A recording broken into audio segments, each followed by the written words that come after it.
All right, 3, 2, 1, and we're live. Welcome once again to HeroQuest fans. It has been about 3 weeks since we've had a show. So welcome back. Sorry for the long delay, everybody. But just had a lot of stuff going on, a lot of family stuff, repairs and things that were needed to get done. And of course, my sympathies go out to all the people in the UK at the passing of your queen.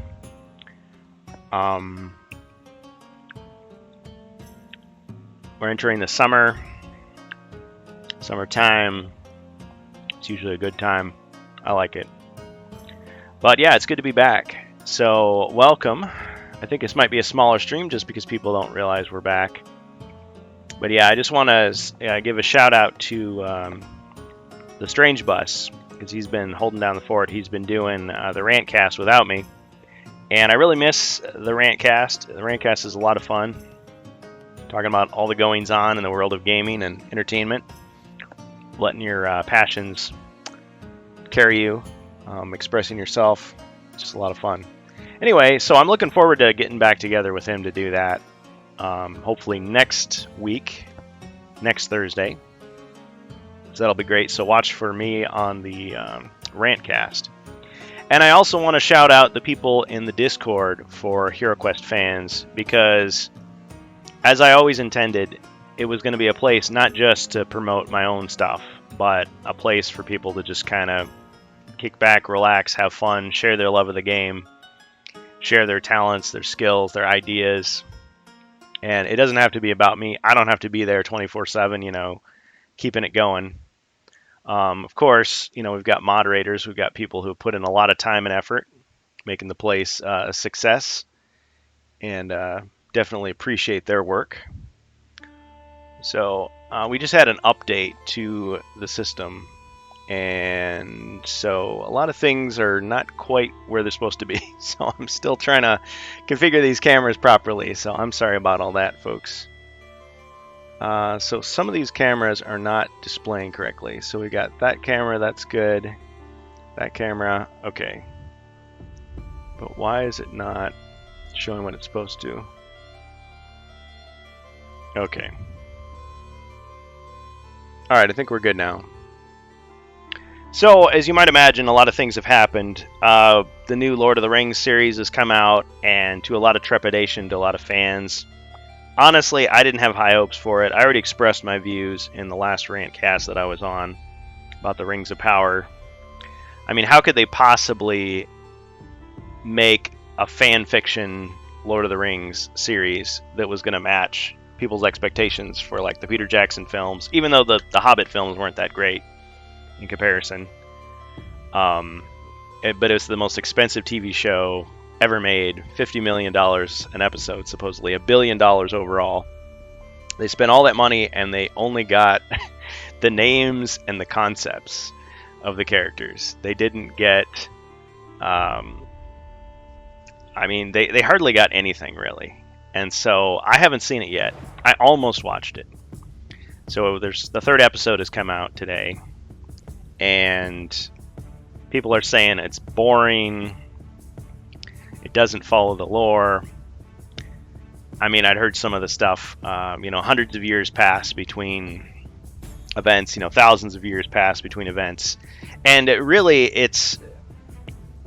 so let me just say something real quick. I know we're going to talk about HeroQuest, but I just want to say this first. So, got this book, and it's not showing on the screen. Yeah, something's wrong with my cameras. They're not all working. I'm not sure what's going on with that. Like, I have enough hardware to handle everything. But for some reason we're having problems. Well, anyway, yeah, there's this book called The Silmarillion. And see my cameras, they can only display like 2 at a time. I don't understand why that's happening. I thought I fixed this last time, folks. So, let's see what I can do.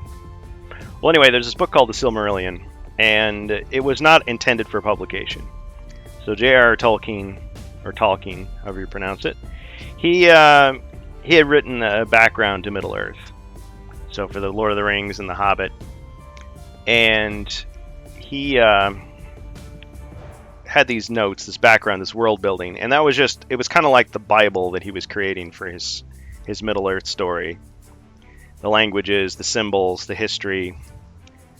But anyway, after he died in the 70s, his son, Christopher Tolkien, kind of edited it together, some say sloppily, and released it. But I mean, he's passed away now too, but he was very passionate about his father's legacy. He was very reluctant to just give it out to anybody. Because, sometimes this happens. A big franchise becomes popular, the guy dies, and his estate is just really greedy with it, just doesn't care. It's all just a big cash in. They don't have the same love and passion for it, understandably, as the original creator. Well, anyway, Christopher Tolkien, whatever you want to say about him, he was jealously guarded, the Lord of the Rings stuff. But anyway, the Silmarillion was a mixed bag. A lot of people read it and thought, gee, this is really boring. This is just like I'm reading a history book or an encyclopedia. This is not an interesting, cool narrative with like cool characters and action and adventure. It's just more history. And it's fake history, so why should I care? A lot of stuff isn't explained, just a lot of names. But again, Tolkien was going for this idea of he's creating all this stuff, and it's suggested that there's a bigger world behind the world you're seeing in the story. There's more to it, which is what George Lucas tried to do with Star Wars. It's like, oh, there's all this history, you're just imagining that it's there in the background, rather than just what you see is what you get, and that's it. It's deep. The illusion of depth, the illusion of reality. Because like in our world, you have historical events that happen, but they don't just happen in a vacuum. There's this huge context and background that you maybe don't know.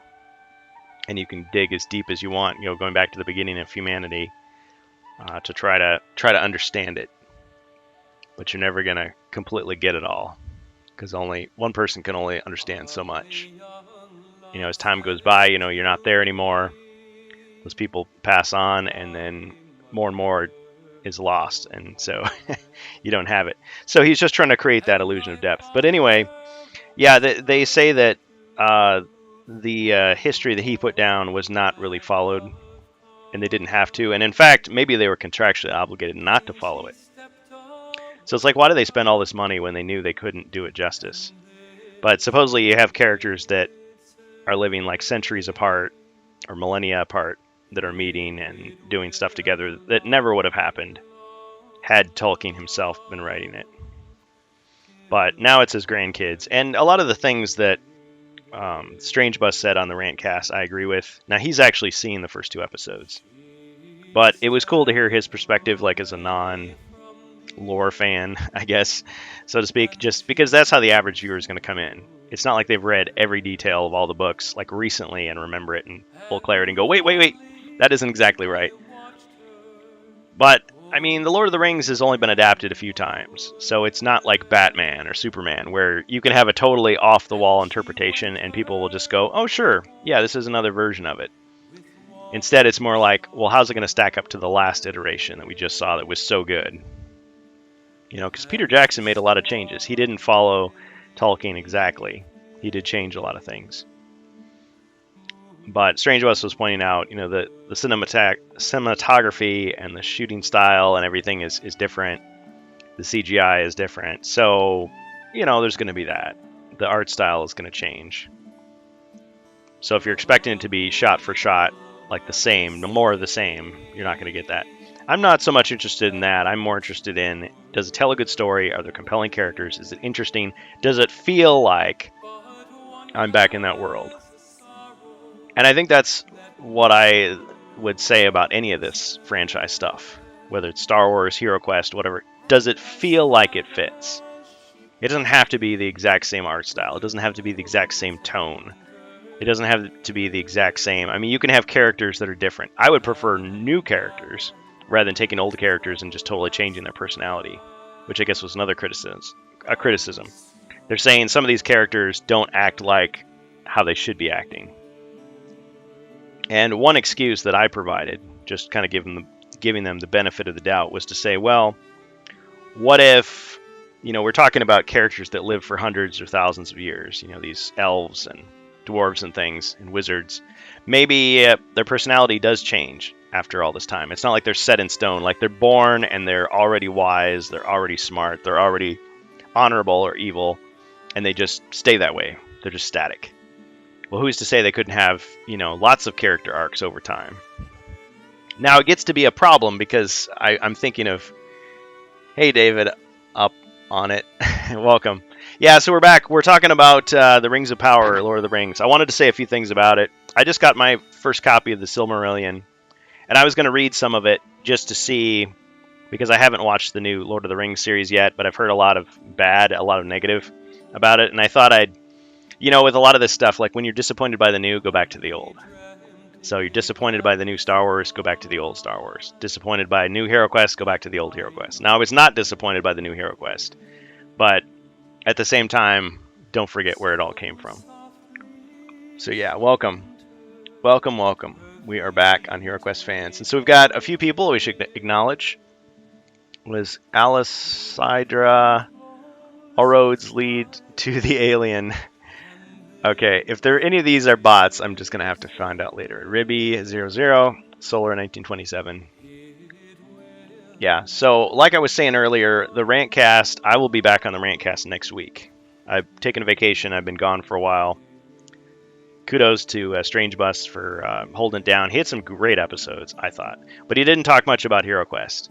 And that's understandable because he's more new to it, whereas I grew up with it. So I think he's learned a lot. But he sticks with the stuff that he really knows, which is gaming and Star Wars. But I thought his comments about Lord of the Rings were interesting. It kind of makes me want to check out the show just to see what I think. Because that's the eternal debate, isn't it? It's like, well, if you don't like it, don't watch it. People always say, if you don't appreciate what someone's doing, don't support it. Vote with your wallet. Vote with your dollars. But at the same time, they say, well, how can you judge a TV show if you haven't seen at least 2 or 3 episodes, right? Okay, so David says, I have watched the 2 first episode. It was not bad. Hero Quest and Star Wars is my stuff too. Yeah. Well, that's the thing. I feel like Lord of the Rings has been around since the 30s, the 1930s. Think about that. And something that was mentioned, several people have mentioned this. When The Hobbit was first written, it was meant to be a kid's adventure story. Okay? It was meant to be charming, endearing, have moral lessons tied up in it. And J.R.R. Tolkien wanted to create this world, this history. The reason he was doing all that is because he was inventing these fake languages, like Elvish. So it's like, well, language doesn't come out of nowhere. It comes out of a world and a culture and a history. So he created all that legendary stuff with Middle-earth. And when he was doing that, he made the Lord of the Rings because that was supposed to be that was the main story. And that was maybe for older kids, young adults, whereas The Hobbit was for kids. So he went back and he changed The Hobbit. He changed the story. So all that stuff about the ring being like evil and cursed and Gollum being just obsessed with it and all that stuff, he added that in. So he actually changed his own story. And so when you would buy The Hobbit, like later, like in the 50s or 60s, all of a sudden it's different. And like into the 70s. So he made all kinds of changes. So, but the thing is, it's interesting because people pointing this out, well, George Lucas gets all this crap for changing Star Wars, making the special editions, and he keeps making, every couple of years there's like another change. So 97, 2004, 2011, and then the McClunky edition in, was it 2019, 2020? And it's like, George, why do you keep doing this? But nobody criticized Tolkien for changing The Hobbit. And why was that? My theory is because the changes were good. Because you could say, okay, 20 years passed from the time The Hobbit came out and people got used to it and liked it and it won awards and everything to the point where he changed it. But Lord of the Rings was so big and it was getting bigger and bigger that people didn't care. People didn't mind that he changed it. And I guess the fact that it's a novel or a series of novels instead of a movie. Like a movie, you've got those visuals that are just ingrained in your brain. And it's really hard to shake that image, especially when you've seen it hundreds of times, you've grown it up watching it.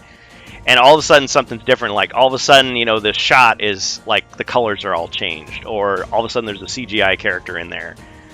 And even though it's the creator of the work that put it there, like, oh, this is what I intended, and it's the same amount of time, like 20, 30 years later, he changes it. And he was changing it because of the prequels, because he was making the prequels and saying, okay, he wants to get people used to the CGI look, he wants to practice his CGI skills, he wants to add little details that you're going to remember from these other movies, so it'll blend together a little bit better. I guess it was just more shocking to see those images, whereas in a book, it's like it's just words on a page. Like it's all your imagination. So you might see a little more detail and go, wait a minute, Gollum is just giving the ring to Bilbo because he answered the riddles correctly, and that's all there was to it. Oh, but there's another little layer to it that all of a sudden, the evil ring, he's going to put it on and kill him and murder him and all this stuff. Well, I think Tolkien, he even wrote it into the story saying that, well, you're hearing the same stories over and over, and the fact that they contradict is just like in real life with storytelling. The storyteller changes it a little bit over time. And so maybe Bilbo tells the story one way, and then decades later he tells it another way, and he gives more details. It's like, well, he left out some stuff. And so it's like retcon, retroactive continuity. So within his own story, he did that. And you could say in Star Wars they do that too. It's like, oh, well, when they said the Republic was, tens of thousands of years old, they really meant it was only 1,000 years old. Or, well, there was more than one Republic. Or the Sith took over the galaxy multiple times. Or the Empire came back a couple different times. Or whatever. There's all these ways you can, rationalize it. If you wanted to just, in your mind, say that it's all one story and it was all intended to work together. A lot of people just read these books or watch these movies and they just turn their brain off. They just forget about it. You're not thinking about... Yeah, stories have their own life. They absolutely do.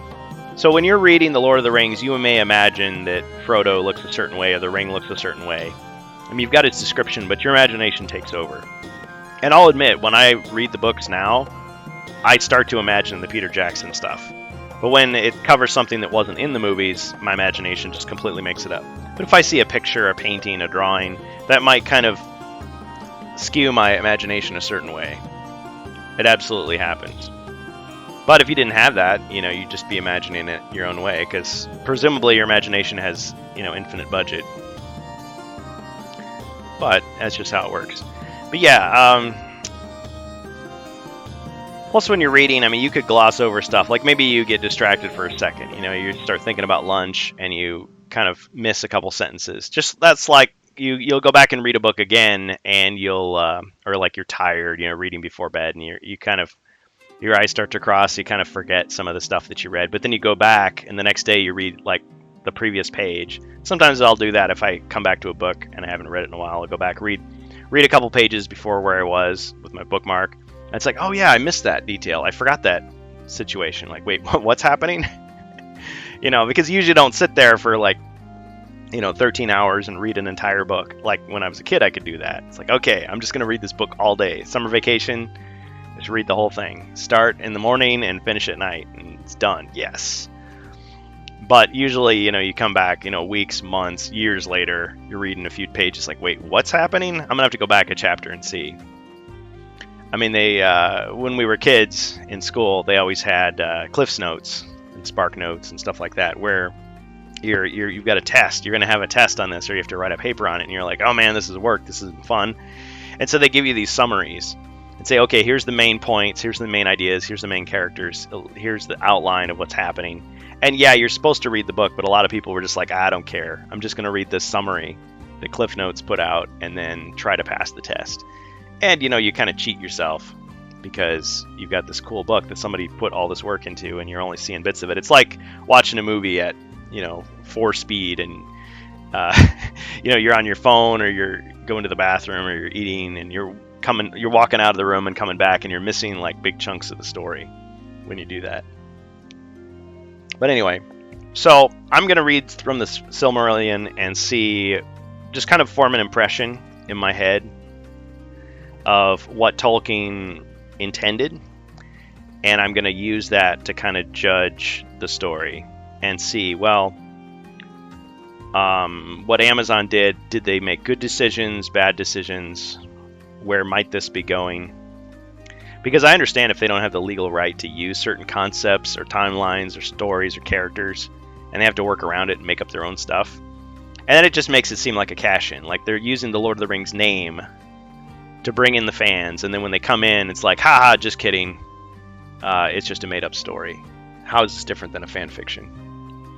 So, alright, let's see what cameras we've got. Okay, only one of our cameras is actually working.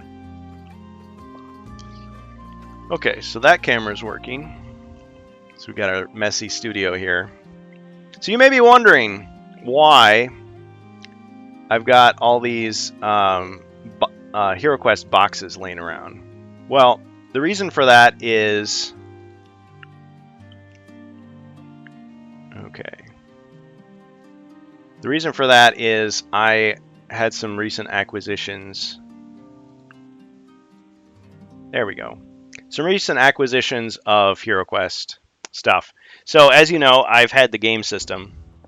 Now originally this was not my set. It was my brother's set we grew up with in the late 90s, early 90s. Yeah, by the late 90s I wasn't playing anymore. So it was about 1990, 91. But anyway, years later, I got my own set. And of course the remake is out. Yeah. And anyway, so this really cool guy on Board Games Geek, and I'm not going to mention his name. He didn't want me to mention his name, but he's a really awesome guy, really friendly, from the UK. And he was the one who sold me Space Crusade. I couldn't believe the deal he gave me. Like, it was an amazing deal. Like, he lost money giving it to me, pretty much. And I was just like, wow, super generous, really cool guy. You know, give it. You know, when you have a game or a book or something, or you know, something you've got and you treasured it, but it's like it's time to move on. Give it to somebody else who will give it a good home. You know, give it a good home.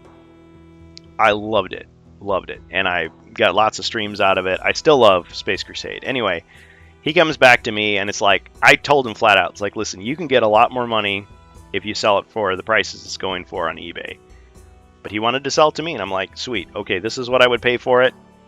So this is not like a sponsored video in the sense that like he gave it to me for free. He definitely did not. I mean, I paid for this, but I mean, I got a great deal. I couldn't believe it.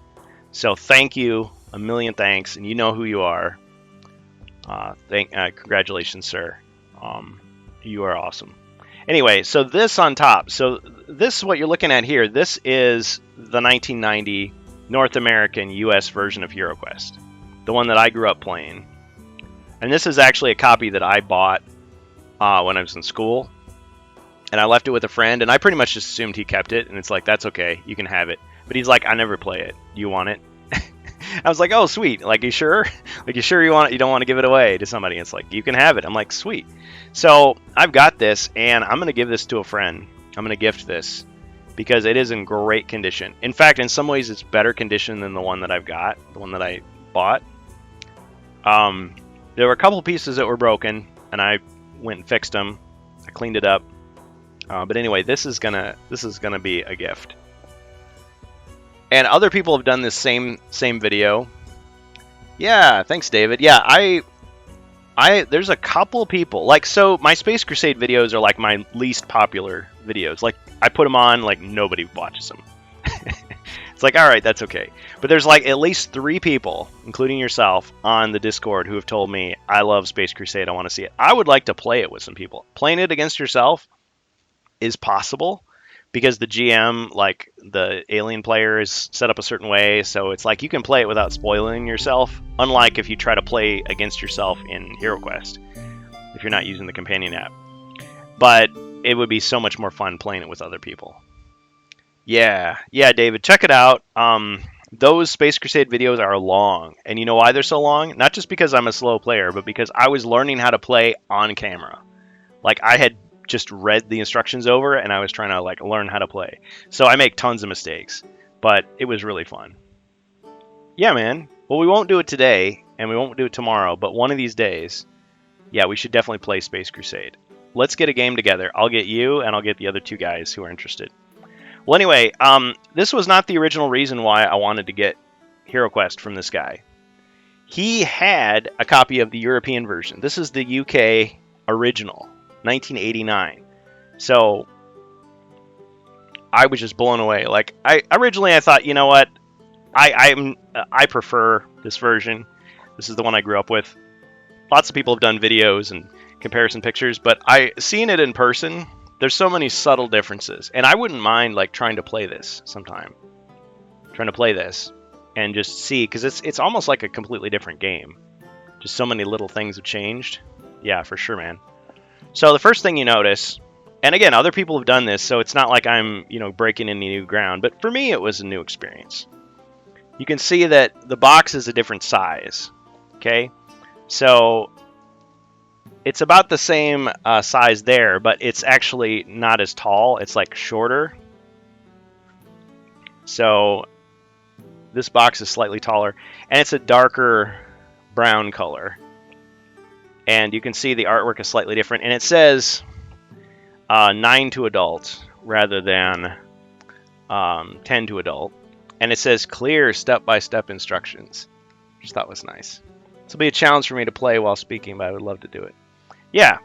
Oh, and I forgot. I totally forgot. I'm so sorry. Guys, it's been a while. So I'm going to jump into the quest talk on the Discord. Because really, that's where I should be right now. Alright. Can you guys still hear me? In the Twitch chat, can you still hear me?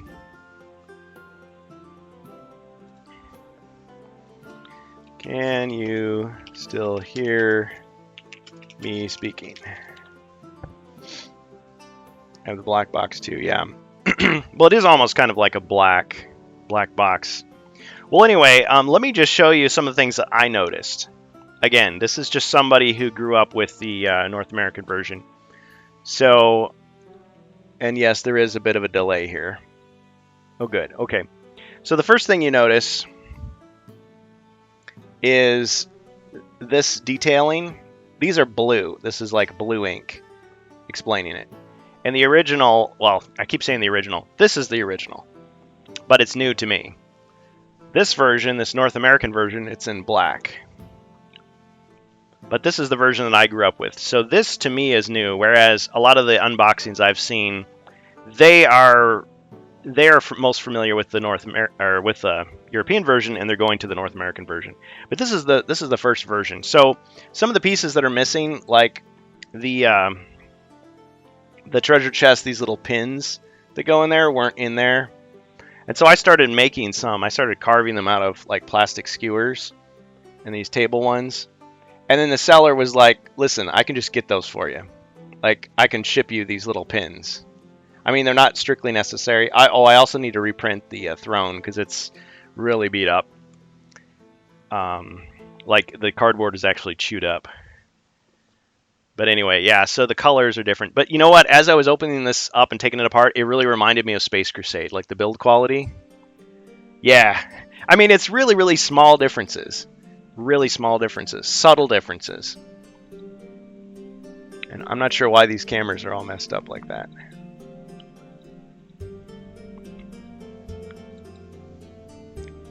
It's like my system can't handle all these cameras at once. But, I mean, I had fixed everything. I might have to downgrade my copy of OBS. But anyway, the board looks identical. Like, I can't tell any difference. It's all the same, so I'm not even going to bother with that. It's the classic board. Oh yeah, I got to glue some of this box. Oh yeah, is there an ad going on? If there is, I was going to do this thing. Let me show you something real quick. So those of you who are subscribing, you'll see some stuff. Oh yeah! Hey! Thanks for... Oh, you subscribed just to get rid of the ad. Well, welcome. Yeah, for Prime. Okay, so Minis 3D. So this was a guy, I mean, everyone praises him. Like, he is praised to the moon by everybody in the HeroQuest community. And I was like, I don't know. I mean, he's kind of made me mad. He's kind of disappointed me, and I wanted to say why, because I don't want to just be a hater. Like, I'm not trying to do that. I was like, listen, Minis 3D, like his stuff, because he has these like resin prints of like HeroQuest stuff, and like it has some problems. Like it's not as good as it could be. Like a lot of the stuff is like brittle like glass, and I had several of them that broke, and I was like, dude, like, and so I finally just said, instead of me complaining, like I should send him a message. Now this part is sponsored, okay? He sent me this. I complained, I tried to be cordial, I tried to be civil, and I was just like, listen, I like your stuff, but it keeps breaking. I spent a whole bunch of money on it, and I'm disappointed. So he was just like, okay, well, which ones were broken? Tell me. I use this new resin. And so he resent me the stuff, and it's like, it's a little bit bendy. And so he uses this new, better resin. He's just like, listen, here you go. Because everybody was raving about resin. Oh, resin is so amazing. It's so great. And I was like, I'm really disappointed because it keeps breaking like glass. And I mean, even the original HeroQuest stuff was like better quality. So he's just like, I'm really sorry. He apologized. He sent me like replacements with the new resin. And I'm like, oh, these are actually pretty good. Now, I'd rather have the originals, of course. But for some of this stuff, if you're going to 3D print the stuff, I mean, from now on, I basically vowed I'm just going to have family and friends, like, 3D print stuff for me. But I mean, like, this part just, like, broke right off. And it wasn't like I was rough with them. I mean, I had them in just my little fishing box. I even had, like, padding around them, and they just broke. It's just like, really? And it was, like, a year later. So it wasn't like, he could have just... It wasn't like under warranty. But yeah, this thing had broken off right here. That arrowhead had broken off. This little like crest had broken right off. Like those things broke off like right away. And they're so small. I mean, they just, like if they break in your hand, they would just go flying across the room. This thing. So I'm much more pleased with these. And I mean, the detail is great. They almost feel like the originals. And so I would just say, if you're a patron of this guy, if you support him, like he tries to make it right. So I think, in my opinion, like his reputation has gone back up in my mind. Because before I was just like, oh man, he sold me all this stuff, and I felt like I got taken advantage of. But he made it right. So anyway, the only thing is, I think a lot of that stuff is going to break now, and I don't know if he'll be as generous in replacing it, but we'll see. I think if you buy from him now, I mean, this stuff is better. I don't know what kind of prices he charges, but some of these are so rare or completely original. But yeah. Yeah, that's the thing. If you own a 3D printer, I mean, it's like pennies. It's like a few cents. It's like less than $1 to print a miniature like that size. Resin is more expensive. It's more toxic. But even then, it's like really cheap. So like if you buy a miniature in the store, like let's say you buy a Reaper Bones like miniature about this size, it's going to be like $3, maybe $5 if it's really cool. If you buy metal, it's going to be $5, $10, like in a hobby store. 3D prints, they run all kinds of prices. But yeah, you're going to pay a lot more if you have someone else print it for you and ship it to you. But yeah, my brother-in-law, he's got a 3D printer and he's put it together. And the prints are not as good as this, but I mean, they're super cheap. And it's just like, oh, you want like a dozen of these? You want 100 of them? Here you go. I was like, oh, sweet. It's like, can I wash your car? Can I do dishes for you? Watch your kid? But anyway, yeah. So 3D printing has come a long way, but yeah, some of the stuff is not all it's cracked up to be. If you bought from Minis 3D like in the last 3 years, that stuff is junk. But the stuff he's got now is a big improvement. So kudos to him. Kudos to him for providing customer service. Because a lot of sellers, unfortunately, out there would just be like, tough luck, or they just ignore you, ghost you. It's like, I don't care. But yeah, it's best to just print the stuff yourself. And I mean, once you paint it, most of those flaws from the 3D printing effects, you won't even notice. All right, so back to what we were talking about. So back to HeroQuest proper. So this is the 1989 original, the first edition that I've never played. I've never played it. So let's show you the dice. So, okay. Once again.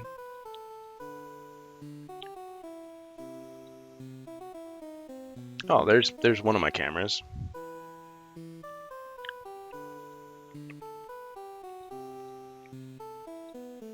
There's the other one. Okay, well, I'm trying to... I've got too many cameras. So, with the original version, there was only 4 combat dice and the 2 red dice. Now, these extra dice right here, these are fan-made dice. You can see how much whiter they are than the yellowed originals.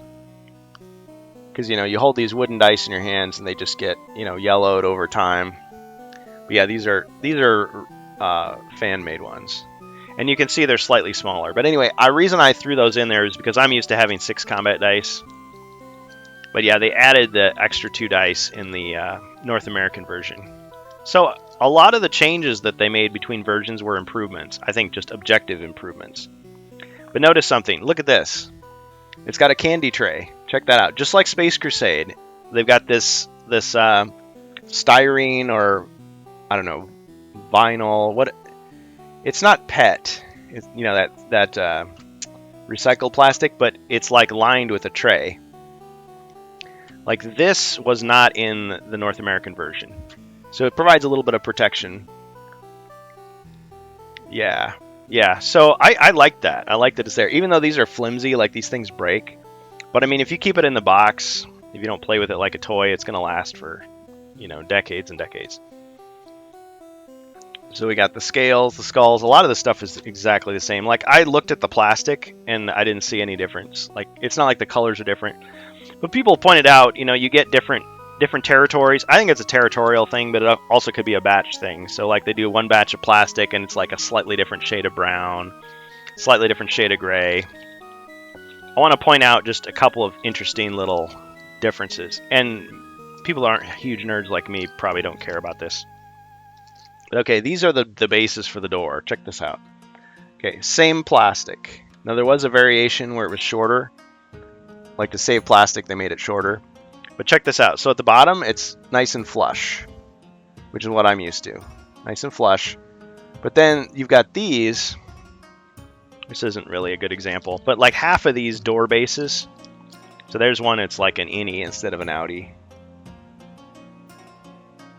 See, it's like they're like holes. Like half of them, these like nubs stick out. So it's like they're like little bumps on the bottom. They're actual like pegs that stick out. I'm not finding any good examples here. It wasn't my imagination. Okay, here we go. Check this out. Look how far those things stick out. And so if you like press that down on your board, it's gonna make like dents in your board. Why would they do that? It's like, and you set it up and it almost is like hovering or like tilting to the side. It's like it wobbles. So I was thinking like, okay, I'm just gonna take a X-Acto knife and just like cut that off. Because why would they do that? So if you look at the North American version, it's all like completely flush. So it doesn't scratch your board. It stands up perfectly. And I mean, you can see where the sprues were attached, like on the edges here. I don't know why that's like that. But anyway, that's just a flaw. I think that was improved by just getting rid of that. Those extra plastic nubs at the bottom. I mean, yeah, if your parents are helping you put it together, they could just like take a knife and like cut it, I guess. Yeah, I don't know why. It's like, because this was the guy's original set that he sold me. But yeah, like half the door bases have like nubs. Here's another interesting thing. Look at this. So I always wondered when I was looking at the Zargon screen, or he's called Morcar in this version, the original. Okay, look how this is different. Look at this. So on the Zargon screen, or Morcar screen, whatever, GM screen, well, there's a little rip there. Okay, instead of explaining like the monsters and everything, it shows like the furniture. Because normally this would be like on the armory base and everything. I'll show you that in a minute. But check this out. Okay, so the falling block trap, they always show this. That's not what a falling block trap looks like. Why would they show that? I always wondered what that was. Yeah, misprints on the punch board. I agree with you. But check this out. So with the tiles, you're like, wait a minute, why are there so many of the tiles missing? Like, this is what a double block square looks like. That's not in the North American version at all. In the North American version, they look like these nice bricks that are all like laid together like a wall. This just looks like rubble. And check it out. It's black on the back. Okay, that's not unexpected. And of course, the stairway is exactly the same. You could pretend that's a giant pit or something. But check this out. These are what you use for the single block squares. When I see this, I think of like a falling block trap. But in the North American version, it's just little bricks, and then this would be a falling block trap. But this, in the original version, was just a wall. But check this out. It's black in the back. Huh? It's not double-sided. Isn't that weird? So I'm used to it, being something else on the other side, like a skull. But since in this version, like all the monsters have only one body point, even the Witch Lord, you don't use the skull tiles at all. You don't. It just it got one body point of damage. He's dead. And here's the look, it's black on the back. What? See, I'm not used to that. Pit trap. It's black on the back. I guess you could say, oh, that's a skull. But there aren't that many tiles, so I mean, you'd run out of tiles if you started using them for other stuff. But anyway, just a small little difference. What are some other things? Okay. Yeah, so the character sheets are the same size. The full pad is not here. This is just kind of like, they played a lot. Check this out. Okay, so it says tasks completed instead of quests, instead of having the 14 where you circle it or cross it off. And look at this gigantic like coat of arms. So you're sitting there waiting for your turn, and you're like doodling, you're like making your little coat of arms, Semper Fidelis, and you did the stars and the dragons and lions and whatever. It's this big doodle thing for kids. And then of course you can put stuff on the back, I suppose, too. But tasks completed. So you just write the names of the quests, and you got your body and mind. But where's the section for equipment or gold? You're supposed to write that on the back. You got character, name. So I think when they made the North American version, they organized it a lot better. And they, just kind of show you where you're supposed. This is just like your imagination. So I think that was an improvement. But people are nostalgic for this design. And so I've actually printed a whole bunch of these, like out. So I've got extra ones. You guys have a cardboard for the sorcerer table that we don't have. Yeah, and I'll show you that soon. So I've seen these for years. Like, these are what the character sheets look like for the European version. They're taller. And this is like almost a glossy finish. But like on the back, look at all this wasted space. It's just parchment. It's like, okay, he died. Turn it over. In the North American version, they've got like it's extra instructions, like reminding you of all the stuff you can do on your turn. I think that was a good improvement. But notice something here. Nothing about starting armor. Nothing about starting weapons. There's no starting weapons, so he just automatically does 2 attack dice. So what weapon does he have? Well, who knows? But like the text is the same. Oh yeah, and this was okay. See that guy there? To me, that's Zargon. That's always the bad guy. Because you look at this and you think, oh wow, that's the evil guy. He's commanding his monsters to attack you, right? And the Zargon player, the evil GM, the Morcar guy, sits behind it, right? So he's the bad guy. Well, according to Stephen Baker, the original designer, and he had help, of course. He didn't do everything all by himself, but I mean, the original guy, he says, yeah, this was always meant to be Mentor, the good guy. And so we never see Zargon or Morcar. We never see what he looks like. So I guess he's just supposed to be holding Lore Tome and like warning you, oh, watch out for these guys. He's standing between you and the evil GM character, I guess. But I guess it's supposed to be like, instead of Zargon going, I have to fight you, it's like, oh, Mentor's like saying, oh, by the way, you are the dwarf. And these are your abilities. Yeah. Yeah, I know. It's like, but see, in the North American version, this wasn't here. And there was just no... And it gets even more confusing when you look at the sticker album. Because in the sticker album, the guy wearing red is Morcar. And there's another guy that looks just like him that wears blue, and they say that's Mentor. So it's like you read that and you're like, what? But the people in the UK pretty much just, this is Mentor, and then people in North America were left to assume that this was Zargon, the bad guy. So, I don't know. With the remake, they just said, yeah, that's. But to me, this is always going to be Zargon. But I guess if you're playing this version, it's meant to be Mentor. So you got the elf, same artwork, and this artwork is all taken from like Warhammer Fantasy of Games Workshop. Well, that's Les Edwards. He painted that. But I mean, that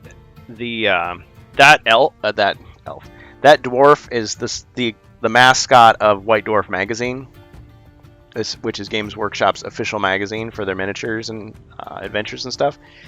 And he's got the dark skin and everything. Now, if you look at the artwork on the box, he looks different. Like, he's light skinned there. So all this stuff about diversity and like, oh well, you already had different interpretations of characters within the first version. So your elf could be any skin color, or I keep saying elf, dwarf. I guess your elf could be as well. Barbarian, wizard. Everybody, when they paint them, they try to paint them like just like this artwork here, but you've got multiple versions of it if you want. So anyway, I think these are pretty cool. I think in pictures these look very unimpressive, but in person they look awesome.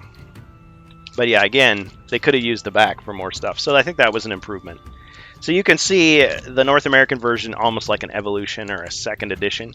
They actually made a second EU edition, and I believe that's the one that Amalgamash, shout out to him, he's done some awesome videos. He did a video on his YouTube channel showing the Advanced Quest, so it was like a third edition. Except their rules didn't change, all they did was they added the Dark Company adventure with all the mercenaries. Okay, I want to show you another thing. Yeah, it's like Dr. Jekyll and Mr. Hyde. It's like both the guy that sends you on the mission and the guy who's trying to kill you is the same. But see, that's kind of how it is, because when you're running the adventure, the GM character, the player, is controlling all the bad guys, but he's also reading you the stuff Mentor is telling you.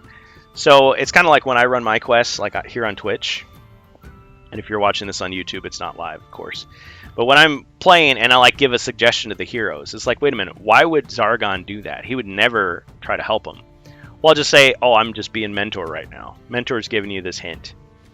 But then when he's trying to kill you, he's Zargon or Morcar, the bad guy. Getting a little parched here. Cheers, Dead Gamer. Take a little swig of my beverage here. It's better. Yeah, in the winter months it gets really dry, but in the summer, you get allergies, dust and stuff. I've cleaned a lot of this stuff, but I mean, there's still some dust in here. Okay, check this out. So when I first played Space Crusade, I was really intrigued by the design of the cards, the physical design of the cards.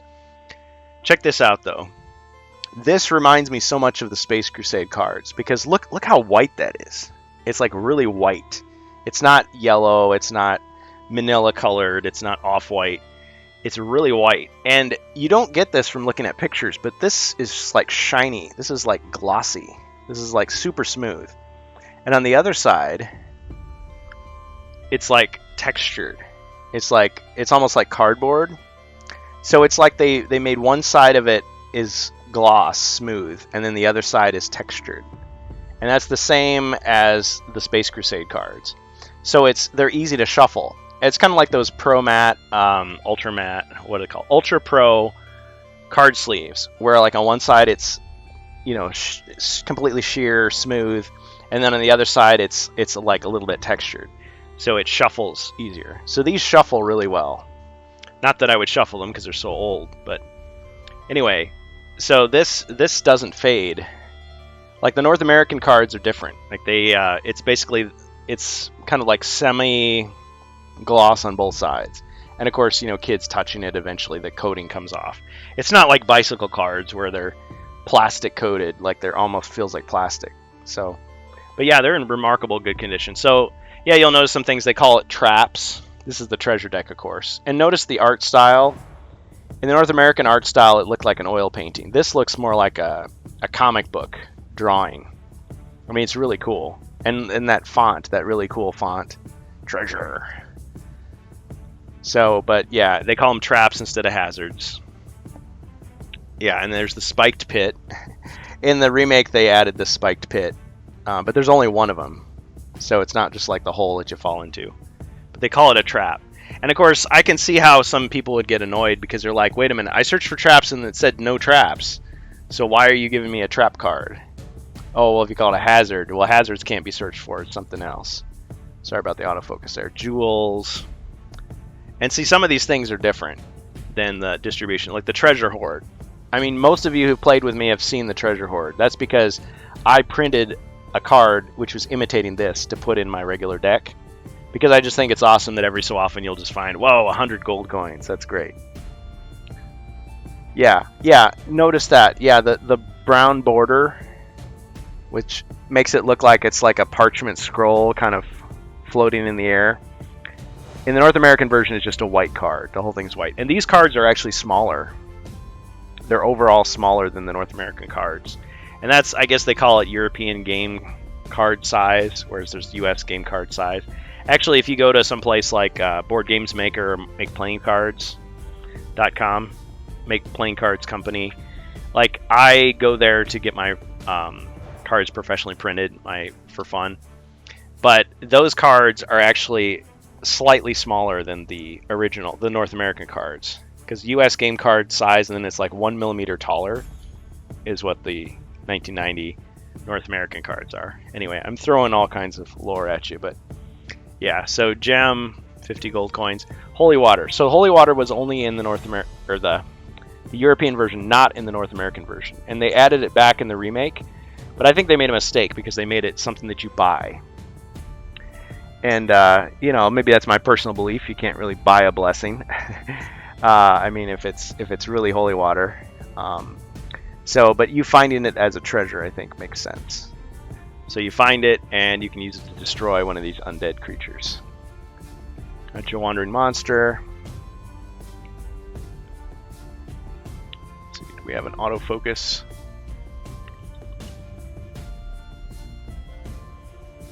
Sorry about the focus feature, folks. Let's try to do another camera. Yeah. Oh, I see what we got going on here.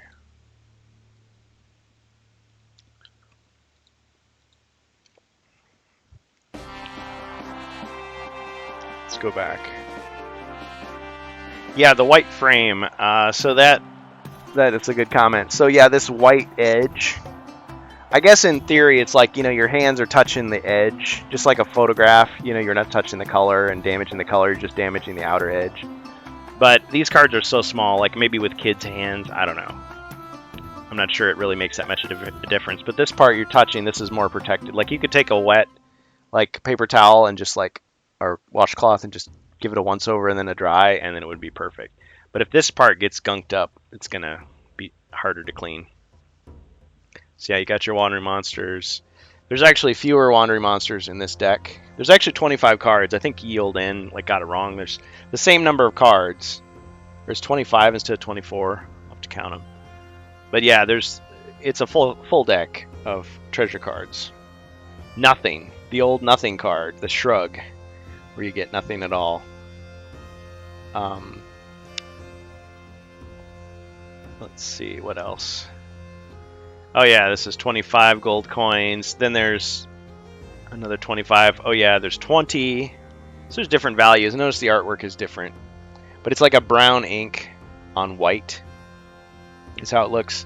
And a lot of the scans that you see, it's like dark red or something, but it's actually brown. It's definitely brown. There's one where you find only 10 gold coins. There's one where you have to roll a die to see how many you get. So it's times 10. So you might get 10, you might get 60, but you lose a turn for this one. Heroic Brew is the same. The potions of healing in this version are always 4 body points, whereas in the North American version, it's always roll a die, a red die. So it could be 1, could be 6, anything in between. Here, it's always 4. So this is safer. But there's 1 less potion of healing. I think there's only 3. Or there's only 2 instead of 3. Potion of Speed, it gets you double movement. So really this is just like, or not double movement. Yeah, it is. Twice as many dice. So this is just like Swift Wind, but it's a single use. Well, but anybody can use it. Potion of Strength is the same. Potion of Resilience. Now, the spells in this version are different than the North American version. So, this Potion of Resilience is like the Potion of Defense. It gives you 2 combat dice in defense. Oh, there we are. So the autofocus is right there. I'm sorry, folks. Sorry if that was blurry before. But yeah, this is like rock skin in this version of the game. Healing down dice. Yeah. So, David, I'll show you in a minute, like, the differences. And you'll see it. So, the remake of Hero Quest is not based on this original. It's based on the North American version. But it takes some of the things from the original and imports them back in. So I'll show you what I mean. Okay, here's the equipment. So these equipment cards were not in the North American version. There was no equipment cards at all. It was just a board called the Armory board where you just buy the stuff and you just write it on your sheet. Here they had actual cards. And the concept of the equipment cards was added into the remake. So you've got these cards. But it's unclear in this version how it actually works, but in later versions they explain, well, you don't have to have a card for each thing. So there's only one toolkit card, so it's not like only one hero can buy the toolkit and everybody else is out of luck. No, all 4 people could buy it if they want. Well, the dwarf doesn't need it, but I mean, you could buy 3 copies of this. It's not the supply, the stock is not limited by the cards that you have. The card is just for reference. Now, the way the toolkit works is different. Check this out. The toolkit enables you to remove any trap that you find, roll 1 combat die. On the roll of a skull, the trap goes off and you lose 1 body point. Check this out though. In the North American version, that's not how it works. If you roll a skull, the trap is triggered. So if it's a falling block trap, then you'd roll 3 combat dice. Or 2 combat, is it 2 combat dice or 3? Yeah, you roll 3. See what it does. Here it just automatically does 1 body point of damage if you fail.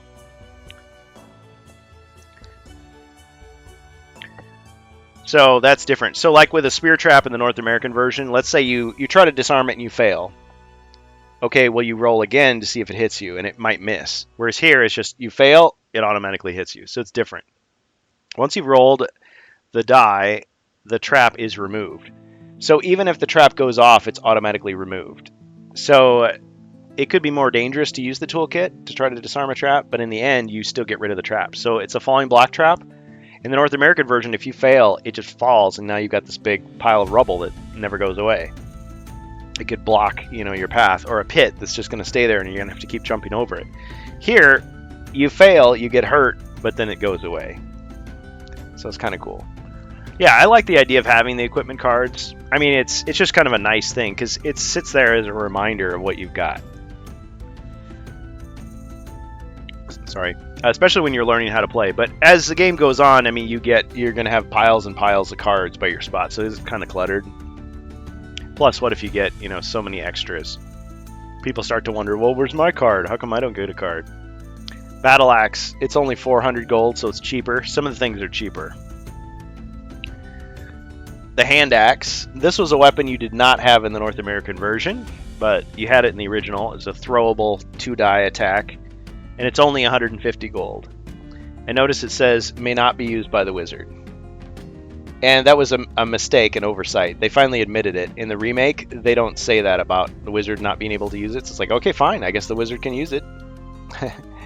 So, but yeah, the North American version, this was not present at all. Chainmail, it's only 450 instead of 500.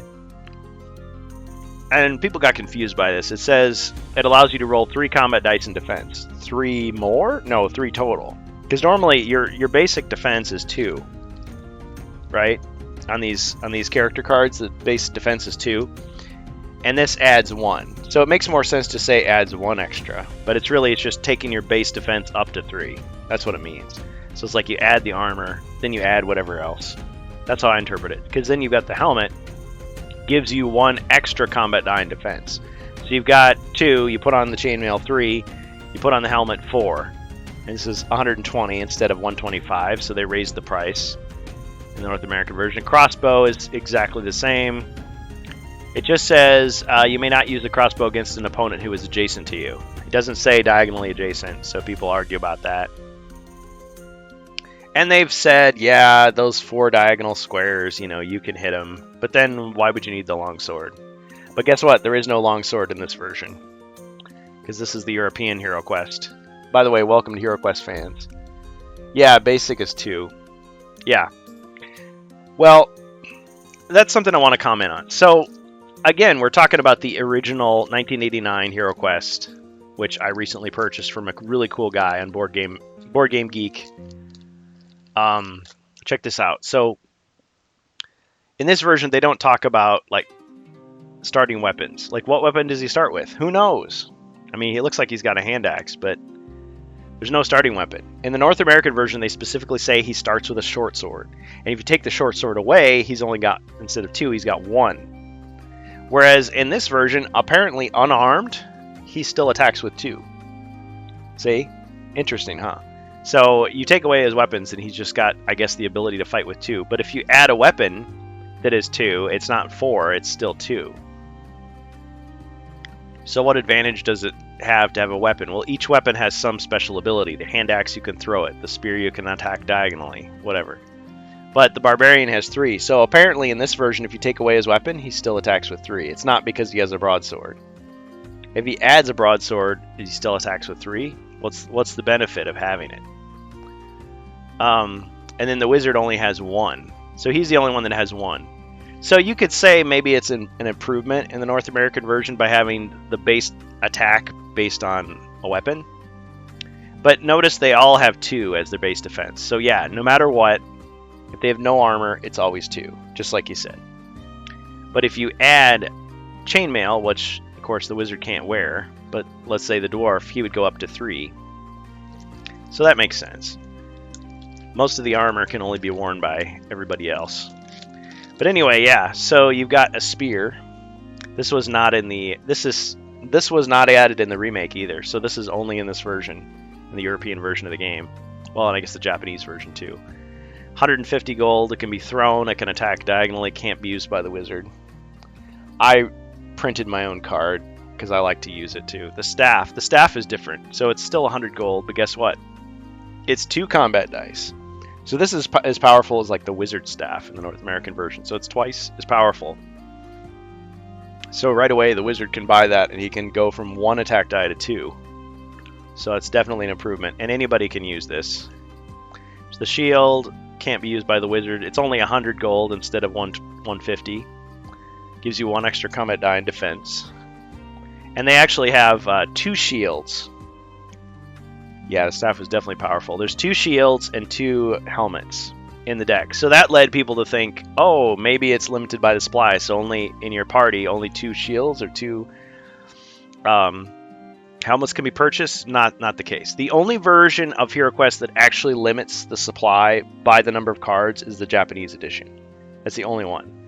But they really changed a lot of stuff in that one. So like in that one, only the elf can use a bow. Or the battle axe, I think, can only be used by a barbarian. Like, there's certain rules like that are not present in other versions. But in the second edition that came out the following year, the second European edition, they replaced the extra shield and the extra helmet with the bracers and the cloak of protection. Exactly. So the number of artifacts, which in this version they're just called quest treasures, they added all kinds of new artifacts in the North American version, which then translates into the remake. So instead of a cloak of protection, there's a wizard's cloak. So he doesn't buy it, he has to find it. And there's a wizard staff, which is stronger than the regular staff. But yeah, in this version you don't have that. So cheers, Dead Gamer. Plate armor. So instead of calling it plate mail, they call it plate armor. But I guess in medieval terms, it would be properly just called mail. Would be chainmail. Instead of calling it chainmail, they should just call it mail. And this is just plate. But anyway, plate armor. And notice the European spelling. Plate armor, it's still super expensive. You may only roll 1 die for movement whilst wearing plate armor. Now later in the game, you think, well, if you've got like 5 movement dice or something because of magic, are you still only rolling 1 because of this? Usually we think, okay, you roll 2 dice normally for movement, and you subtract 1. Then you add all your bonuses. So if you've got potions, potion of speed or whatever, you could go full speed with this on.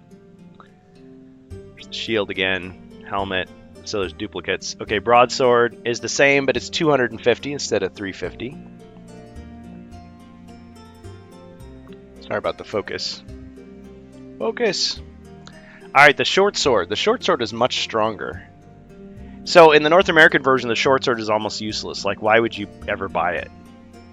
Unless, like, the one you had got destroyed or something. But it's just a backup weapon. But here, the short sword is actually good because it's 2 combat dice and attack, but it can also attack diagonally. Whoa. So, but it's a one-handed weapon. I mean, it doesn't say one-handed, but the only weapons that you can't use with a shield are the battle axe and the staff.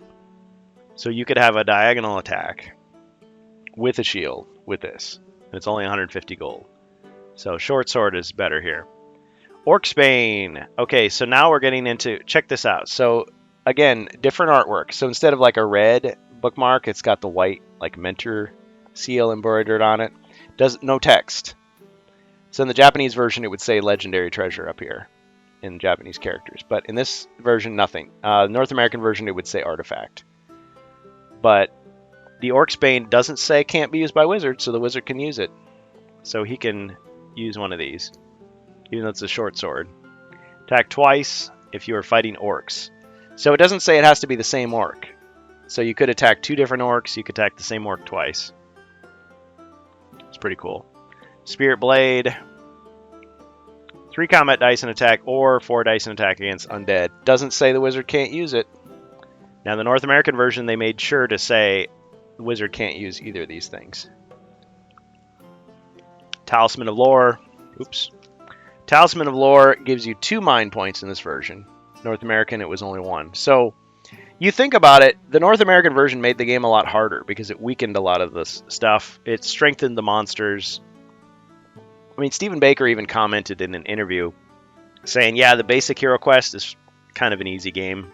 I mean, it's hard for, like, little boys, the main target demographic, like 9-year-old boys who don't want to work together, split the party, fight over the treasure, because you can fight each other in this version. You can deathmatch each other if you want. Spells, you can hurt each other.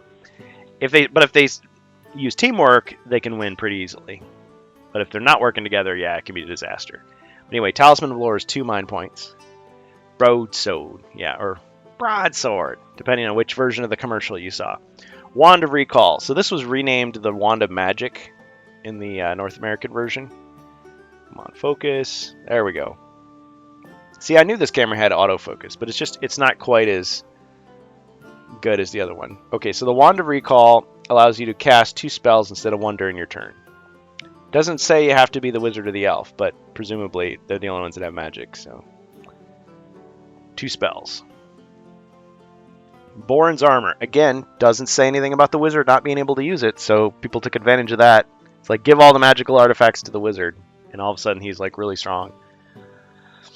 Whereas in the remake, the North American version, I mean, he can have the wizard's staff, the wizard's cloak, and then in the remake they added the bracers. He can have bracers. But other than that, yeah, he's not as powerful.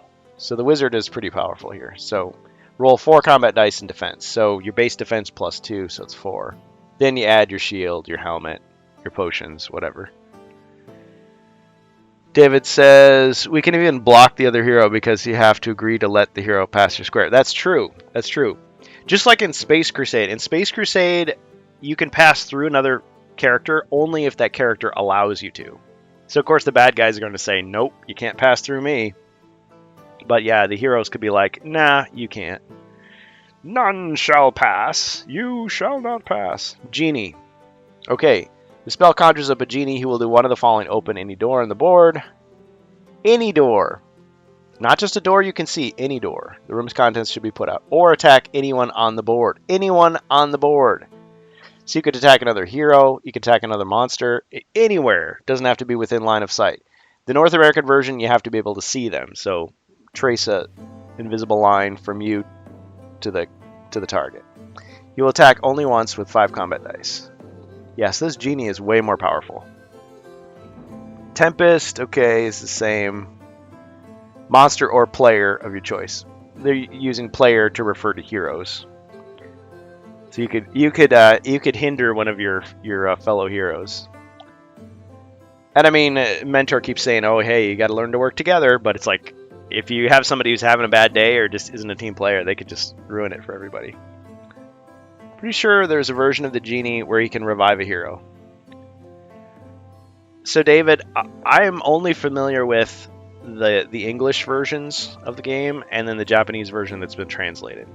And none of them the genie can revive people. He can open doors and he can attack. That's all I know. Okay, yeah. Well, I know that the Italian version and the Brazilian version have some differences in like names of characters or terms are different. And the remake is kind of a blend of the European version and the North American version. But there's really like 3 versions of HeroQuest out there. And yeah, the PC game is like, again, some variations. But I don't think there's any one where the genie brings people back to life. Yeah, in this version, notice there's no elixir of life. So if a hero dies, he's dead. He's out until the next quest, then you have to bring in you can bring in a new character. Say, oh, there's a different barbarian shows up. Yeah, I mean, HeroQuest is easy to make your own house rules, so you could say, yeah, you know what? Let's just take a fate roll. If you get a skull, he survived. Like you could, or you know, he fell in some magical dew and he woke up, or oh, he was just knocked unconscious, or he was captured and you ransomed him and he's back. Oh, he just bumped his head, you know. But yeah, in the original version of the game, according to the original rules, that was it. So the North American version, if your hero dies, like he's down to 0 body points, because he can't go negative, he goes down to 0, but he happens to have an unused healing spell with him, and he hasn't done an action on his turn, it automatically kicks in, and he comes back to life. Or if he had a healing potion with him, and he died, he automatically uses it. In this version, you got to use it before you get to 0. Swiftwind, okay, so it's the same, cast on any one player, so you can't make a monster go super fast, sorry. Roll twice as many dice the next time he moves. So you could still use that on somebody who has the plate armor to go faster. Rock Skin, okay, so this one is stronger. The player may then throw 2 extra combat dice the next time he defends. Wait a minute. It's stronger, but it's weaker. So in the North American version, it only gives you 1 die, extra die in defense. So if you had 2, it'd be 3. But with that one, it keeps going until you lose a body point. So it could last you the whole quest, in theory. Whereas this one, it sounds like it's only the next time you defend. So you get 1 super defense, and then it goes away. So yeah, you better use this wisely, this Rock Skin.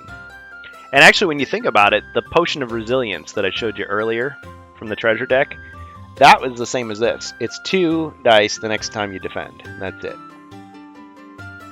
So it's just like the potion, except that the wizard or the elf, whoever has it, is deciding what to do. Oh yeah, look at the artwork. So it's like, it looks more like a comic book, like hand-drawn, rather than an oil painting. Same for Courage. Yeah. It's weaker because it's only 1 turn. Yeah, precisely.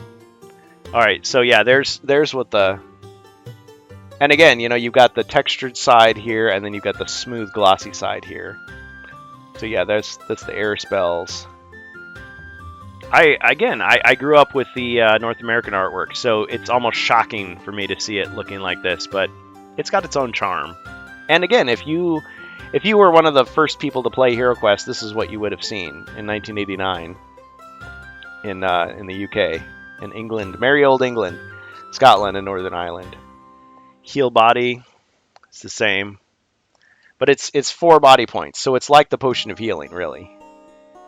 Now the potions are nice because you could be next to a hero and you could pass him a potion. You could just give it to him. Whereas the spell, it's like, nope, you cast it on who you want. On any one player. It doesn't say you have to see them. But I think in the rules it does say you have to be able to see them. So the way seeing works in this European version is a little different. So basically, if you're in a corridor and there's a direct line of sight to the person, you can cast it on them. If you're in the same room with them, you can cast it on them.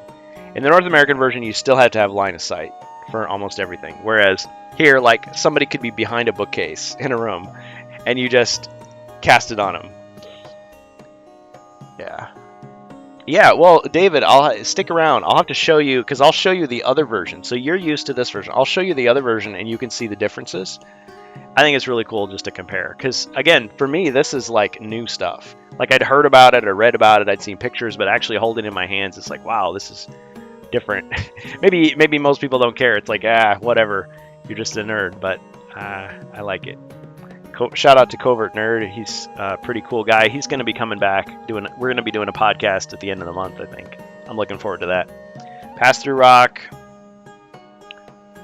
Mini walls. Yeah. Some people say, oh, walls should only mean those white walls on the board, but I interpret it as you can walk through rock piles too. And that's how the new version treats it. Okay, Ball of Flame. You can cast on any monster or player, so yes, you can shoot your fellow heroes with it. It will inflict 2 body points of damage. Okay.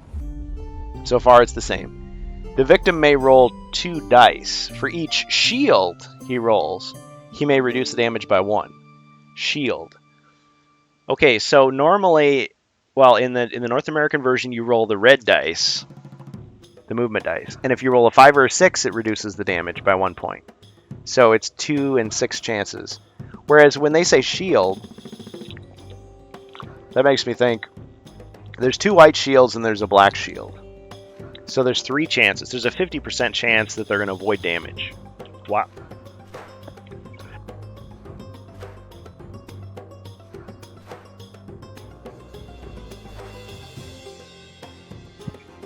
Wow. So I'm sorry, just my voice is getting a little dry there. Yeah.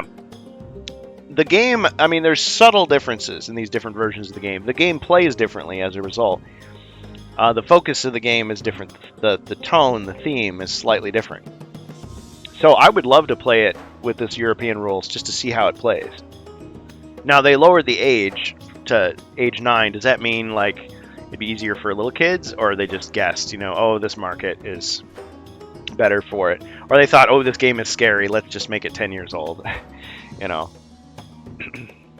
Because I know for some parents, like, this game would be considered, like, scary, like, ooh, don't want little kids playing this, it's too violent. And other parents would be like, if they know how to count and they know how to work together and they know it's pretend, just let them play it. Let them have fun. So Ribby says, you think Ball of Flame is worded like that in case the wizard is kind of controlled by Zargon and Morcar? Well, but see, Zargon never controls the heroes. So I'm not sure what you mean by that. I mean, in the North American version, there are chaos. They added chaos spells. So these are just for the heroes, okay? But the bad guys got spells too. And some of them were the same. Because there was a version of sleep for the bad guys. There was a version, of sleep for of Ball of Flame for the bad guys. I don't think that is anything. I mean, good guess, but I don't think that has anything to do with it.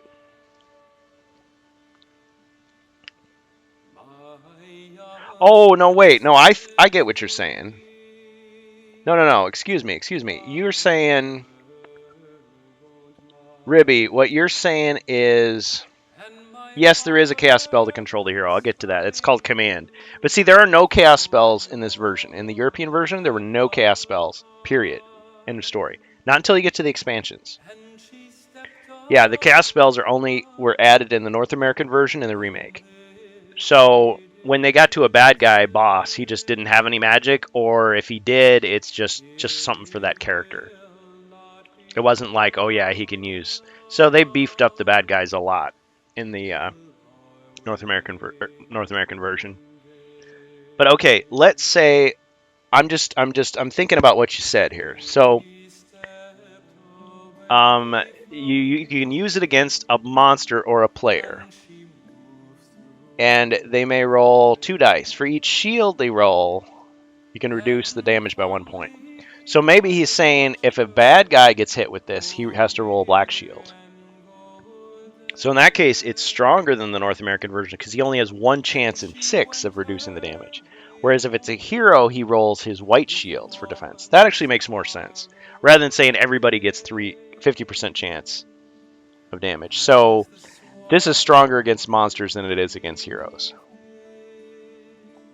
I actually agree with that. Now that I think about it, that makes more sense. Because I was thinking of it in old terms, like this refers to only monsters. But you could cast this, like, you're the wizard and you're like, I'm sick of the barbarian. I'm going to blast him with flames. Okay, well, he rolls 2 dice, and for every white shield he gets, he reduces it by 1 point. But then you might think to yourself, okay, well, I could kill my friend with this, or I could kill a monster, but the monster is going to get killed easier. So let's use it on the monster, because that's going to help everybody. Like, you're teaching the kids how to play. Because why would they be self-destructive? You know, it's like you're playing Double Dragon. It's like, well, I could beat up my friend, but why would I? We should work together so we can beat the game. That's a better goal. Rather than I just want to be a jerk, you know? Or I hit him by mistake, like, oops, I'm sorry. So in fact, the fire mage can use it. We evil wizard use the elemental magic. Yeah. I mean, you can decide that yourself. But in the game, they tell you, like when you meet a boss monster, they'll tell you what he can do. So it's different. It is different. Fire of Wrath, or Fire of Wrath, to use the English accent in the commercial. Because it was the same commercial in North America and in the UK, but they just dubbed over the voices. So in the original version, it sounded like Christopher Lee like talking about Hero Quest. It was really awesome. But then the kids all had English accents, whereas in the American version, same video, but different announcer, different kid voices. Fire of Wrath! The spell may be cast on any one monster or player anywhere on the board. So you don't have to have line of sight. Anywhere on the board. It will seek out your enemy and inflict 1 body point of damage unless your opponent can roll a shield on 1 combat die. So again, if we use, let's see, was it Ribby's interpretation? Or David? Oh yeah, Ribby, yeah. So the idea was, okay, so if you attack a monster, they're rolling a black shield. If it's a hero, they're rolling a white shield. It makes more sense, that interpretation. So yeah, the fact that it can hit anywhere makes it pretty strong. Okay, Courage. Yeah, here you guys were saying Courage. So Courage is, in this version, in this European first edition, Premier Edition, 1989, it be cast on any one player. The player may then throw 2 extra combat dice the next time he attacks. It's the same. The next time he attacks. So in the North American version, it was like as long as he can see monsters. So it just kept on going. So he could just like keep killing monsters, keep killing monsters. If the monsters like ran around a corner, all of a sudden line of sight is broken. It wears off. But this one is just, he just gets 1 big attack, and that's it. So it's definitely weaker in this version. It was Ribby. 100% agree with the shield. Yeah, sorry guys, I got confused for a second. Yeah. No monsters have 2 body points. Yeah, I mean, David, I get what you're saying there. In this version, no monsters have 2 body points. So it's like you'd be overkilling the monster. I take it like that. So the Chaos Warrior will only have 1 body point. He's got 2 body points of damage are going to hit him with the ball of flame. So he rolls 1. Okay. He got rid of 1 of the body points of damage, but he's still going to get killed by the other one. So he has to roll again and hopefully deflect that second one. If he doesn't deflect it, he still gets killed. That's how I would read it. Now, in the expansions, they do add monsters that have multiple body points. So against the Ogre Horde, the Dark Company, and Wizards of Morkar do have certain boss monsters that have more than 1 body point. But yeah, in the base game, they don't even call it the game system. It's just Hero Quest, the 14 quests. Everybody has 1 body point. So yeah, it would make sense. But it's it's like it's worded such that it can apply to a hero or to a monster, because you could attack whoever you want with this. Spells are not, I mean, in the North American version, you can only target a monster with an attack spell. You can't attack your friends. But you can't cast Courage on a monster. Like, oh, let's just make this monster really strong. No, you can't do that. So it's like you can get in each other's way in this version more. Thanks, guys, for the feedback, though. Okay, Veil of Mist. I mean, I'm learning right along with you here. Or you guys who have grown up with this version of the game can school me on it. Veil of Mist. The spell may be cast on any one player. So when they say player, they mean hero. That player may then move unseen through spaces that are occupied by other players or monsters the next time he moves. Because, as you guys said, in this version, the figure has to tell you if you can move through them. So if you want to move through another hero and they're like, nope, you can't pass, like, okay, you can't. But if you use the spell, you can ignore their wishes and just go right through them. In the North American version, heroes can pass through heroes, monsters can pass through monsters. So this would be only to pass through monsters in that version, because otherwise you don't need a spell to do that. And again, you got the artwork, hand-drawn artwork. Water of Healing is 4, so this is exactly the same. Except again, in this version, you can't use it to save yourself from dying. You've got to use it before you go to 0 body points. Sleep. Okay, so this one is a little different. This spell will put one monster or player to sleep. They may try to defend themselves by rolling 1 die per mind point. Okay, so again, they're using white combat dice instead of red combat dice. Because in the North American version, you're always rolling the red dice for mind point resistance. Whereas here, you're rolling the combat dice. If they manage to roll a shield, they are unaffected. A shield. So again, if we take the prior interpretation, so a monster would have to roll a black shield. Whereas a hero would have to roll a white shield. So the heroes would have more resistance. Get another lozenge here.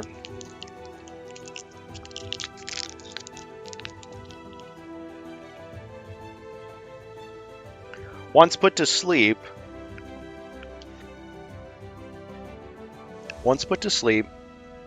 they must roll a 6 at the start of their turn before they can move again.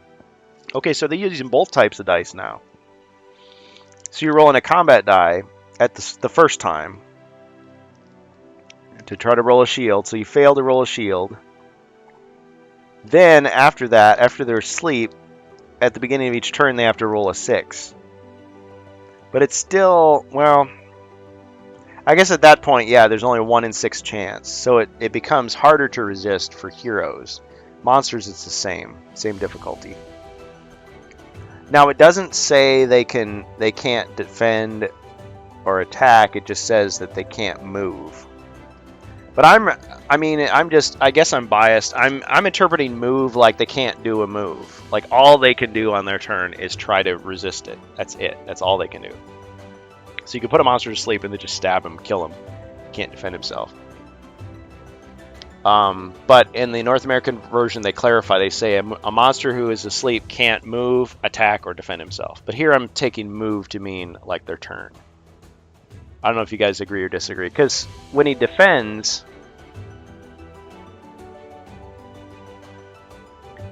they may try to defend themselves by rolling 1 die per mind point. See, that would make it sound like, okay, so when I hear that, I'm thinking that's they're trying to defend against the spell. They're not defending against an attack.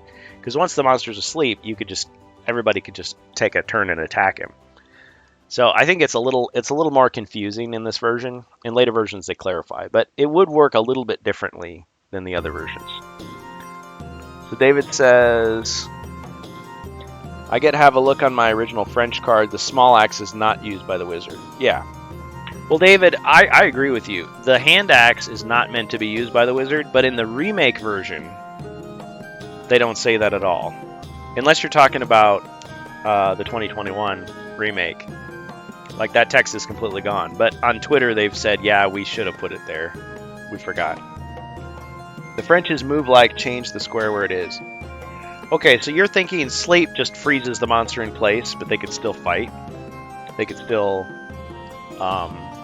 defend themselves. It's rather than like they're asleep, it's like they're just paralyzed. So they're just like, I'm asleep, but they're like still like fending off blows. Yeah. Okay. Well, you're right. I mean, sometimes they say lost in translation. Things are lost in translation. Or it could be the text is subtle. It's like there's an interpretation. I mean, the way these games work is if Zargon interprets it a certain way, that's how it is. The players can't argue with them. I mean, maybe before the game starts, after the game, But once you start playing it a certain way, you just play it that way. But what did they intend originally? Monster cards are different. Check out that you got that brown border and it's red. He almost looks like a stereotypical devil. But yeah, that monster is never in the game. That's like a beast man, I think is what they're called. It's like a furry guy. There we go. Yeah, furry guy from Battle Masters. But like you never fight these guys in the game. So they made it like black and white, just like brown and white in the North American version. So check it out. Goblin, he's the same. Exactly the same as before. Notice that parchment style stuff. And the artwork I think is bigger. But yeah, that brown color, that's almost like what the faces of the cards were in the original rather than that white. Minotaur, yeah. Yeah, I just think there are these characters, if you ever play Battle Masters, they're like half goat, bull, orc monster guys, but they've got fur and like horns. They look just like that.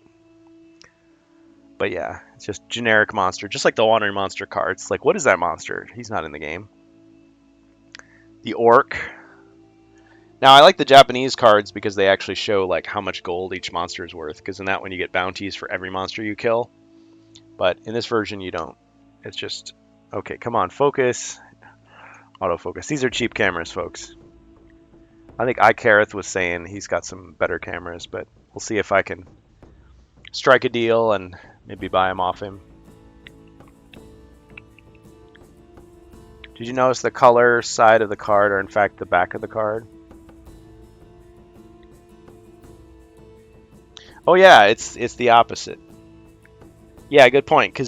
So I've been talking about how just like Space Crusade, like this is the shiny side, this is the shiny glossy side, and then the back is like texture. It's like rough texture, like paper, which is different than the North American ones where it's the same texture on both sides, the same smooth. Whereas yeah, with these, this side is like glossy and smooth, and then this side is textured. Yeah, it's the opposite. They just switch back and forth. Maybe to make it harder to like counterfeit the cards back then, but it makes them easier to shuffle that the two sides are different. Linen. It's not really linen. Because linen I think of as having those lines. Like it's almost like threads, like a patchwork. This is just more like it's just texture.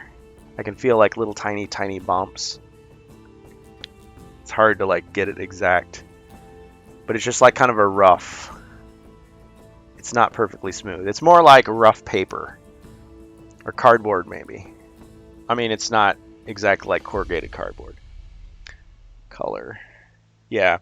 I think the Japanese version, the monster cards, it's like purple. It's like purple instead of red. I mean, it's striking. And certainly you're not going to mistake these for other cards. Orc. So the orc only has one body.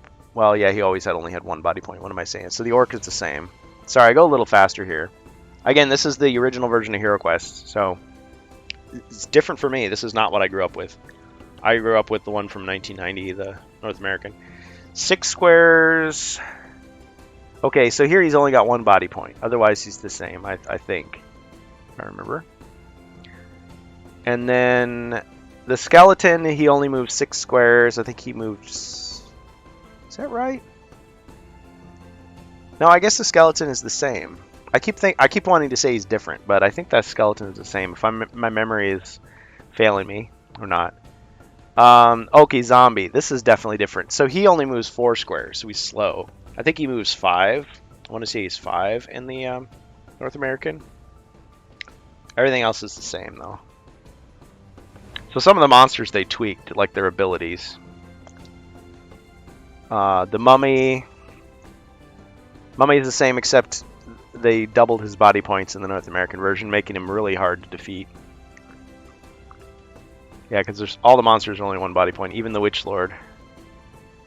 Chaos Warrior, only 1 body point. Oh man, and he only moves 6 squares. Yeah, so the North American version, he got 7 squares, and he had 4 attack dice. Here he's only got 3. So the Chaos Warrior is much weaker in this original version. Much more forgiving. When you see a Chaos Warrior in the North American version, you're like, oh no, these guys are got 3 body points. And the Gargoyle, come on, focus. Sorry, folks, new camera. There we go. Oh, okay, you focus out here and then bring it in. Sorry, learning. The Gargoyle is much weaker, so 4 attack dice, 4 defend dice, so he's more like a Chaos Warrior in the North American version. But he would normally have 3, in the new version, he'd have 3 body points. He'd have 5 defense dice. So, yeah, he's quite a bit weaker. So anyway, yeah, those are the cards. So pretty good shape. So yeah, a lot of subtle changes between this original version and the 1990 North American version, which was the basis for the 2021 remake. So what other stuff can I show you? And there's a nice little place to tuck your cards in here. See that? You can, whoops. You can tuck your cards in. So it's not completely useless. It's not just a big plastic thing that serves no purpose. You got this candy tray liner. So I showed you those doors. Okay. All right, check this out. Check this out. So here, okay, yes, as you can see, this was the real reason I bought this, is the expansions were included. Not the boxes for the expansions. One thing though, the expansion boxes in the European version, they're like, they'd have little flaps. You pull them open to get the stuff out. Like I could picture kids just like ripping those, just tearing them. It's kind of like those Nintendo, like the original NES boxes. Like you just pull it open like a cereal box. It's like rip, whoops, and then you put the stuff in. Whereas the North American version, it's like the lid comes off separately, and it's kind of got a glossy finish, and it's like really cool. But check this out. So this, instead of the instructions, is the rules of play. It's kind of like got a magazine finish to it. I thought maybe it'd be just plain paper, but it's got a magazine finish. Yeah. Yeah, so spoilers. So check this out. It all looks like a parchment, and it's glossy. And it's got this fancy font. And actually there's lines that are deleted in the later versions. Like they took lines out. So there's just a little bit more detail, a little bit more story here.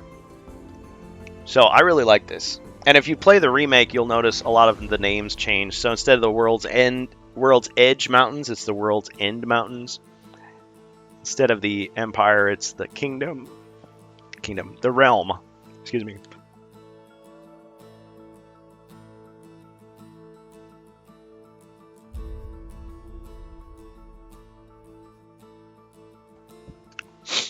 All right, sorry folks, I'm just losing my voice a little bit here.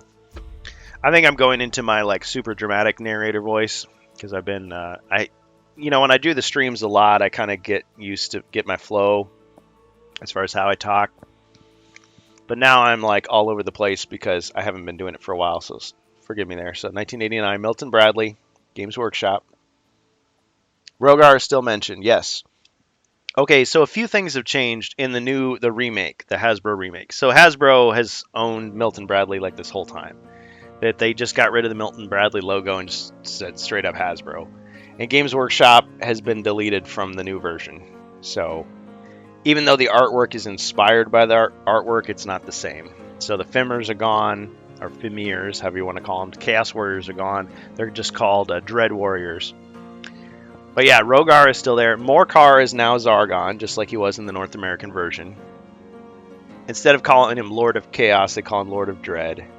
It's not the kingdom, it's the realm. So the Empire has changed to the realm. The World's Edge Mountains are called the World's End Mountains.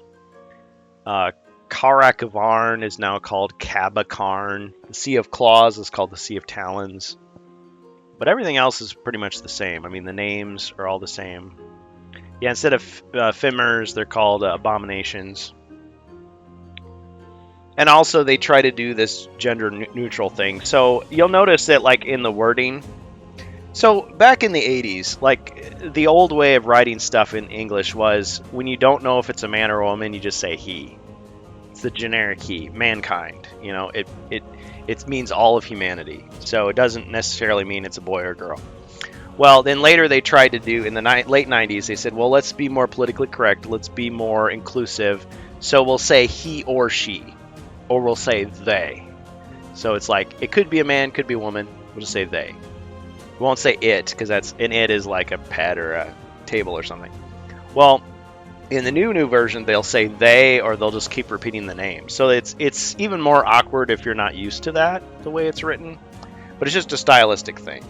They're just trying to keep up with, what they think that is more socially accepted or whatever. So you'll notice a lot more he, the generic male term. So that changes in the additions. But it'll say like they. Or it'll say, like, when they're talking about Zargon, they'll say like they, or they'll say the evil sorcerer. Whereas in this one, you assume Zargon is a guy, like he. But because it's like you're taking on a role. Like if you're a girl and you're playing this game and you're Zargon or Morcar, you're taking on the role. It's not, well, it's Zargana, or it's, I mean, a girl can play a guy can play a girl. Who cares, right? Yeah. Is it Fimir, Femir? But yeah, I'll be playing the new version and I'll call them Chaos Warriors. I'll call them Fimirs. Even though, like, I want to say Abomination, I'll immediately say Fimir, just because that's how I'm used to playing it. You play the game how you'd play it. I mean, if you're a little kid and you start out playing the new version, you're not going to think of all this stuff. But when I go back and I play this, I'm going to keep saying Zargon, even though it's Morcar. Just because that's what I'm used to. Old habits die hard. But I think it's cool seeing the diversity of these different versions. The changes, the subtleties. I think they're all good in their own way. But I mean, if you want, I mean, most of us in the HeroQuest community, we kind of take the best of all the different versions of HeroQuest and make a new version that combines it all together. Kind of a greatest hits. So I'll take stuff from the Japanese version. I'll take stuff from the European version. I'll take stuff from the remake, and I'll, in the classic version, kind of combine them all together. So I've already read this on camera. I printed it out years ago and I read it out. But a couple of different things that stand out. So check out all this extra Games Workshop artwork. It's not in the other versions. And they actually say that you're supposed to roll dice to determine who chooses each character. So you roll the die, and if you get the highest, you get to pick who you want to be. You can be Zargon or one of the heroes. The evil wizard player. Morcar, the evil wizard player. And the last person, if nobody's picked Morcar or Zargon yet, then that person is the bad guy. And here, when they give you suggestions about what the names could be, I mean, it could be anything. The elf might be called Ladril. The dwarf, Grugny. I always read that as Grungy, but it's Grugny. The wizard might be Zoltan, and the barbarian Sigmar. Well, Sigmar, of course, you think of Age of Sigmar, this Warhammer Fantasy Battle. Because there's a Warhammer Fantasy Battle, which is a war game, and then Warhammer Fantasy RPG, which is also from the 80s. I keep having to correct myself because the original version was from the 80s. Those predate HeroQuest, and the world of HeroQuest is loosely based on Games Workshop's Warhammer Fantasy world. Not identical, because there's no Morcar character in Warhammer. Well, actually there is. It's spelled with a K, and he's a Chaos Warrior. He's not a wizard. But again, I keep pointing to him because I'm thinking that's what he looks like. But this is Mentor, so it's very confusing. I'm very confused. Anyway, in French, Fimir can be only said one way. Yeah, I've heard it many different ways. I guess you'd have to see how Stephen Baker says it. Because when he talks in interviews, he'll always say it like the new way. He'll just say Abomination because he's talking about the new game. Because he's a contractor. He's not in charge of the new version. I mean, they have him making quests and stuff, but I mean, he's not the main guy. Whoops. I was just... Oh, wow. It's we've already gone. It's like 3:55. We did not start on time, so I'm gonna forge ahead because there's more stuff. I'm just so excited to be back. There's more I want to say about this. Because I haven't even gotten to the comparison of the old version. So the Way of the Warrior, they do more. I mean, the Japanese version does the most to like kind of ease you into the game, like teach you, like if you've gone from zero, like you've never played a game like this before, because Hero Quest is supposed to be an introduction to fantasy tabletop gaming. You're playing chess, you're playing the game of life, you're playing tic-tac-toe, and then all of a sudden you're playing this. You're like, what do I do? Well, they ease you into it. And the other, like the North American version, they don't do as much hand-holding when they ease you into it. But I mean, you're 8 years old, you're 9 years old, you have no idea what you're doing. So they're teaching you how to play. They talk about this arena. They put a bunch of goblins and they put the heroes in a room and they have you fight to the death. And it doesn't count, like you don't stay permanently dead. It's just a simulated battle.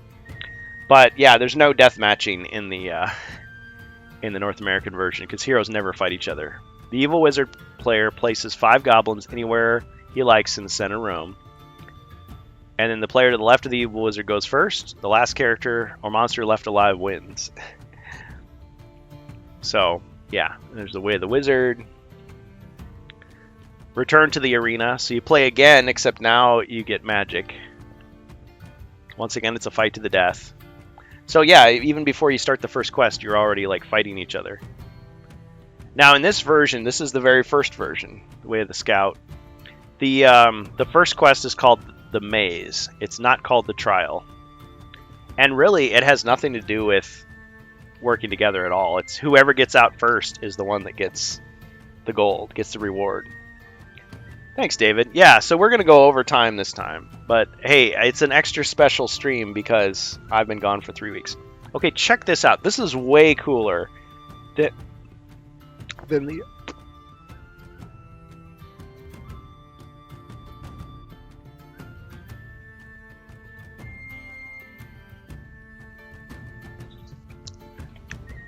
All right.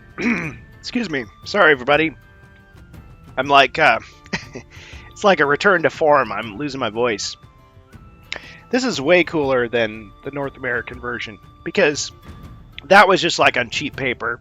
This is like, it's got like a satin finish. It's like stiff card. It's glossy pages, like magazine print pages. There's extra detail in here that don't exist in the North American version. So it says here, let's see. Morcar fled. Okay. There he licked his wounds and honed his skills, conjuring ancient powers with which to overthrow the Empire. This next line is not in the North American version. But he knows not what he has done. They will serve him while it suits their own dark purposes, but in time they will destroy him. So there's the fate of Morcar. Eventually these forces of chaos will destroy him, according to Mentor's prediction. Anyway. So, and notice how it's not like a... You know, that type of booklet, it's like this. It's a regular book, not a tabloid. Champions of the Realm. Okay. Each of you must complete 3 tasks. So that's quests. If you do this, you will be acclaimed as Champions of the Realm and dubbed Imperial Knights. Then will you truly be on the road to becoming a hero. So, and according to this, let's see, I think it says becoming a champion. Again, I've covered this in previous videos. I just wanted to revisit it, showing you that this is in the original. Let's see, quest treasures, completing a quest, buying equipment, becoming a champion. Okay, if you use the same character from quest to quest, you may reach the coveted status of champion. Each time your character completes a quest, write the name of the quest in the box marked task completed. And as you know, some of the names are different. So, like the Stone Hunter is the name of one of the quests. Instead of the Lost Wizard, I believe.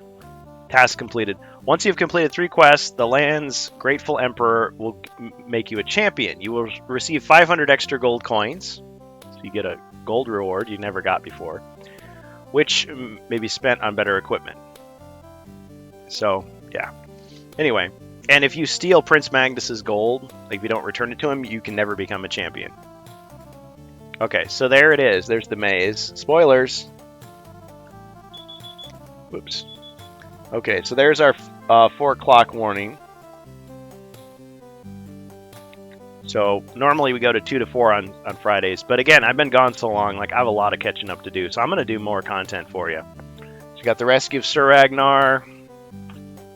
And again, these are like glossy pages. And this is... So, whenever you see like European style, like I'm going to spoil a little bit here for you.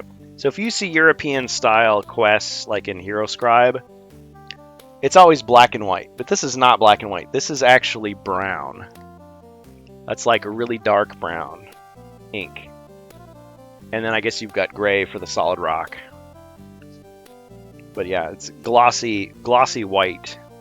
So I think these pages might resist fading more than some of the other ones. See, Lair the Orc Warlord, Prince Magnus's gold. Okay, if any character decides to keep Prince Magnus's gold, instead of returning it, he will be outlawed. This character may never become a champion. Also notice it just tells you the name of the monster. It doesn't show the icon. And it's got Mentor Seal there. And notice how it doesn't have the color coding for the quests like the North American version does. It's monochromatic. But yeah, this is really cool. Yeah, so then you've got the different icon for that rubble there. Brown was the only color. Yeah, I've seen other scans where they show it like in purple or in red. I don't know if that's actually what it was or... Okay, the Stone Hunter, yeah. Notice how the quests aren't even numbered. It's the Stone Hunter, but you're still expected to play them in order. Uh-oh. Oh, interesting. Interesting. Okay. Oh, sweet, sweet. So normally this is supposed to be a blank quest, but guess what? So the guy that sold it to me left me a present. Check this out. This is a quest that he made, or somebody in his household probably made when he was a kid. The quest for weapons. Okay, I may have to play this. Oh man, what a tribute to him this would be. Okay, so quest for weapons. Morcar has stolen all the Empire's weapons. You must venture into his lair. He spelled it liar. Whoops. And recover as many as possible. I'm not going to erase this. I'm going to play it. As possible. You must be careful. There are many traps and collect 50 gold for each weapon found. Oh, man. And he has... So a lot of quests, they have just like, you know, A through H or something. He has A through M. He has a lot of notes. This is awesome. I didn't even know this was in here. Oh, and he even pulled it out so he could, like, keep it separate from the rest of it. You have to play it, of course. Yeah. Oh, this is great. You know what? I'm going to recreate this in HeroScribe and send it to him, too. This is great. I was not expecting this. I mean, you know, it's great to get an old game and you get a glimpse into someone else's childhood. Like, they really enjoyed this and played it and loved it. And, I mean, unless you wrote this quest and never got to play it, that would be a shame. But yeah, it looks like a pretty extensive quest, too. Yeah, definitely. But yeah, there was a blank quest at the end. And, of course, there's no symbols, but there's all kinds of text. He wrote in pencil and in pen. See, he made the same mistake I did. He wrote in pen, and so now you're gonna like, what are you gonna do? Use whiteout to like cover all that up? You're supposed to photocopy it. They don't actually. Oh yeah, photocopy the blank map above when designing your own games. So I don't even care that he wrote in it. I think that's actually really cool that he did. Okay, it's Fire Mage. Okay, so yeah, you guys were asking about Balor, the Fire Mage, the Chaos Sorcerer. He doesn't get any chaos spells. It just says... Let's see. Oh, he has 3 fire spells, which he may use during the game. Okay, you were right about that. Players may not choose fire spells for this game. They must choose their spells from the remaining sets. So the wizard is actually weaker in this one. Or I guess, yeah, because the elf would have to choose something else. Balor also has a special ability of being able to run through any wall once during the game. He's smashed through the wall. When he does this, he's placed on the X in the middle room. Oh, so that's like the escape spell. I get it. Furnish the room has not been put out yet. Wait until the room... Okay. Yeah, so it's like even though he doesn't have the escape spell, it's kind of like he does have it. So that's how they get around the fact that there's no chaos spells in this version. See, the race against time... Oh yeah, there was an error in the North American version of HeroQuest from 1990, which was never been corrected. Never. Even in the remake, they just copied it. They copied it exactly. which is fine. You know, they're trying to stick to the classic. They copied it exactly, and they copied the error. So I'll just tell you. Let's see. Since they're not numbered, it's a little harder to figure out. Oh yeah, in the Stone Hunter, which is the Lost Wizard, he's called Karlen, Karlen instead of Wardaz. What was it?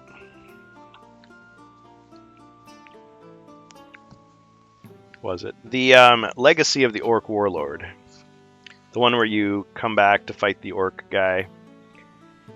In the original version, it's fine, but they made an error when they converted it to the North American version, and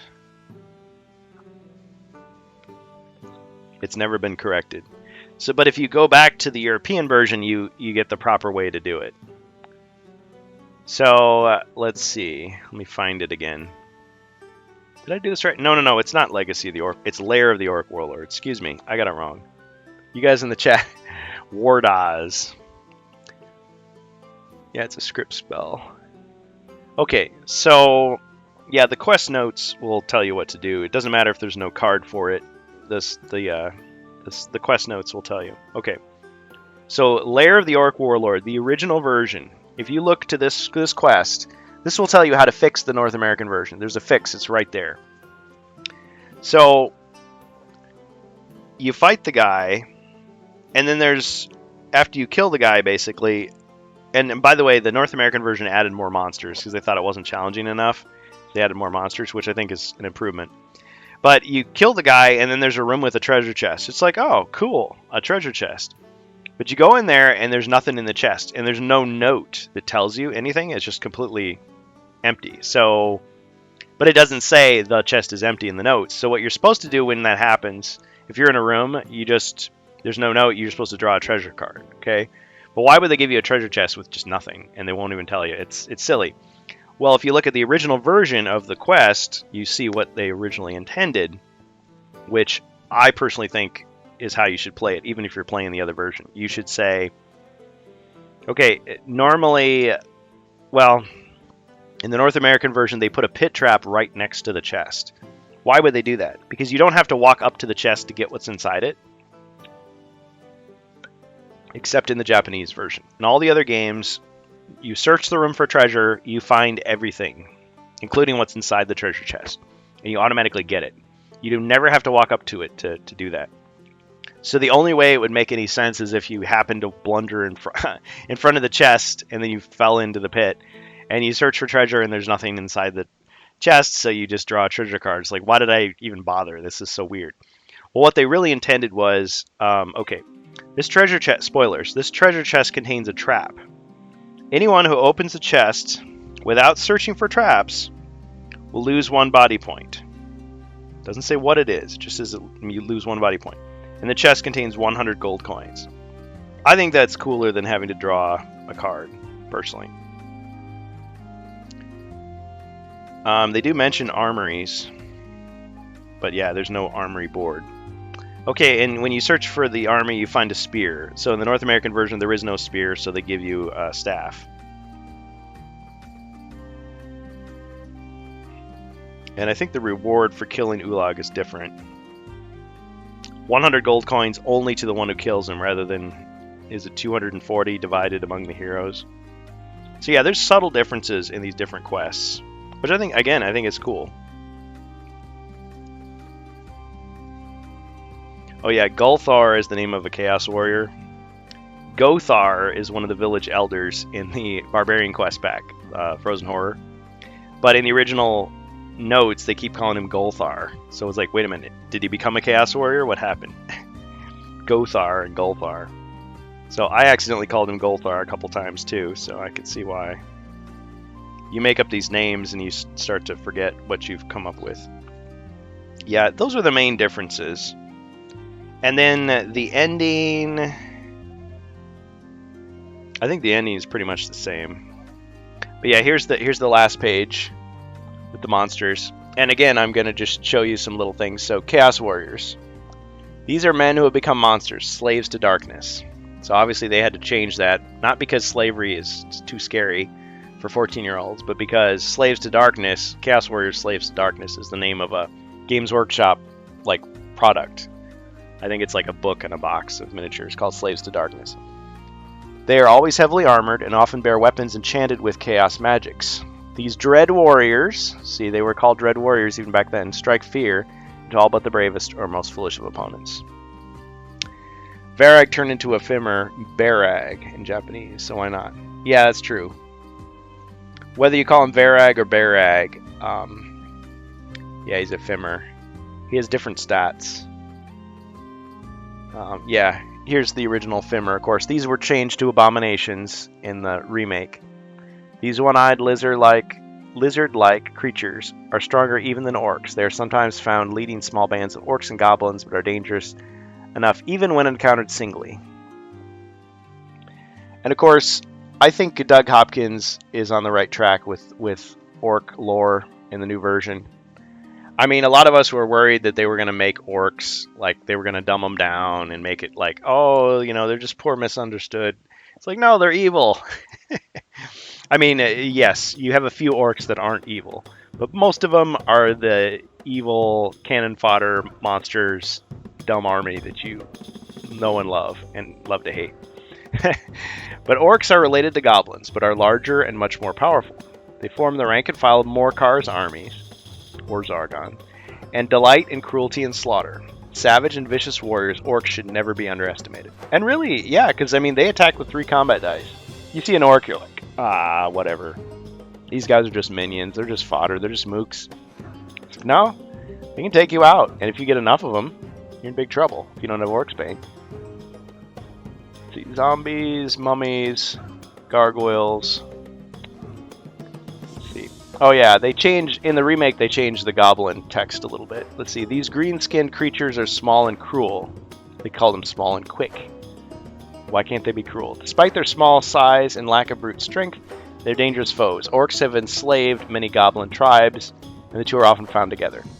They got rid of the part about slavery in the new version. I thought, well, are they just... Oh, I think slavery's too hardcore for people. But I did notice something. In the remake, they actually put shackles on the goblins that are like broken. So I think that's kind of like a tribute to the original. It's like, oh, they're free now. So I guess, well, it's interesting because it's like, okay, well, if you say not all the orcs are evil, you're going to start to feel sorry for some of them. But if the goblins are slaves, like they're forced to fight, you're like, oh man, I shouldn't be killing these guys. They didn't want to fight me. They're just being forced to fight. But if they're free, it's like they chose of their own free will to join in the fight. It's like, these guys had it coming. So I don't know. It's like the philosophy, the morality of HeroQuest. I mean, the fact is, whether they're slaves or not, I mean, they're in your way, and it's either you or them. So, sorry, guys. You know, you got to protect yourself in battle. All right, these, of course, with the original version of HeroQuest, they really emphasized the painting aspect of it, because that's what it was all about, Games Workshop. Check these out. So this is suggestions on how to paint it. Come on, focus. Focus. All right. These are clearly like metal miniatures, because look, this doesn't look anything like the actual gargoyle in the game. Why can't I get it to focus? Sorry guys, having some problems with the autofocus. Since Harry Potter, all the goblins are free now. Yeah. See, because that's the thing. You've got all this popular media out there. You've got goblins and orcs are like generic. They're like in everything. I mean, goblins go back to the beginning of, European lore. But orcs were definitely from Tolkien. But I mean, the word that he got, like, I think it could mean like shadow or like demon or something like that. But his original orcs were basically just goblins, and his orcs were just bigger goblins, hobgoblins. But then he decided that, in the movies you get different versions of different things. Yeah, these are metal prototypes, absolutely. Notice the base is square, the base is round. It looks totally different. Like the barbarian pose is different. That whip should be like around this way. So these are the metal prototypes, absolutely right. And they painted them. These look really cool. I mean, if they offered these for sale, I'd get them. I mean, if they weren't like astronomically priced. So these superb miniatures were painted in Games Workshop's Mike McVeigh using Citadel Colors paints. So of course they got to plug their own stuff and following simple techniques. See, this was supposed to be like Games Workshop obviously got involved because they're like, hey, we can introduce people to the world of Games Workshop collecting, painting. You know, you put the fake grass and everything, and it's like get people into Warhammer. But I think HeroQuest is good on its own. Like, you don't have to. And in fact, I would rather buy this than get into Warhammer because it's like I don't have the time and the money to like collect all that stuff and paint it all. I mean, it's fun for people that are in it, but maybe I just wanna buy the box. It's all there and play it. So let's see. Paint the model with a thin undercoat. See, I could learn from this. Undercoat of white and allow it to dry. Paint in the areas of basic color in the model, such as the skin and the clothes. An orc, for example, could be painted with green skin, brown clothing, and silver armor. Mix black paint with each of the basic colors to produce slightly darker shades. And then carefully paint these into the folds and recesses of the model's armor and clothing in order to simulate shadows. So there's your washes, or your dark shadows. Mix a few drops of white paint with each of the basic colors to produce lighter shades, and then use these to color the raised areas of the model to give the effect of highlights. Cheers, Dead Gamer. Lastly, add the small details to the model using a fine brush. With practice, you too should be able to produce high-quality painted miniatures like these. Good luck! So I'm learning to paint. I like the it almost looks like a molten sword. I've seen people paint like this. It's like, wow, how'd you do it? It's like a 3D painting. But honestly, the toys that I had in the 80s, like, I mean, it would just be like, okay, you splash some white on the teeth, paint the body green, or it's already green, some silver on the metal, and done. You know, maybe you paint the eye, one dot of red, boom. You know, a little splash of white for the claws, white, a little bit of gold. Like, it was just minimal. Like, you buy toy dinosaurs. But it's like, okay, that was made in a factory in Hong Kong. You know, assembly line, cheap toys. But I mean, that when I was growing up, that's what it was. So if you tasked me with painting these, they would look like trash. They would not look cool like this. But now, it's like, hey, I got the time. I could paint a couple figures. I'm working on it, learning. If you wish you could paint miniatures like the one shown in this game, the Games Workshop booklet, How to Paint Citadel Miniatures, gives you all the information you need with step-by-step guidelines to preparation and painting. See, so there's still. For your own painting booklet, send an envelope stamped self-addressed to How to Paint Citadel Miniatures. I'm tempted to send it. I mean, Games Workshop was all about this. Look at the box art. The kids are playable with another version of the game. Yes, you're absolutely right. So I'll show you the back of the North American box because I don't want to flip over both of them. But actually, oh, it is different. Okay, so check it out. This is the North American box. That is clearly the finished version of the game. See, because everything looks like it's supposed to. This is the 1990 North American version. See the square bases, plastic, everything's plastic, except that quest book doesn't look right.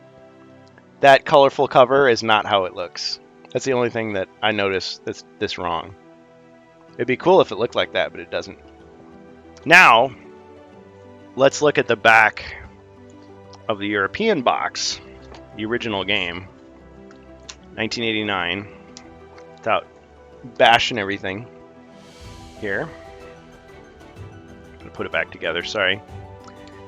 High Adventure in a World of Magic. Let's flip it over.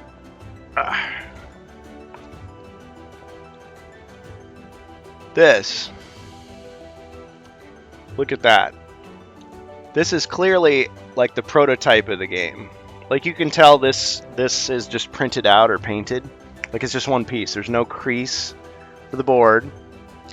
Round bases. And they're like really shiny. So that's not plastic, that's metal that's been painted to look like plastic. Doors are different. Furniture's different. It's much more boxy. That's different. That looks the same, of course. There's a rip there. But yeah, you can tell that those miniatures are the original sculpts. Sorcerer's Table is plastic. Yeah, there's no cardboard. Oh yeah, there's no cardboard component. Yeah, the gargoyle looks very different. Yep. Yeah, so that's another thing I want to show you. Yeah, you're getting ahead of me, which is fine, because you know what's coming. You guys that are more familiar with this stuff. Like, I knew a lot of this stuff, but actually seeing it firsthand kind of puts it into focus, and I forget how many little subtle differences there are. So, yeah, the candlesticks are broken on this, obviously. Originally, these would be glorious candlesticks. They burned down, but look at that. There's no cardboard. But look, there's still grooves for you to print it out and just like put it in there.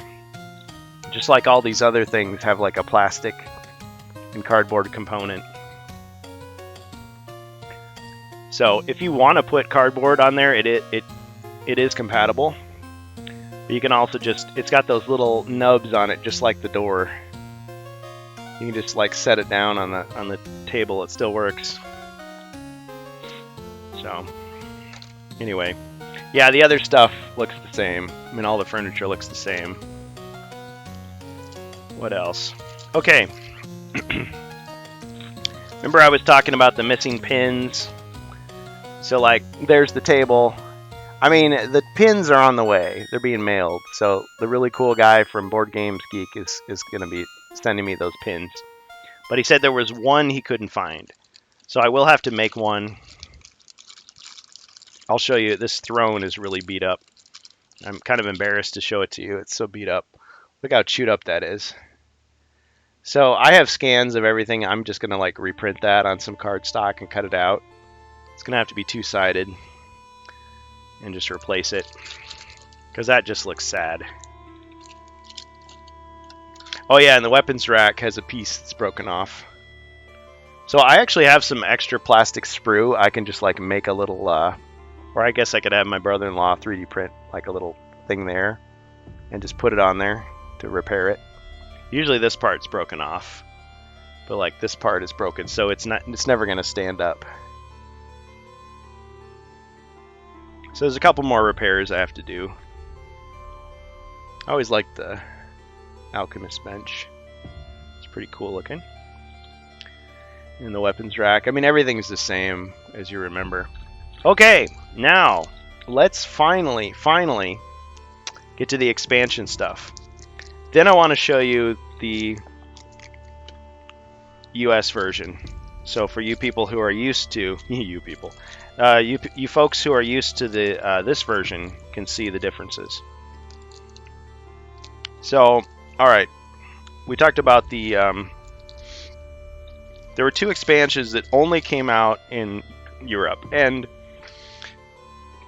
Hasbro's been kind of tight-lipped. Are these going to be remade ever? Maybe, maybe not. We don't know when. It would sure be cool if they did, but yeah, so again, same quality. Notice how there's no cards for these, but there are these. Or are there cards? Well, there's cards here. Okay, let's look at the cards. Glossy, textured. All right, see which ones would be. Okay, so these are Wizards of Morcar. Wizards of Morcar. Oh yeah, that's right. I forgot. All these cards, these are all Wizards of Morcar cards. Against the Ogre Horde didn't add any new cards at all. At all. So these are just in the book. You could... Why would you cut them out? You couldn't. I mean, the values are right here. It just says variable. Come on. Autofocus. Yeah, I got the Ogre Chieftain, Ogre Lord, Ogre Champion, Ogre Warrior, and it's always variable. Well, what does that mean? So you open this up, again, same quality. So these two follow each other. So you play the first 14 quests, then you play this one, and you play this one. And these were designed to beat the heck out of people who mastered the game. Like, these are really hard quests. And I've only played a few of these. So there's some assembly required with the ogres. So again, they just give you the background. Ogres, you can't pass through them normally. Well, can you use Veil of Mist to pass through them? Who knows? So here's how that works. So you start off, and like the first ogre that you encounter is this life counter. So he gets hit once, boom, he gets hit again, boom, he's dead. Okay, so boom, 2, 3. Oh no, it's like 1, 2, 1, 2. Oh, okay, he's dead. So that's a 2 body point ogre. I think that makes sense. This would be a 3 body point ogre. 2, 2. Second one you encounter. Yeah, there's no extra cards, and there's new traps. I mean, this is a sizable book. Pits of Darkness. See here, like you take more damage if you're wearing chainmail or plate mail and you fall in, but it doesn't say a cloak. Of course, there's no cloak of protection. Notice I didn't show you a card because there's no cloak of protection. That was in the second edition of the European version. They replaced the trial, or the trial replaces the maze. And they gave you the Cloak of Protection, which is only usable by the wizard, and Bracers is only worn by the wizard. You can wear them both at the same time. Chaos Sorcerers. Okay, so this is how this works. There's cool artwork. Advice to players. Work together. Yeah, use your ranged weaponry, use your diagonal attacks, block the door. Plan carefully, search for traps. The evil wizard player, they say, lure the enemy into traps. So you could have like some traps and some monsters behind the traps that are shooting at them. At the heroes come close and they fall into the traps. So it's like they tell you, they give you tactical advice. Search for the Ogre Fortress. So notice, like they expect you to write right on the book, which I don't like, and it's shiny, so it's like hard to erase. But yeah, so the first ogre has that many body points. Gargoyle has 3 body points, so there are some other monsters that have more. 1, 2, 3. Oh, I read it wrong. The gargoyle has 3 body, so 1 hit, 2 hits, and then the skull is another hit. So this is actually a 4 body point ogre. Because it's like every time they get hit, you cross off a box, and when you cross off the skull, that's the death of the monster. So I misread that. So actually back here, so that would be a 3 body point monster, right? So 2 boxes would mean he's got 3 body points. 3 boxes would be 4. 4 boxes would be 5. There's a magical statue, it has 2. So yeah, instead of having the skull tiles and having to stack the skull tiles underneath the monster, you just do it this way. So they decided that this was not as good. Yeah, thanks, David. Yeah, I see. Again, it's not. I'm not used to it, so I have to like think it through. Like, okay, this is how you guys played the game. So the token spell, there's no card for the game. Easy process to print the game. A 3 body point ogre. Yeah. Okay. So yes. So instead of having chaos spells, they had these things, these tokens. Check these out. So this is the size that they are. They're fairly large. They're thick cardboard, just like tiles really, except that they're round. And I've seen versions, scans of these that have like artwork around the edge, but these are just solid yellow. So I don't know if that was something that a fan made or if it was like a variation.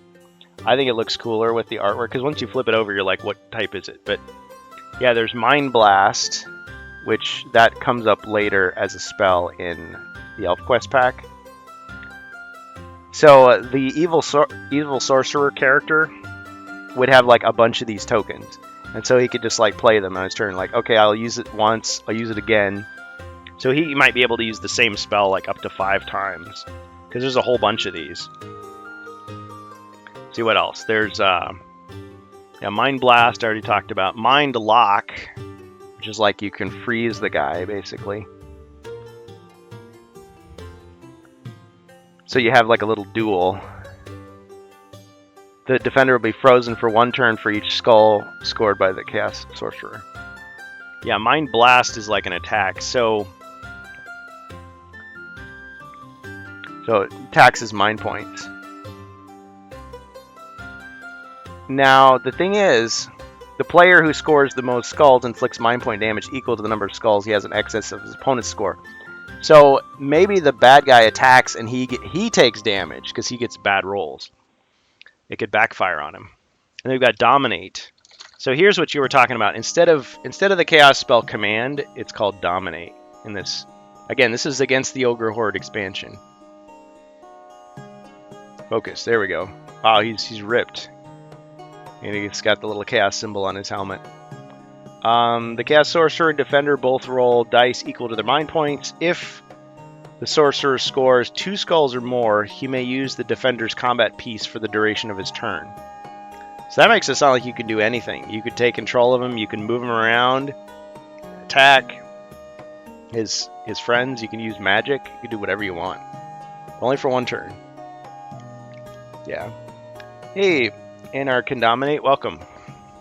Yeah, so perfectly named, yeah. So this is against the Ogre Horde. Now you may recognize these black plastic wall bases. Because this exact mold was used in Space Crusade from the Eldar Attack expansion. And I can't focus. Come on, focus.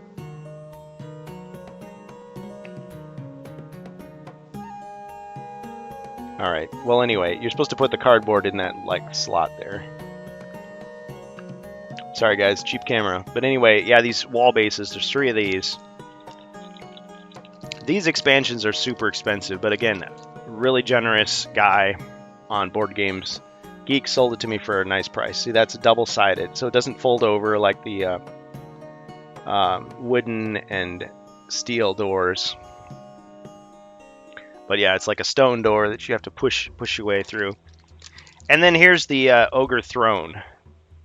See, it's big. It's like an Ogre Throne. It even says it on there. So what you're supposed to do is this.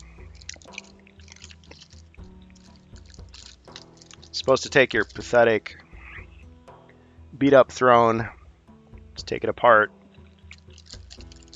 Now, if they ever released a remake, I would expect it would be a fully sculpted piece. We have no official confirmation, but okay, so let's say you wanted to build it. All right, first time doing this here. Does it work? It's like, will it blend?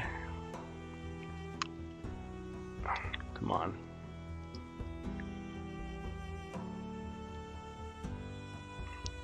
Gee, it's almost too big. Glad Polsky isn't here to do his commentary. Nothing against him, but keep it PG. All right, there. I think that's pretty much what you're supposed to do. There we go. So there's the Ogre Throne, and if you wanted to add, I guess you could use the one from the table to brace it. But then you're going to have to take it off the table, and that's probably how they got lost the first time. Yeah, I actually have a 3D printed version of this to show you another time. But anyway, not trying to beat it up too much. But that's the Ogre Throne. That's the only piece of furniture other than those doors. And there's a Pit of Darkness. It's black on the back, so it's double-sided.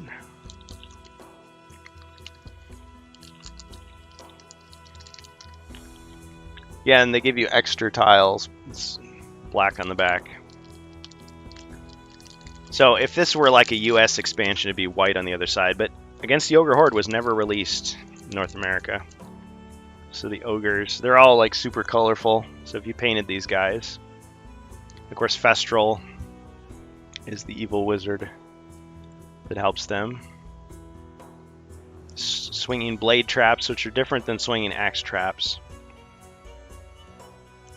2, 3, 4. So 5 body points is the most any bad guy has in this one. Oh yeah, and they do give you the... It's dark brown ink once again. They give you symbols. They give you lots of ogre symbols to make your own quests. But there's no actual blank maps. So again, they only give you that first one in the game system that you're supposed to print out. Alright, so that's that. Witches of Morcar. The Fall Rock doesn't have the same art. Yeah, I suppose it's more zoomed in the North American version, that black border. I suppose you're right. I didn't really think about that too much, but yeah. So Wizards of Morcar. Again, same detailing. This is super rare. This is probably one of the rarest European ones, other than like the one that Amalgamash got his hands on, the Advanced Quest Master Edition. So this takes place right after Against the Ogre Horde. Now, Against the Ogre Horde was only 7 quests, and this is only 5. So they're short, but they're brutal. Now here okay, so those are how the door bases go together. And the Men-at-Arms. There's magical barriers. Oh, I forgot to show you some of the tiles. Because for this one, okay, there's all kinds of new tiles. Oh yeah, for Against the Ogre Horde, I forgot. Let me show you, okay, back to Against the Ogre Horde. This is all UK stuff. This is like the biggest tile I've ever seen. Check this out. This is the Pit of Chaos. Notice how it's got these big black grid lines, though. It's like explicitly. It's not even, they didn't even try to make it part of the background. It's just, this is the grid lines. On the back, this is where you start. It's like the safe area. It's huge, though. It's a good, thick card. And then there's this room. This kind of looks like the Marvel Winter Special, but it actually is different. There's 2 different rooms. And again, it's just a black grid over the top. This looks more like, you know, they tried to make it look like it's tiles, like part of the background. Those weapons are huge compared to the pieces. I mean, you think, like, whoa, that's a giant sword. And on the other side, oh, it's that pit bridge that you cross, trying not to fall in. And there, see there, it just looks like black grid lines. I like it better when they try to integrate it into the actual tile. Make it look like it's not just squares for the sake of squares. Okay, so now we go into Wizards of Morcar. This big, huge tile, it's completely blank, so big waste of space. But over here they explain more rules. So magical reference chart. Magical traps. This is how Fireburst traps work. So that symbol you'll see on the map. Hurricane traps. Teleport traps. Spell special effects. Wall of ice, wall of flame, wall of stone. Yeah, it just seemed like kind of hastily done. But check this out. So instead, you know, in the North American version, lightning bolt, yeah, you say it just travels down. But you actually set this on the board when you cast lightning. It's black on the back. So it's a super long pit if you wanted. And it's supposed to be like, oh, everybody that's in the path gets hit. You know, gets hit by the lightning bolt. But why do you need this? It's just for coolness. And earthquake. So it makes just boom. So everybody is in that vicinity is affected. I guess no one can argue, because they're clearly being affected by it. And you can tell these have a little bit of damage where they've been used. Reminds me of my Space Crusade set. Doors. Or that's actually walls, I should say. Walls of flame. So like there's spells that make these appear, and then you put those into those wall bases, plastic wall bases. I'm not going to do it. This is the, what do they call it? It's not the Cloak of Shadows. It basically is like a void where stuff doesn't work. There was a version of this where it was like a misprint, like it was actually like 6 squares, like little tiles. And so some people who got that set were like, oh, when you use the spell, it covers, like you can arrange them any way you want, and those squares are all affected. Whereas what they intended was just one big piece.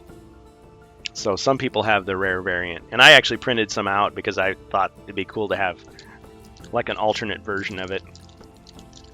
There's the Fireburst. I printed out my own, but they're smaller.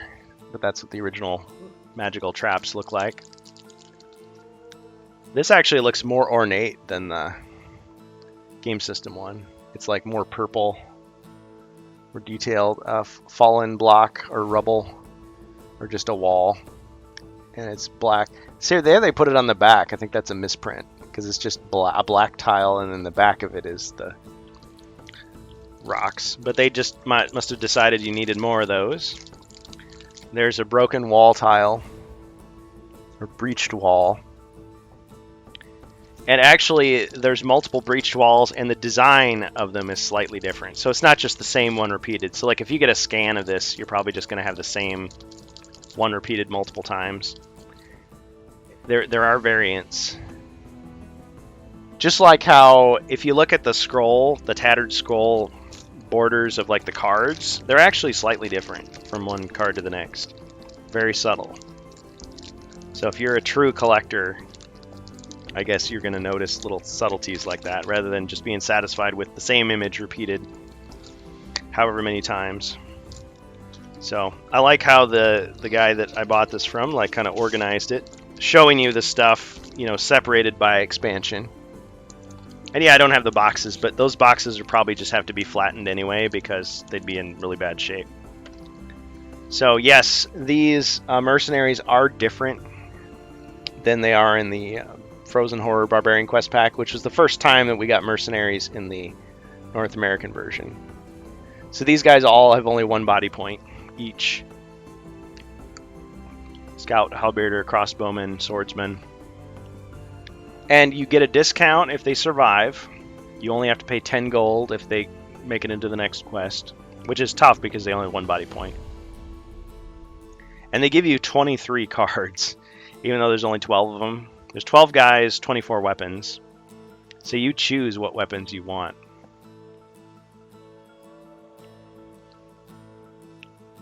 Okay, on their turn, each player moves his hero, then moves all of his men-at-arms. These are guys that you hire between quests. Each man-at-arms may move and fight in the same way as the heroes, using the movement and combat values printed on the man-at-arms card. Let's see, do they have this on the back? No, it's just the final conflict. Okay. When defending, men-at-arms count the white shields. Men-at-arms can open doors and jump over pit traps. I assume they can jump over other kinds of traps too, but here it just says over pit traps. Men-at-arms may not search for treasure, use any equipment, or treasure cards. Oh, okay. So here they explicitly say they can't use equipment or treasure cards. So I guess you can't give them a piece of armor. You can't give them a potion. So in this version, it is more restricted. And only scouts may search for and attempt to disarm traps. Any money given to a man-at-arms cannot be retrieved even after his death. So none of this paying the guy and then killing him and looting the body. Although, what that makes it sound like is if you can't get the money back, so let's say you're in a room and you get killed. And when a hero gets killed, his stuff is either claimed by monsters or it's claimed by another hero. But since if the hero dies, his men can keep on fighting after he dies, they would claim his stuff, which they could give back to him or give to another hero when he comes back. But his gold would disappear because they would just claim the gold, I guess. So that is a slight difference. A player whose champion is killed can choose to continue the quest with the champion's surviving men-at-arms. If not, he must remove the men-at-arms from the game board.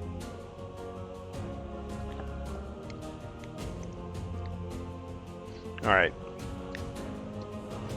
Yeah, so, if you read the fine print, so the Tower of the High Mage. So again, they use the body point trackers for these guys.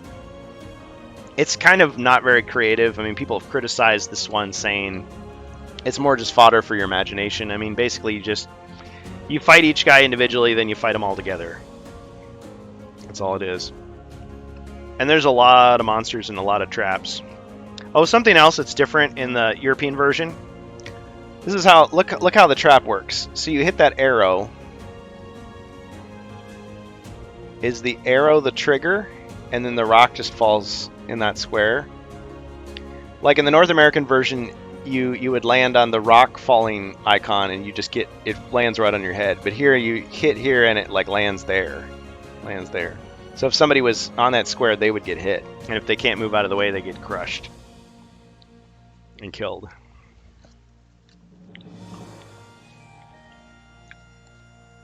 Oh yeah, and another interesting thing about, they never mention the Pits of Darkness. Check this out. Remember the Pits of Darkness from against the Ogre Horde? Come on, focus. Check that out. That looks like a Pit of Darkness to me. But they don't actually describe it in this book, so I guess they just assume that you remember it from this one and you treat it the same way. But if you don't own it, you don't have those tiles. So I think that was a mistake. Because if, let's say you just bought this one and you don't own Against the Ogre Horde, you're just going to be like, what? Is it just a regular pit, I guess? Or is it a Pit of Darkness?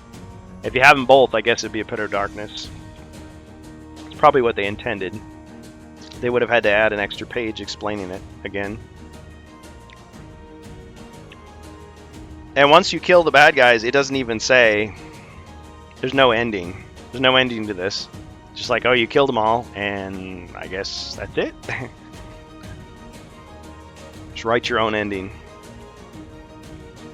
Now, at the end of this one, it makes it sound like there's a battle. Like, let's see. You must escape, and if you can reach the surface, you will be able to lead the Emperor's forces against the remnants of the Ogre Horde. So here is where a really cool guy on Warbuilder 22, I think is it's called, Jacer J, his YouTube channel, he actually used Battle Masters to simulate that battle. Well, there's two different battles. There's one right after Keller's Keep. If you rescue the Emperor, you lead his forces against the bad guys, Forces of Chaos. And right after this one, you do it again. So you could use Battle Masters to like simulate that cutscene battle. So, but I mean, there's no like ending text like there are for the other quests, you know, where mentors like, you know, good job, here's your reward, here's what happened. But anyway, so it was really cool to get these. So let's see, the last thing, oh yeah, got to go through the cards. So this is Wizards of Morcar once again, Wizards of Zargon if you were a North American guy, but it was never released in North America. Men-at-Arms, look how happy they are, smiling. So there you've got the Scout. So as you can see, he's only one body point, but he's only 50 gold coins to hire. Okay, and there's 23 of these. You didn't need 23 cards, but we're guessing that they had to print out a whole sheet or had to have a certain number of cards in the box, so they just said fine. You know, you don't need a card for each guy. You're supposed to have a card for each type. So if you hired 3 scouts, you get 1 scout card. But if you had a scout and a crossbowman, you get the crossbowman card. Like, there's enough cards for everybody to go around. There's a swordsman. 75 gold. Now, in Frozen Horror, he's 100.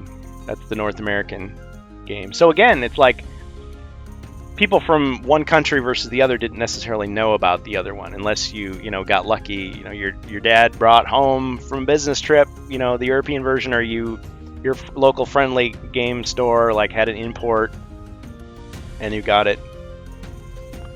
Let's see, 4 squares, 4 dice. Wizards of Morcar was published unfinished for me. Yeah, a lot of people said that. They said, you know, this feels like they're just giving you assets to use in your own quests. It doesn't really seem like a well thought out game. I mean, they gave you lots of stuff to work with, but it was so hard. I mean, from what people tell me, I haven't played it. I played a little bit of Against the Ogre Horde, but I haven't played Wizards of Morcar. But from the look of it, it is extremely difficult. So now this is the textured side. This is the glossy, shiny side. So, focus. Yeah, see my other camera, it like just kind of snaps into focus. This one, you kind of have to play with it a little bit. So there's the Scout, 50 gold coins. Oh yeah, let's see. Swordsman.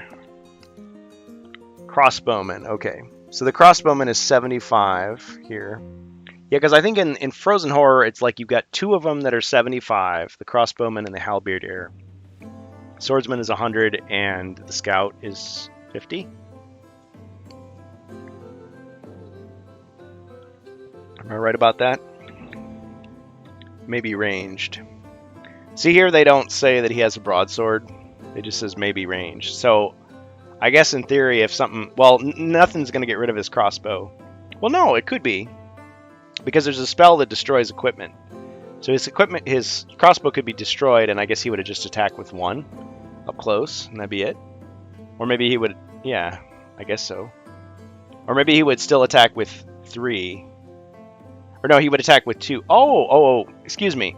He attacks with 2, so he's actually weaker than the Frozen Horror version that attacks with 3, like the standard crossbow. So if you destroyed his crossbow, he would attack with 2 up close. So it's like he has a short sword or like a built-in base attack of 2. So subtle differences, again. So people always debated, well, what if you were playing this pack with the North American rules? Would you convert everything to be different, or would you just play it? Same.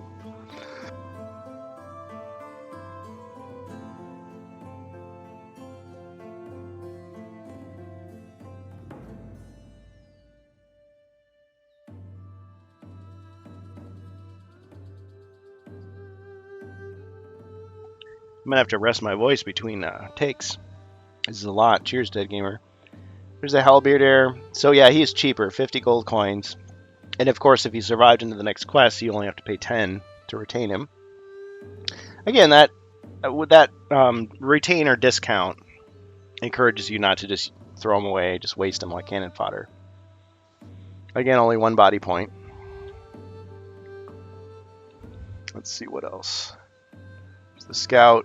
So the scout can search for and disarm traps, just like the dwarf. Okay, so you've got 23 of these cards.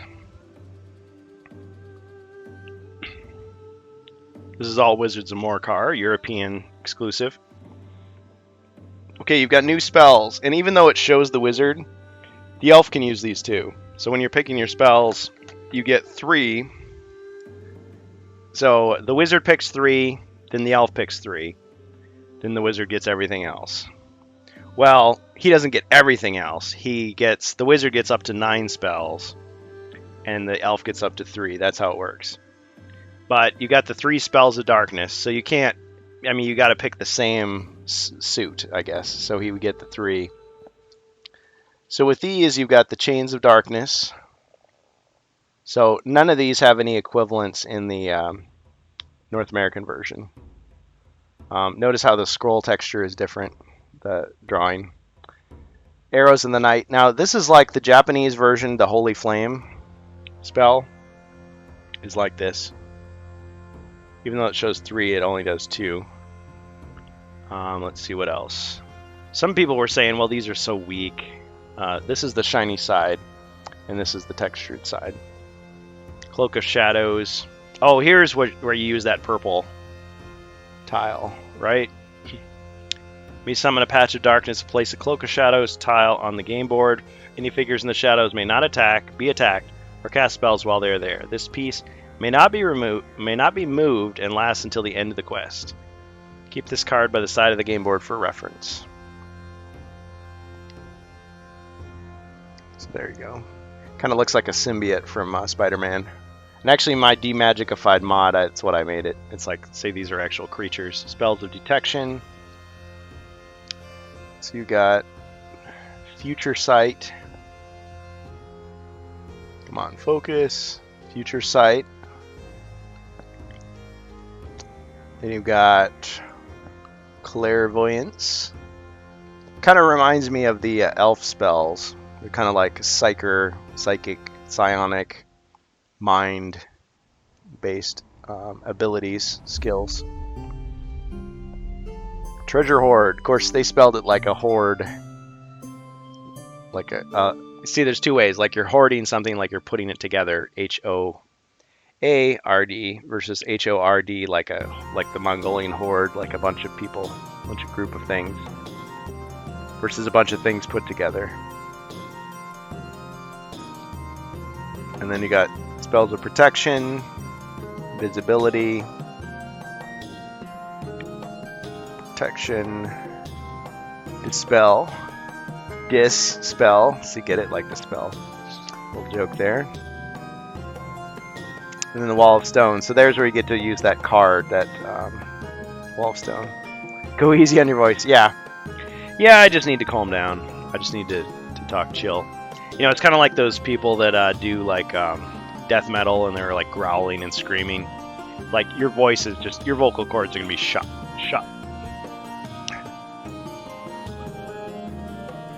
Shot within minutes. And over time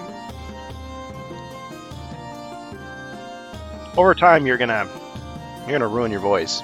So it's like, how do people give speeches for like hours and hours? Well, you just go easy on their voice. So you're right. All right, so there's your treasure. Come on. So it does add new treasure cards to the deck. Okay, focus. So the complaints to the stream will be go easier on your voice and focus. But again, I don't use this camera very much, so I guess it doesn't focus the same way as the other ones do. So there's your magical trap. They tell you to look at the reference. I think when I printed this out, I just put the effects on there because I didn't want to have to keep referencing it. Textured side, shiny side, glossy side. Do you know the band Sabaton? No, I don't. But actually, I have a coworker. I think he still does it. He has his own like death metal band, and it's like he does the growling and he does the head banging, and it's like, how do you do that? Because your neck is going to be all screwed up and your head hurts and your throat is all messed up. But he's just like, no, the way he does the head banging, like he does, like his whole body moves, not just his head, but it has the same effect. And it's like, oh, okay. And he does the voice, like he just does it a subtle way. So it sounds similar, but it's not, he's not just like hurting his throat. So you can totally do it.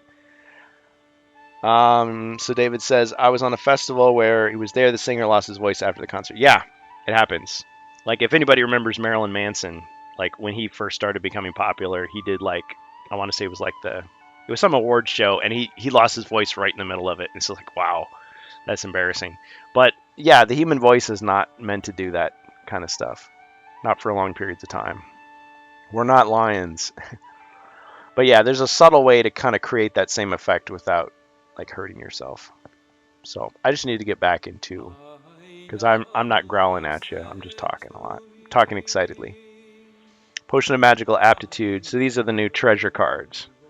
So you add these to the deck, you can find these. Potion of Magic Resistance. So people who have played with me and remember my potions deck are probably familiar with these, because I've just reprinted them and added them to my treasure deck.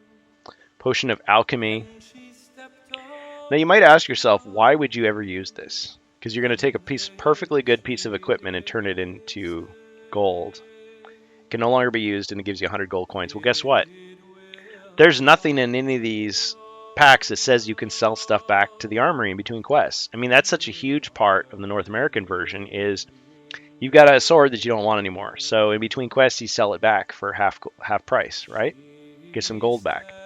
Well, in this one, there's no rule for that. It just have to be a homebrew rule. So the Potion of Alchemy gives you a chance to like, oh, I've got this dagger that well, there's no dagger. Never mind. I guess you've got this sword that you don't want anymore. You could turn it to gold. Another thing people came up with, which was more of imaginative, is what if someone, like a bad guy, rusts your weapon? Okay, it's destroyed. You're like, I'm going to quickly coat it with gold. So at least I can get some money back from it in between quests. So I was just moving everywhere, giving energy. Oh, yeah, they did the show. Oh, and I'm sorry. You had a whole story. I'm sorry, David. Lost his voice after the concert, but another band, Man of War, lead the festival. So Sabaton went to be played again. They did the show. The guitarist and the bassist sing for him. I was moving everywhere, giving energy. Awesome concert. Okay, yeah. Well, that's what you want to have when the show must go on. So you work together to make it happen. That's why hopefully you're in a band where everybody has skills. It isn't just like one guy can sing and that's it. you know, people can take over for each other. Because what happens, yeah, somebody gets sick, somebody gets hurt, can't make it, whatever. He was partying too hard and he's hungover and can't do it. It's like, oh, canceled. Show's over. Magic resistance. Not me, of course. He. Yeah. Potion of Charm. I like this. So you drink this potion and you're like, listen here. Liquid Courage. So you're even more persuasive. So the guys are like, yeah, we'll fight for you for 25 gold coins less. Yeah, so you can talk your way into a better deal. Those mercenaries. Because you have to be a champion to hire them. So poison. Now they always show like one of the mercenaries drinking the poison, but they never search for treasure. So why did they do that? They just didn't want to show one of the heroes doing it. Roll 1 combat die. If you roll a skull, you lose a body point. Because yeah, this can never happen. This mercenary can never take the poison for you. Okay, so when you fight the Wizards of Morcar, they have their own preset chaos spells. So finally you get full-fledged chaos spell cards. So there's the High Mage. There's the Orc Shaman. He's got his 6. So they each have 6 spells. That's a lot. I mean, usually you get a guy who's got maybe like 2, 3, 4, maybe 5. I mean, I don't even think the Witch Lord has that many. Could be wrong, but Storm Master. Pretty cool artwork. This one is like, that's not just the camera. This actually is kind of like blurry compared to the other artwork. Come on, focus.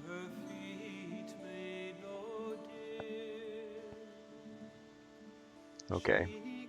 Well, even to me, it looks slightly blurred. It's not... Okay, there it is. See, look, it actually is slightly blurry compared to the other ones. But the Necromancer... So when I did my Demagikified mod, I wish I could show you, because I had some really cool card designs. But yeah, I had Chaos Alchemist. I had a Orc Alchemist. Elementalist. And Vampire. So anyway, so here's what their cards look like. So this is the textured side, shiny side. So you got Strands of Binding. I mean, these spells are, if these guys stay alive, they can use all kinds of nasty tricks on the heroes. Strands of Binding.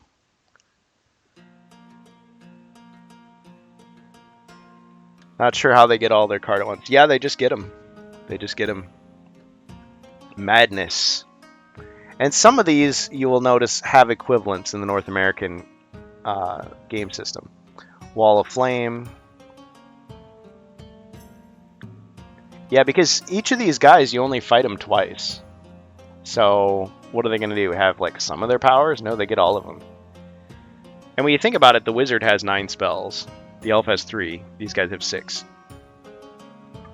The Frozen Horror, spoilers, when you fight him, he's got 12 spells. He'll have like the 6 ice ones, and then he'll have 6 of the game system ones. Escape. Now this, he can move to any unoccupied square on the game board. So it's not like he has to go to the X, like in the game system. Rust. Okay, check this out. Rust. This is different than the North American version. Causes 1 item of equipment of the Evil Wizard player's choice. So anything, not just a helmet or a sword. Any equipment. To rust to become useless, the equipment card should be discarded. So I'm thinking like he uses this on you, you're like, quick, Potion of Alchemy. At least I can turn it into 100 gold coins. So this is what the High Mage gets. Dispel, so he has a Dispel to force one of your spells to be lost for the duration of the quest. Orc Shaman, he's got Sharpened Blades, which is classic. So all the orcs in the same room for that attack only. What else? He gets Shield of Protection. All the orcs in the same room to roll 1 extra die in defense. So now the question is, does the Orc Shaman count as an orc for, like if you have Orc's Bane, do you get to attack him twice? I'd say yeah. Personally. Summon Goblins. It's kind of weak. You only get 4 Goblins. Anywhere on or off the board. So he could teleport them in, or he could just summon them. Let's see what else. Orc Berserker. So that orc can move and attack twice. That's pretty strong for 1 turn. Summon orcs. This is kind of weak. It only gives you 2 orcs. From anywhere within his line of sight. Take 2 orcs from within his line of sight. The orcs can move and attack immediately. Done so. Oh, so this doesn't even summon them. This just teleports them in. So that's really weak, actually. So you take 2 orcs that are like on the other side of the room, and you just move them closer, and then they get to attack. If they haven't done so already. So this is almost kind of useless, but may move and attack immediately unless... Well, I guess it gives them extra movement. It's like a haste thing. Like, oh, these orcs, they run forward, and then they get to run forward again and attack. Okay, Spirit of Vengeance. Just like an attack. 4... Oh, it's kind of like a bad version of Genie. 4 attack dice. So, I guess there's your evil Genie, but it doesn't revive anybody, it just attacks. Storm Master, okay, his stuff. Wall of Ice. Yeah, you can actually attack the wall. Destroy it. Thieving Wind, so he gets to steal equipment. So it's kind of like Rust instead of destroying it, but he just yanks it away. Oh, it's discarded. So it's not like he gets it, like he force pulls it away from you. It's just gone. So it's not like you kill him and you get it back. It's just taken away. Of course, where did it go? It just flew away into the wind, or just flew somewhere into the dungeon? Blinding Sleet. Kind of reminds me of move attack, range attacks. Oh, I guess it's kind of like a null field. It just stops everything. Alright. Lightning Bolt. Now it shows the Archmage, or High Mage, but it's actually Storm Master, so that was like a mistake. But yeah, that's that Lightning Bolt tile. 3 combat dice, which you defend normally. The North American version is just 2 dice, and you don't, or it's 2 hits, and you can't defend against it. So it's different. Earthquake. There's that Earthquake tile again. Almost done with these, and then we're going to go through a quick run through of the North American version so you can see the differences. Hurricane. This is like, it pushes everybody backwards. So you could push them into traps, push them into danger. Necromancer. Summon Mummy. Just 1 mummy. That's it. It's kind of weak. I mean, it just summons 1. It's not like Summon Undead where you get a whole bunch of Skulls of Doom. It's kind of powerful. 2 combat dice attack. And Death Bolt. So that's 1 body point. Instant hit, can't be avoided. Raise the Dead. This is kind of a cool one. So dead monster, a skeleton pops out to attack. So they turn into a skeleton. In my demagikified version, I was just like, oh, like an alien, like it bursts out of their body and attacks you. So a mutant comes out and attacks. Kind of gruesome. Fear.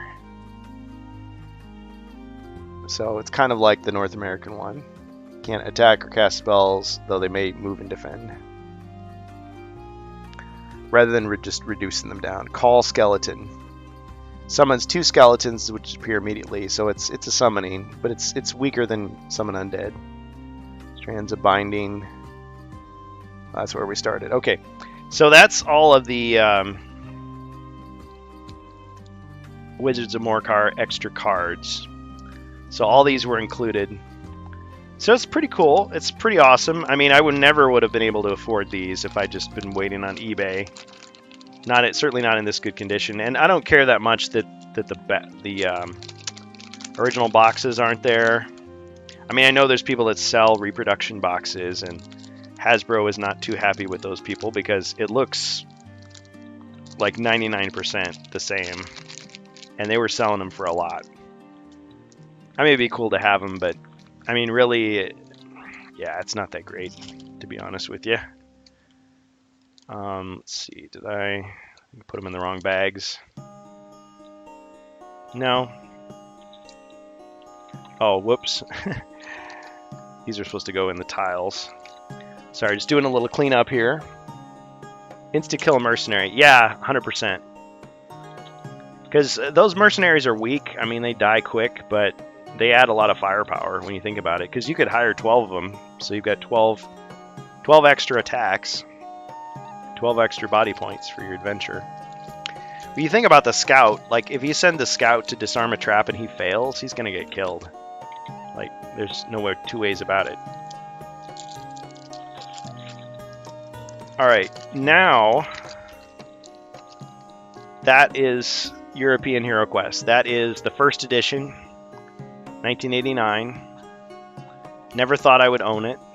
Never wanted to, really, but it was just a bonus. It was a package deal. It was like, listen, if you buy this, you're getting everything. You're getting the game system, you're getting... I mean, this is like everything except for the Dark Company, which is super hard to get anyway. So kudos to Amalgam Ash for getting it. But I mean, this is like everything, and it's all together in one box. Just like with Space Crusade. When he sold me Space Crusade, like the Eldar Attack box wasn't there. But all the components were in there. That was pretty awesome. He didn't have Mission Dreadnought. That one is ridiculous. It's like $200. Like, I'm not spending $200 for an expansion. I don't care how cool it is. And really, Eldar Attack is the better one anyway, I think. Because you've got all those cool... So that box needs to be repaired. That tape was coming apart. I find that Gorilla Wood Glue is really good for like this board. Like fixing the boxes, like the corners of the boxes get torn or whatever, rather than tape.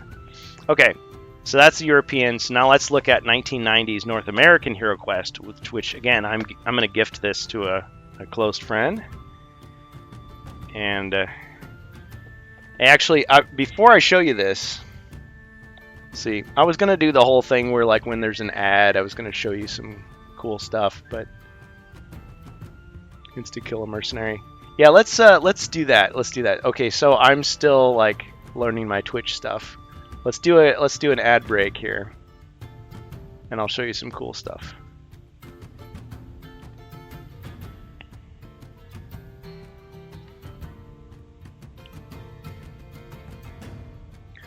I lose a full Space Crusade, left it on an old friend. Well, I hope the friend appreciated it. That's what I would say.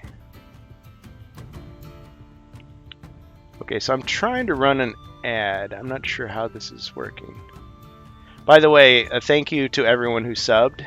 Thank you, David, for that. You know what? I don't even care. It's like, okay, we're going to run an ad and we're just going to get some money, and then if they don't run their own ads, they don't really know. Because the channel recently ran a commercial. Oh, I see. It already ran it. I wasn't even paying attention.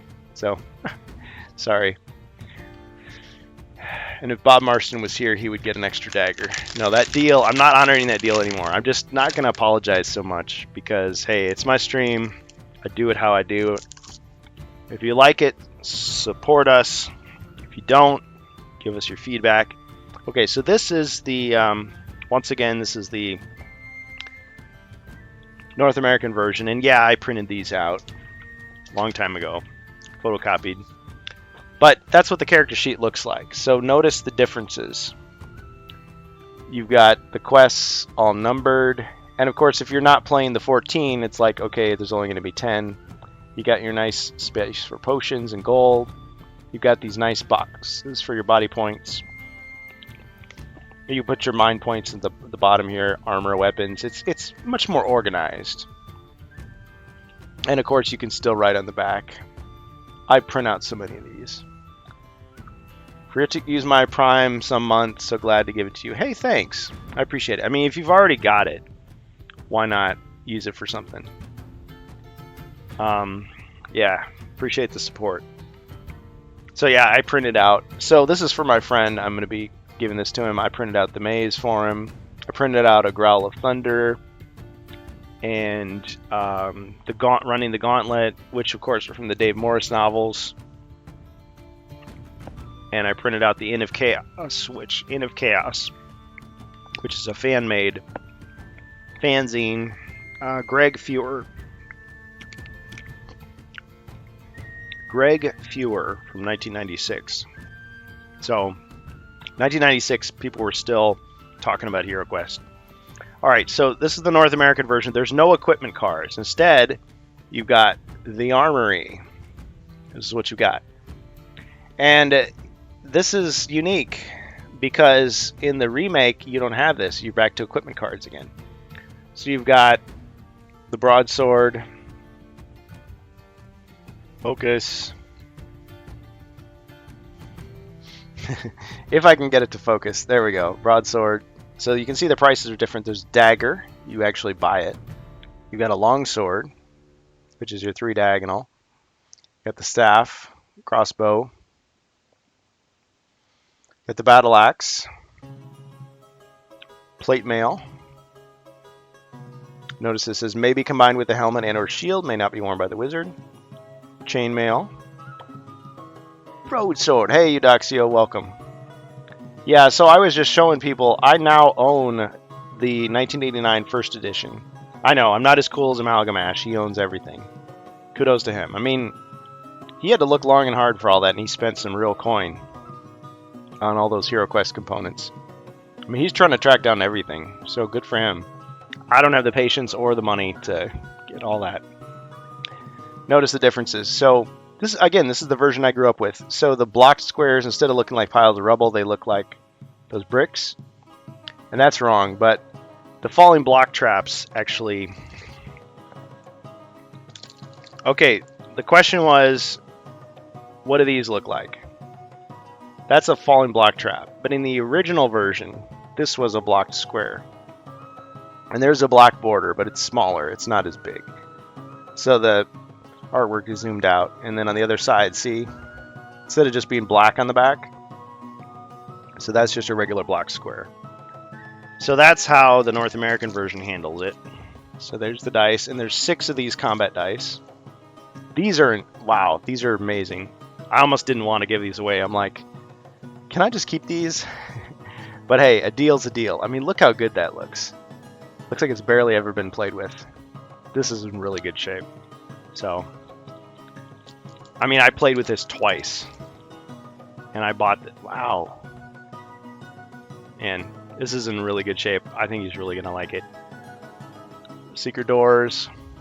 So the only ones that are black on the back are the double block squares. Notice how it doesn't look like rubble anymore. And the stairs. But since you've got multi-body point monsters, you've got these skull tiles now. Which it looks a lot like Battle Masters, but it's not the same. The Battle Masters, it has like bigger teeth. And it has, the eyes look different. So you see you would stack these underneath the monsters. So Chaos Warriors have 3. Fimmer and Mummies have 2. Gargoyles have 3. And then, of course, the Witch Lord has more than 2. I mean, all the bosses have multiples. Let's look at the cards.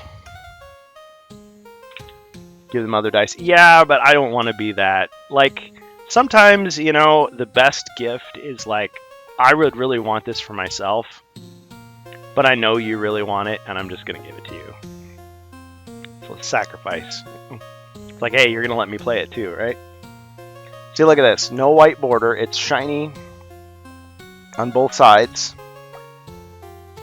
And the artwork, it's almost like it's been photocopied, so it's like a little bit of detail is lost. But notice how it's kind of like an off-white color. It's not pure white. And this is what the North American cards look like. And it's like a painting, an oil painting. Notice how the font is different. But I mean, this is what I grew up with. To me, this is normal. Whereas to you guys, maybe it's the opposite. So you've got all your treasure cards, so let's go through them.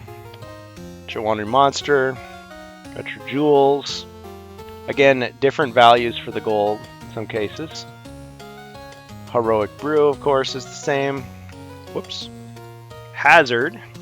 So notice the artwork is different. It's a hazard instead of the spiked pit, and you got 2 of these. Gold is different. But again, this is what it was for me. This is whenever you saw that, it's like, yes, got some gold, got some jewels. And if you play the remake, I mean, it's exactly like this. Other than some differences in the artwork, I mean, all the values are like this, not like the other one.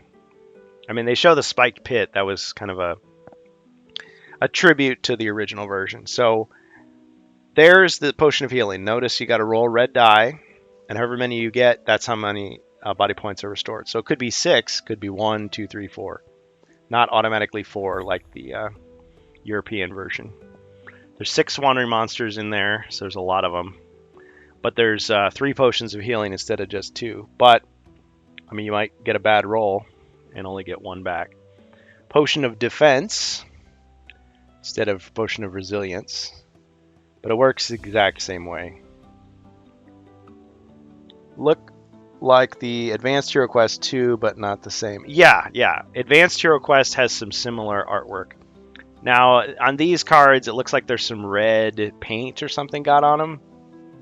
Or maybe it could be a misprint like the factory. But that doesn't ruin anything because you can't tell. It's not like they're marked cards or something. It doesn't ruin the surprise. Potion of healing. But I mean, these cards are in really good shape. Like, you can almost feel the plastic coating still on. Like, normally I'm used to, like, it's worn off. Like, because it's been shuffled so much or it's sweaty hands. I mean, usually the cards are just on the table. They aren't in your hand. Potion of Strength. It's the same. Notice there's no border around the edge. Hazard. Gem. Gold. It's much more uniform. So the European version, it's almost like every card is different. Here it's like they're all the same. I mean, there's just multiples of each one. Just about. Gold. Okay, and then here's the monster cards. So that's what monster cards look like. And notice it's black and white. And it kind of breaks with tradition because, he's coming for me. It looks just like a drawing instead of, or a lithograph, a sketch, instead of a painting. Ugly guy. Orc. Fimir, or Fimmer, or Femur.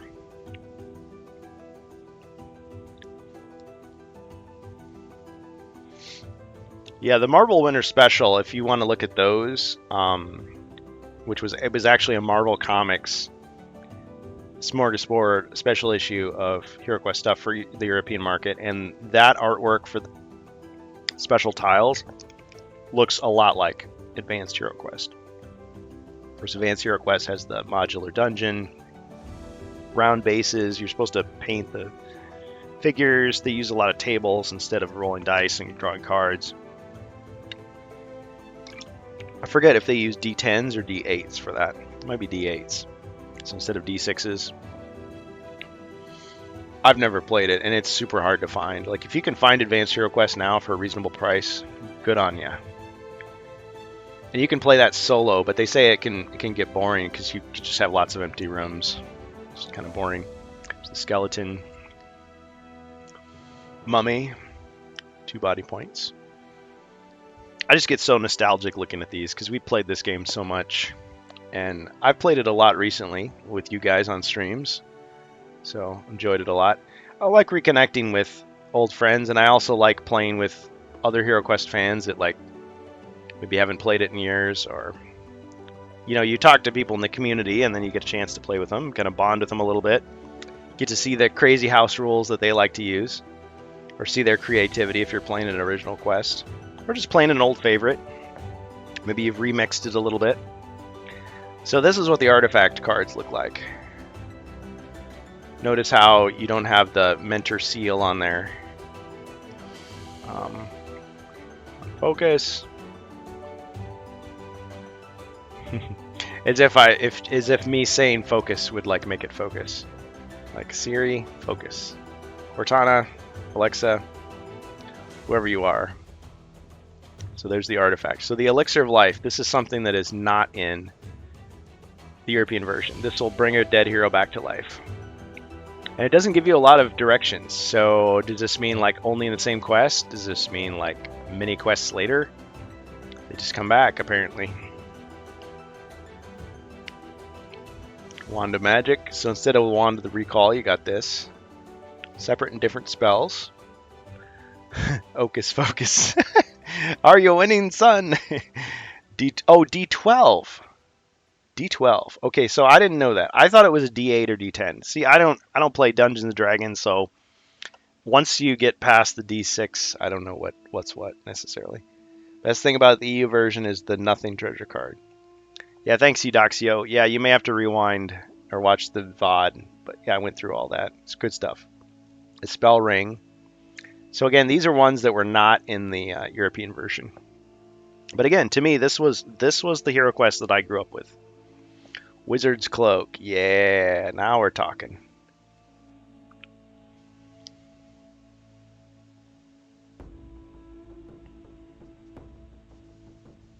Okay. This is really silly. So this is a $20 camera, okay? Can you believe it? All right, Wizard's Cloak. Yeah, so instead of the Cloak of Protection, he gets that. But again, this is the 1989 version that I bought, so there's no Cloak of Protection, there's no bracers, because that was added later. Instead, you just got 2 copies of the helmet, 2 copies of the shield. Wizard Staff.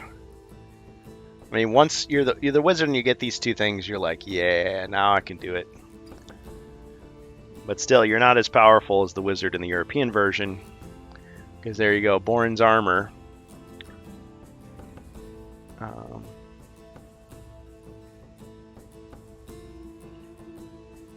Yeah, today is discussion day. We're not playing. Unlike normal plate mail, this mysterious ultralight metal armor does not slow down its wearer. May not be used by the wizard. So if you're playing the European version, no such restriction. Eudoxio. I'm from Spain, so I grow with EU. Yeah. I'm trying to think, the Spanish version, did it have some interesting differences?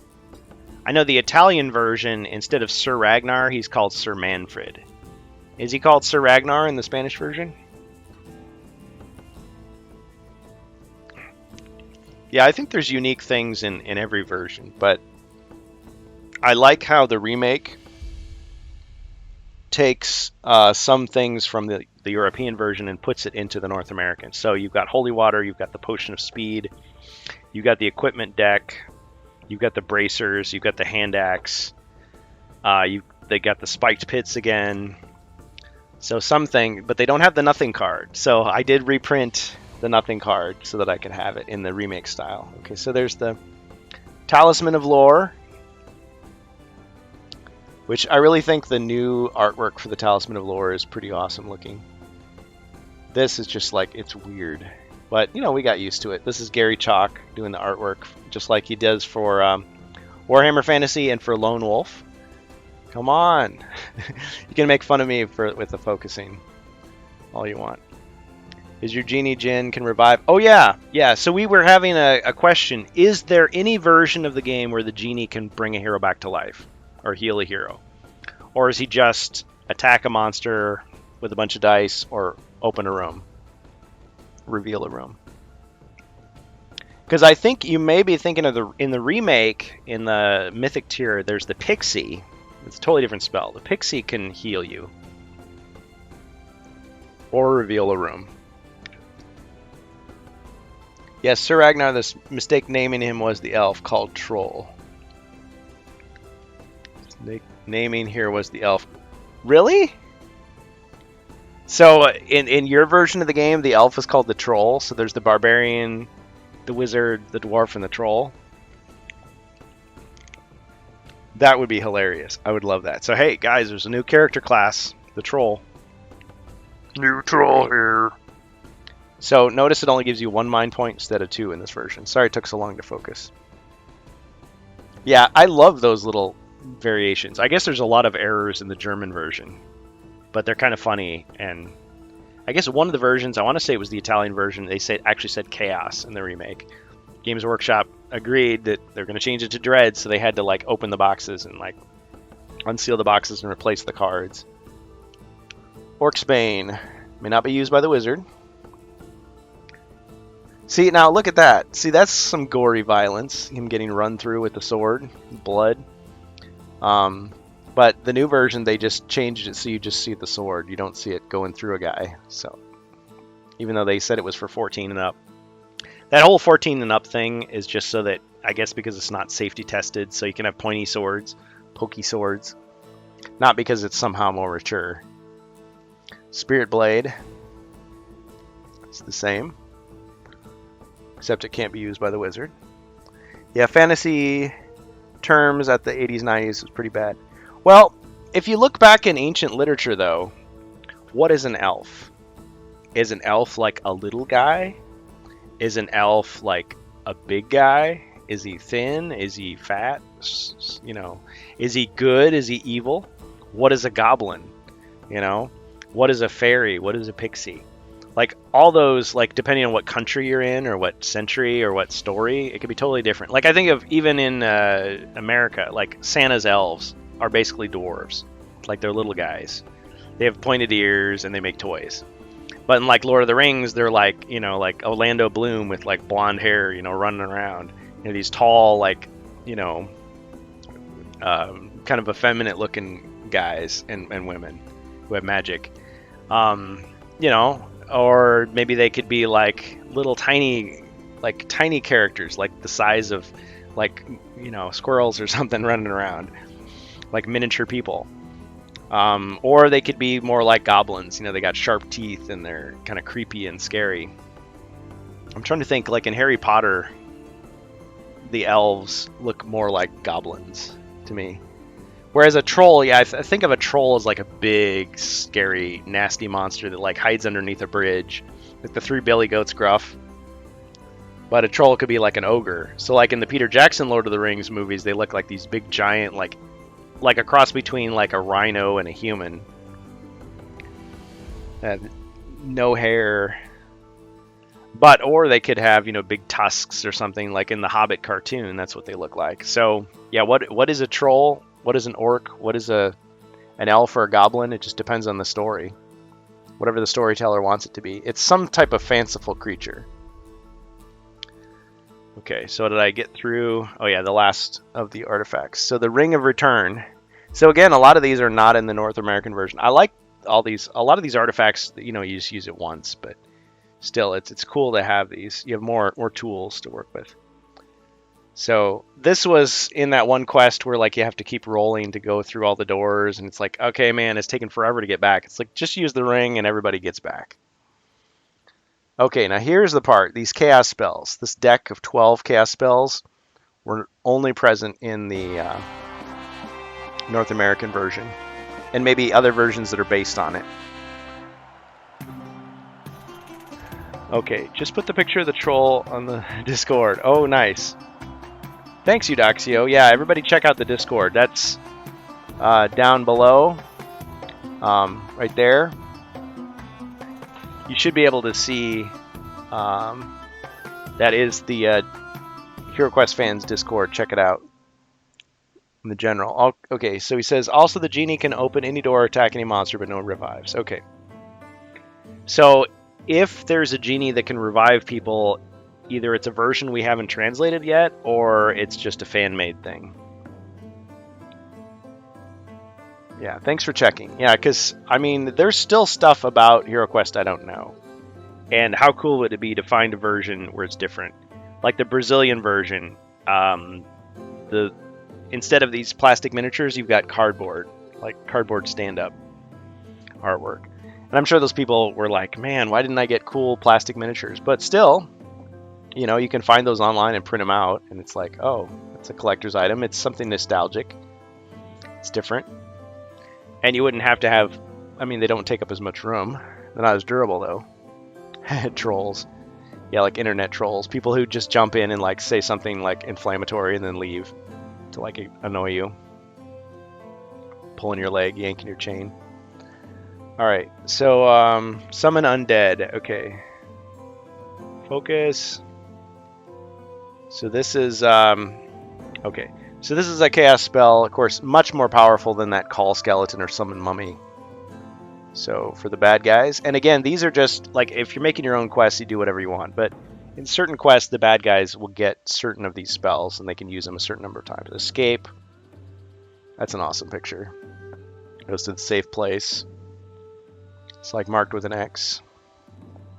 It's fear. Okay, so his attacks are reduced to 1 combat dice. Instead of him not being able to attack at all, it just weakens him. Once on our future turn. So they really standardized it. So you use your red movement dice. And if you roll a 6, so if you have 3 mind points, you get 3 chances to roll a 6. When we were kids, we didn't understand what that meant, but quickly figured it out. I don't think in France we had a weaker dwarf. Lightning Bolt. Now this is a nasty spell. Can travel any direction. It'll inflict 2 body points of damage on all heroes or monsters and stand in its path. So no defense, no tile, just boom. Damage. And of course this is shiny on both sides. But Firestorm. I don't think anybody in the game system. Some of these spells are not used in the game system. They're only used in expansions. But the Firestorm is really nasty. 3 body points of damage to everybody in the room, except for the spellcaster.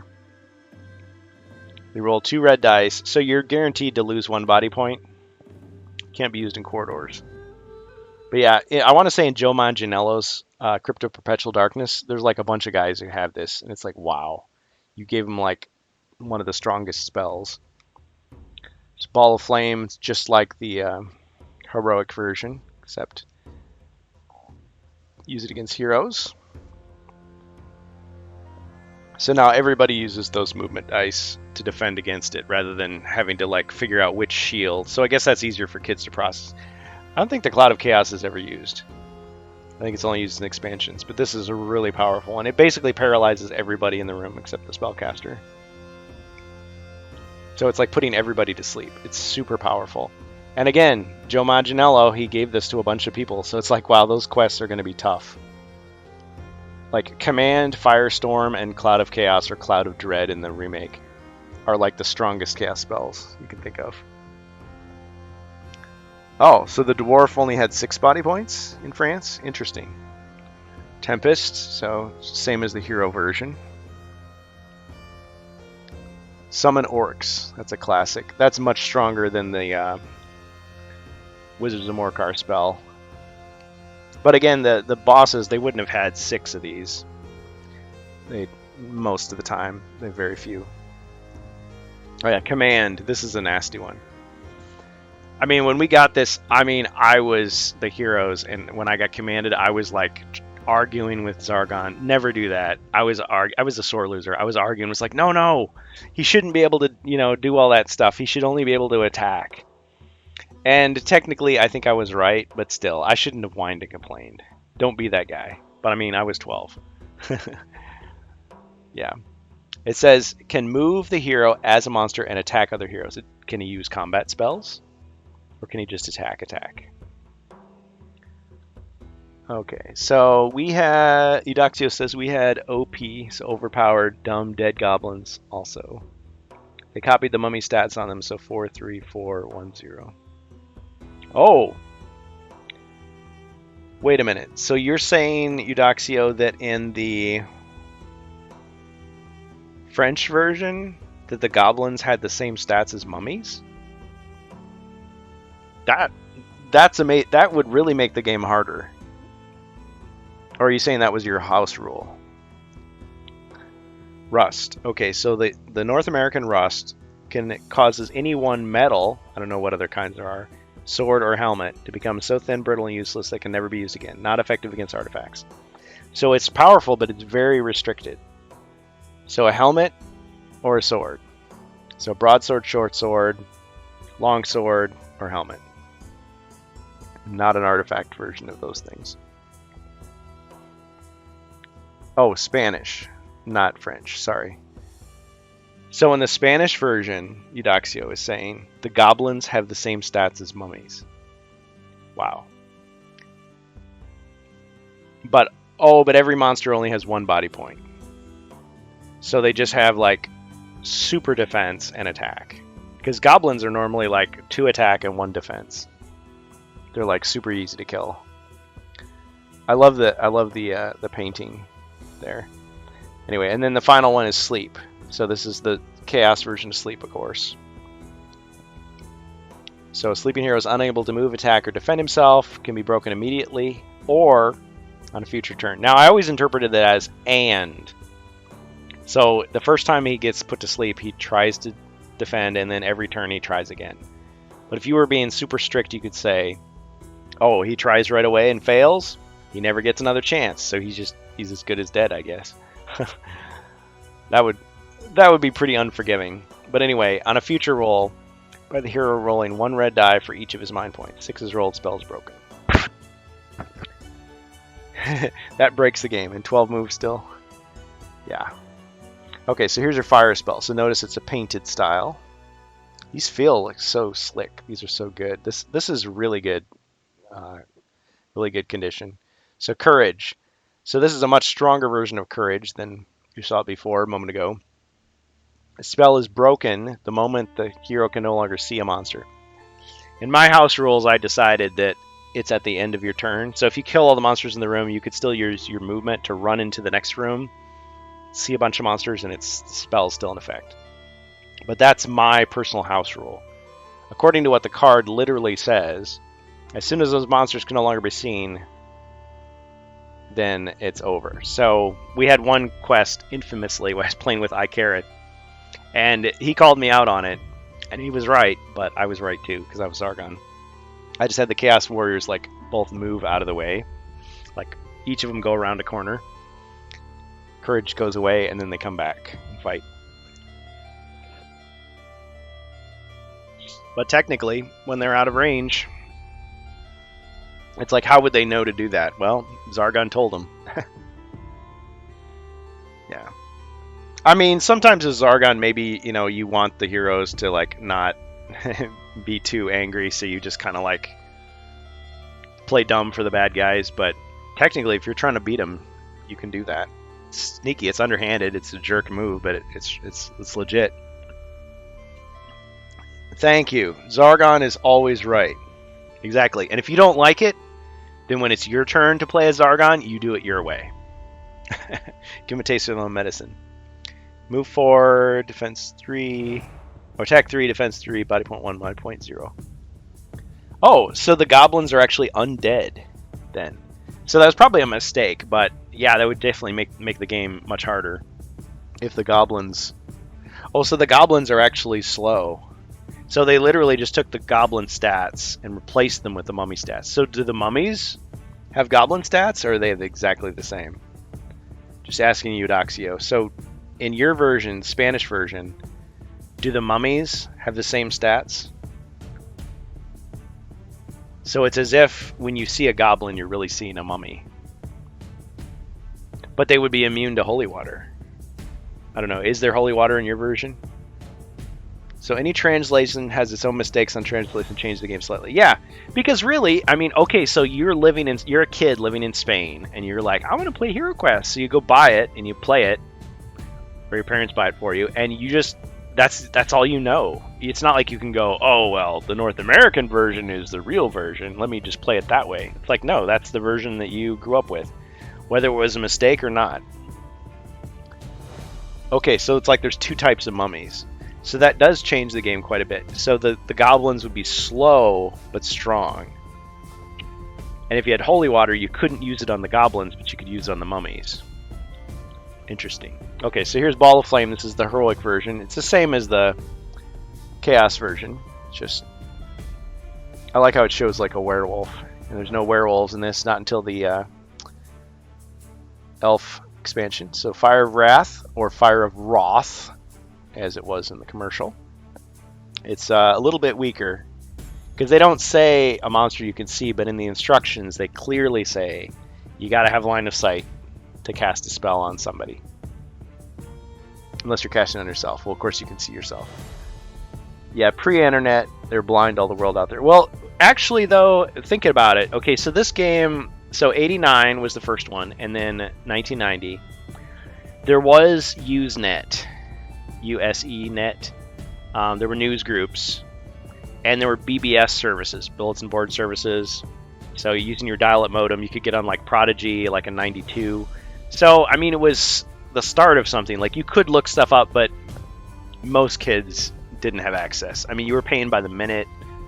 I mean, you would have to be like, you know, lucky or Yeah, your parents were rich, or you guys were early adopters. You wouldn't have time to like look this stuff up most of the time. Some people would know about it. But yeah, just like the kids who, they went to the game shop and, oh, well, we got this imported from France. Check it out. Or, hey, my dad went on a business trip to Germany and he got this. Most kids you just buy what's in the store and that's it. You don't know any different until 30 years later, 20, 30 years later, and then you're on the internet and you're like, what? Wizards of Morcar? Never heard of that. Let's pass through rock. My mind blown when I heard about all the different expansion. Never knew. Yeah, 100%. Yeah, 2002 was a big year because I was dusting off, the old Hero Quest, and it's like, let's play it. Let's see what's online. Let's see if anybody has made their own quests. Boy, did I get an eyeful. All that stuff people had made, stuff you could buy. It's like, what? Okay, so there's a flaw there. There's some red. I think that's a factory flaw. Looks like lipstick almost, but yeah. Heal body. Yeah, and I continue to get surprised. I mean, just seeing like the Brazilian quests, which I don't think they were super great, but still, it's new stuff from that era. The Japanese quests translated. Rock skin. So this is the weaker rock skin. 1 extra combat die. But it doesn't broken until you lose a body point. So yeah, you fall in a trap, it goes away. But it could last you the whole quest. So you may as well cast it right away and just keep it.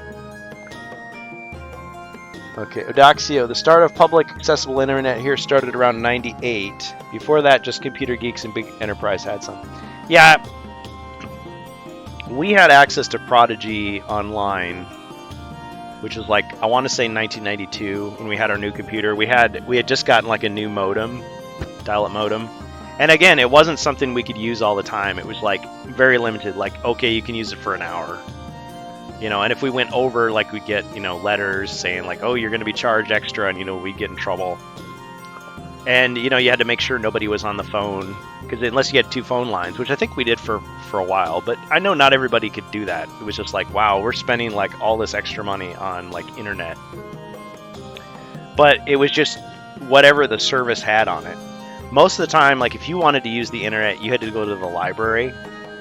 So like when I was in, I want to say like junior high, well, no, not junior high, high school, when I was in high school. So this would have been like 95. Yeah, let's say 95, 96. Yeah, so about that, it was like you could go to the library and you get a card and everything, and then you could use the internet. But it was really slow. And even though they had like really good servers and stuff, and you were restricted, you weren't going to be looking up, illegal stuff or naughty stuff, obviously, but you could use the World Wide Web. So like at that time. But still, it wasn't until like my college years where it's like, oh, you have high speed, Ethernet, and now the world is open up to you. But yeah, you'd be using like Telnet, and it would be like just text, just ASCII, no graphics. Everything was really slow, and it was always like you're worried about, oh, I'm going to go over my data cap or whatever. His 56K was the fastest you could go, all that kind of stuff. So yeah, it was a totally different world. So you really have to like have a list of the things that you're going to look up and know exactly where to go to find it. Or you just go on a bulletin board service and go, hey, I really like HeroQuest. Anybody else like it? I remember doing that. I remember going to a HeroQuest board, and someone was like, oh, I like to buy 2 shields. And it's like, well, you only have 2 hands. So it's like you can't attack.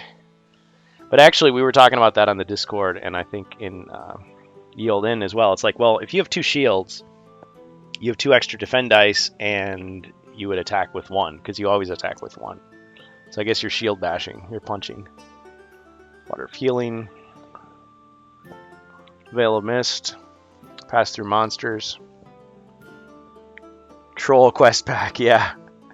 These one never got the chance to get the Troll Quest Pack expansion here. It's Tempest. Start at 56K. Well, our first modem, I want to say, what did they call it? It was like 300 baud or something was the original. But I think our first modem, it was like the 14.4 was what was being advertised. It's like, oh, get rid of your 2400 and get a 14.4. And then it was 28.8. We got a 28.8, and we were like, wow, we're so cool. But then 33.6 came out, and then 56K, and they were selling like 57K and 59K. But I guess that was the capability of the modem. The services never went above 56. It was always 56. Here's the North American Genie.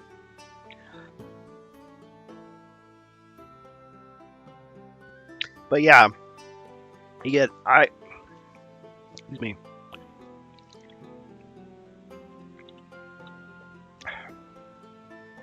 You get IDSN, ADSL, DSL, cable internet, or fiber optics, and it was so expensive. Like the story always goes, and every time I tell it, it's like more and more exaggerated. Like Joe Rogan, you know, the MMA guy before he had his own show and all that stuff.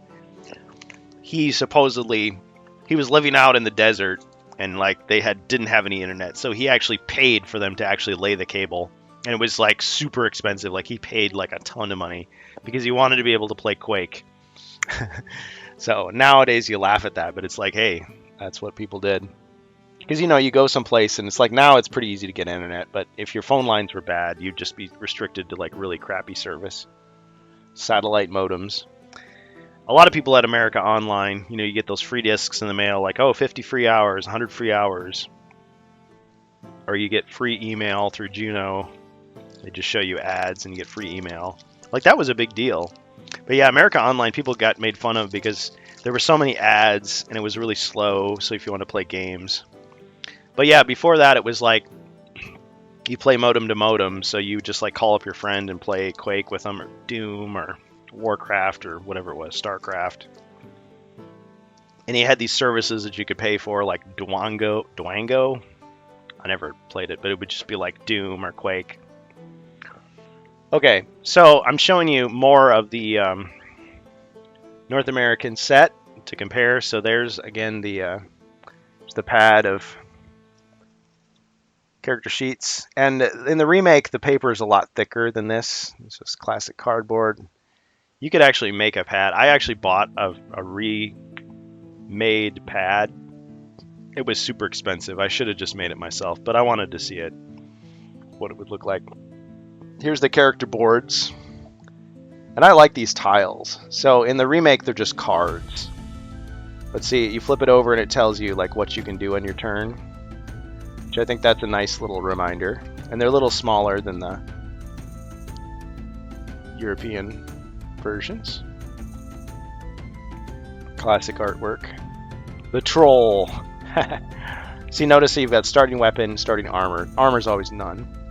Understand Quake. Yeah, Quake was like a 3D spin-off of Doom.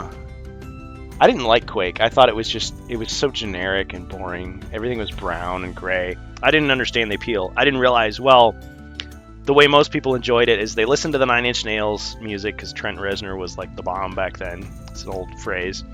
And they played multiplayer. It was all like bragging rights, deathmatch. Like I played Doom deathmatch, but see there, and this is just paper.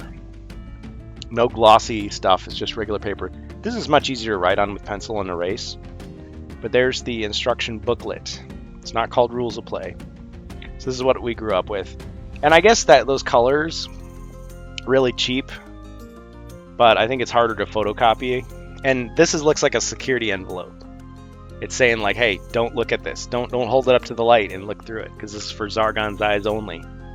Actually, in this book, they tell you the story, and there's these sections. So some for the heroes to read, some for Zargon to read. I thought that was cool how they broke it up. I missed the EU coat of arms, draw your own. Yeah. I mean, I printed out a character sheet that has a small... let's see if I've got it. Instead of just talking about it, I want to show it to you. If I've got it handy. Might not have it handy. I just took the North American character sheet and I drew a small coat of arms on it. So do I have it? Yes. Okay, this is Homebrew. This is Board Games Maker. Okay, and actually this is a cool thing to show because, okay, so the Adventure Design Kit, which I do not own, The North American version does not exist. It's only European. So the Adventure Design Kit would have come with these. So there's your coat of arms, or you could put your champion sticker there. See, it's much more organized. But this was like bigger. See, notice I printed it out small. Like it would have been like this size, just about. Like as big as that paper. So if you remember this design, this is from the Adventure Design Kit. Magic Eye picture. Yeah. But there were these things that you could buy called security envelopes. So instead of just being like a paper envelope, you didn't want people to like look through your mail. It would have this texture on it that made it like harder for people to just like hold it up to the light and look through it. But yeah, anyway, so this is like super floppy, but this is Board Games Maker, but this is fairly expensive. I want to say this is like $15 to get this, but I just really wanted to have this, and I thought, I wonder what it's going to look like. So I took the design. But anyway, this is the one I designed. I hardly did anything. I just took that coat of arms and just put it onto the North American one. So yeah, this is fan made. These are fan made. And anyway, I just wanted to have that, and I wanted to see what they could do. They did a pretty good job, but it's just kind of expensive. So yeah, anyway, that's homebrew. So back to the oh yeah, this one has seen better days. This is probably not going to stand up on its own, but this is the North American version. Notice it's different. Okay, it shows you the table of all the monsters. Monster chart. Tells you how the combat summary, so how the dice works. And it gives you, it's just much more concise. Actions for heroes, actions for monsters. Does it show you how traps work? Caught in a trap, drinking potions, open doors, looking through don't count as actions. So this is just much more focused on like Zargon. Rather than taking up all of it talking about furniture, well, you've already got that over here on the armory, telling you what all the map symbols mean and everything. So you can just refer back. So that's how that works. So anyway, lost artifacts. The hero dies while in possession of an artifact. Your monsters steal the artifact. You must include the artifact as a special treasure early in the next quest. Unfinished quests. Zargon. If a quest ends with disastrous results, such as the death of all 4 heroes, or goes unfinished, you should modify the quest before it is replayed. You can do this by creating a new adventure, the blank map, and symbols at the end of the quest book. Oh yeah, I forgot. In the European version, the original version, you can search corridors, or passages as they're called, corridors, for treasure. You couldn't do that in any other version of the game. But yeah, so you always draw a card. Alright, and so here is the quest book, of course. Regular paper. Regular paper, it's not shiny at all. Notice, first quest is, so there you got your security stuff again. Easy access instructions, yeah. So you guys that are not familiar with the North American version, you get to see the differences. Look at all those colors. So you've got the monsters in green, you've got the red for the furniture. It actually shows the gargoyle, it isn't just a symbol or his name. You got the little symbol for the monster there, you got color, a little bit of colors. Anyway, the quests are all numbered, some different fonts. And I'll show you the infamous error. Look at that.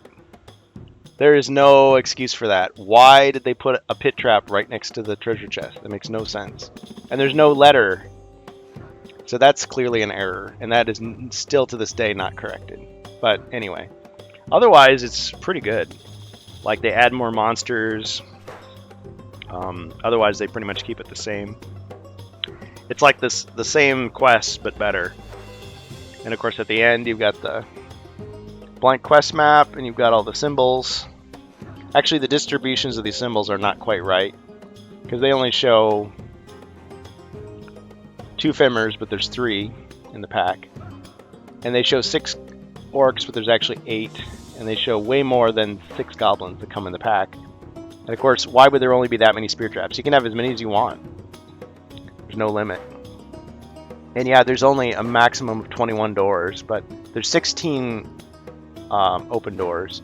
Of course, if you accidentally put too many doors, you just pull the cardboard out and say it's an open door, because there's 5 closed doors. And they forgot to put a second bookcase. There's actually 2 bookcases and 2 tables. Oh, there's the 2 tables. Okay, so they did do that part right. But yeah, they might have just not quite thought about how many they were actually going to have.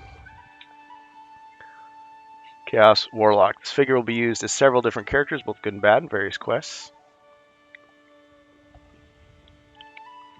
So this stuff is all the same.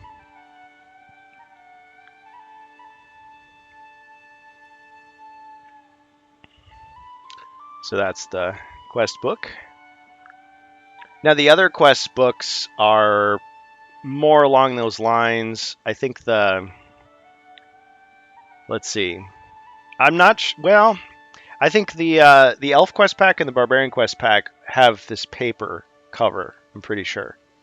Whereas Keller's Keep and Return of the Witch Lord have like a card, like a thicker card stock with glossy cover, because you have to cut the back out. You have to cut the pieces out to like remove these little artifact cards that they added, or you can photocopy it in black and white, but it is different. Okay, so oh, I didn't even show you the miniatures. I completely forgot the miniatures, guys. All right, let's look at some miniatures now. Okay, so we've got the European miniatures, and we've got the American miniatures. I say American, North American, whatever. So here is a Chaos Warrior from the North American version. Pretty awesome. Notice the base. It's like rounded. Here is the European version. It's got this little like bevel, this little groove. And the gray plastic is almost identical. Like when I first got these, I was like, wow, it's a different color shade of gray, but actually it was just because of yellowing. So I took these, put them in a plastic bag full of hydrogen peroxide, 3% solution, put them in the sun for a day, and it got rid of the yellowing. And now it looks almost identical. So that's what they look like. Eudoxio says, same mistake with goblins and orcs in the remake. Really? So in the Spanish version, the goblins and orcs have mummy stats? That's incredible. Well, I don't know. There's something to be said for preserving the nostalgia you would have had for your version of the game growing up. Now, the undead figures in this European version were badly like yellowed. Look at that. He looks like he's got like brown, almost brown yellowing around the edges. Like he should be almost pure white. But I kind of like it. I mean, I kind of like the, it brings out the detail more. It makes him look more undead, kind of nasty looking. So there's the North American version versus the European version. So I don't think I'm going to de-yellow these guys. I'm just going to leave them like that because I think they look cool. They look better. But I do have some European ones that are like, they're almost like white rather than yellowed. You can't quite see in the camera, but this is like a yellowish plastic. It's like really light yellow, like parchment or bone or fake ivory, something like that. The goblin and the orc account on the blank map page. Oh, I see what you're saying, Eudoxio. You're talking about the number of symbols versus the actual number of miniatures. So yeah, if you're a kid and you didn't count them up ahead of time, you're going to make your quest and go, wait a minute, I don't have enough monsters. But they actually say if you run out of monsters, you just substitute another figure of the same color. In later packs, they say of similar strength. So you run out of orcs, use a goblin. You run out of goblins, use an orc. You run out of both, use a Fimr. Okay, skeleton. Again, the sculpts are the same, but see now there, this guy is not very yellowed, so he looks pretty close. But you can see it's a slightly different yellow, yellowish white, like an off-white or an ivory, parchment. And the base is the same size, but it just has that beveled edge. And it's interesting because Barbarian Quest Pack and Elf Quest Pack, all the miniatures have this beveled edge, even though those didn't come out in Europe. So you can tell just at a glance like what set it's from just by looking at it. Okay, so we got a Fimmer. And again, I'm not the first person to do this. I just think it's cool to compare. First time I've compared them. So there's the European Fimmer, there's the American, and it's a different shade of green. You can tell on the camera. So this is like, I'm going to call this like olive drab, or like, what do they call it? Like an olive green. Whereas this is more like a forest green or a gnarls green or a Christmas green, pine green. I mean, if you're thinking of your different paints. So, cool looking monster. Replaced by abominations. Alright, what else do we have here? Let's look at the other so-called greenskins. We got orcs. Oh yeah, I want to show you some other cool stuff. So, here's our European orcs. So they all came with different weapons. I love that. And of course, this became the icon of this channel. And icon of HeroQuest fans in general. Just that grin. That toothy, big jaw. Love it. Yeah, they're not the same green. But, yeah, you can see they're just... It's the same monster. It's just... different shade of green, and they got the bevel. I love that sculpt, though. I mean, this guy looks ready to fight. He's just so happy to be there. He delights in cruelty and slaughter. He's ready to go. Copyright monster. Yeah, and he got the cleaver. He's gonna cut up some meat. He's ready to go. Ready to rock. I'm not gonna show you every single one, but here's Goblin finally. So I guess if you're playing the Spanish version, he's going to have mummy stats.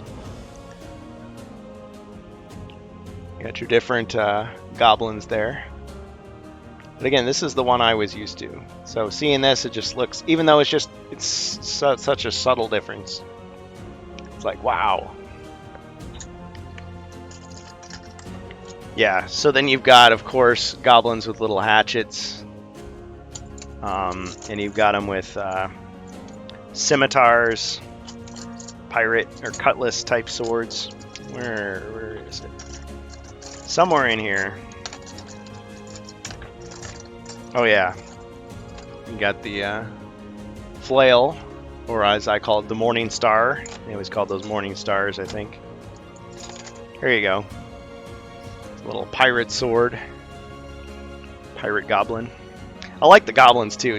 They're just like hee hee hee hee, ready to go. They're just grinning from ear to ear, literally. Goblin in French was lutin. Yeah, makes me think of looting, like they're stealing. Ice gremlins were monsters that steal stuff. Okay, there's the famous gargoyle. It's removable head and removable wings, and you can see the stress marks because we didn't glue those down. Now if it was getting too crowded, you can just pull the wings right off. Just put them back on, and let's compare to the European gargoyle. Again, I cleaned the yellowing off, so it looks like a slightly lighter gray, just barely. It's really hard to tell on camera. In person, I mean, it looks almost identical. Yeah, some people glued those down. Yeah, and yes, this is based on a Bloodthirster monster from Warhammer Fantasy. And the Bloodthirster, I mean, these were like huge. It was like a small version, so it'd be like the size of a building or something. But the Bloodthirster is then based on the Balrog, or the Balrog from Lord of the Rings. So we've come full circle. Because everybody knows Lord of the Rings was kind of the first thing that got everybody in the English-speaking world really pumped up for high fantasy stuff. And then Dungeons & Dragons came in 20 years later, and then the rest is history. Warhammer started in the 80s.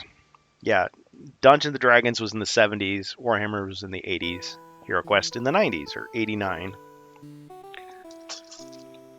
Warcraft was in the late 90s. Lone Wolf was in the 80s. Of course, that was like Magnamund. It's based on Dungeons & Dragons, but, you know, it was its own thing. There were Gyaks instead of orcs. Of course, the orcs in Dungeons & Dragons, I remember them looking like pig men.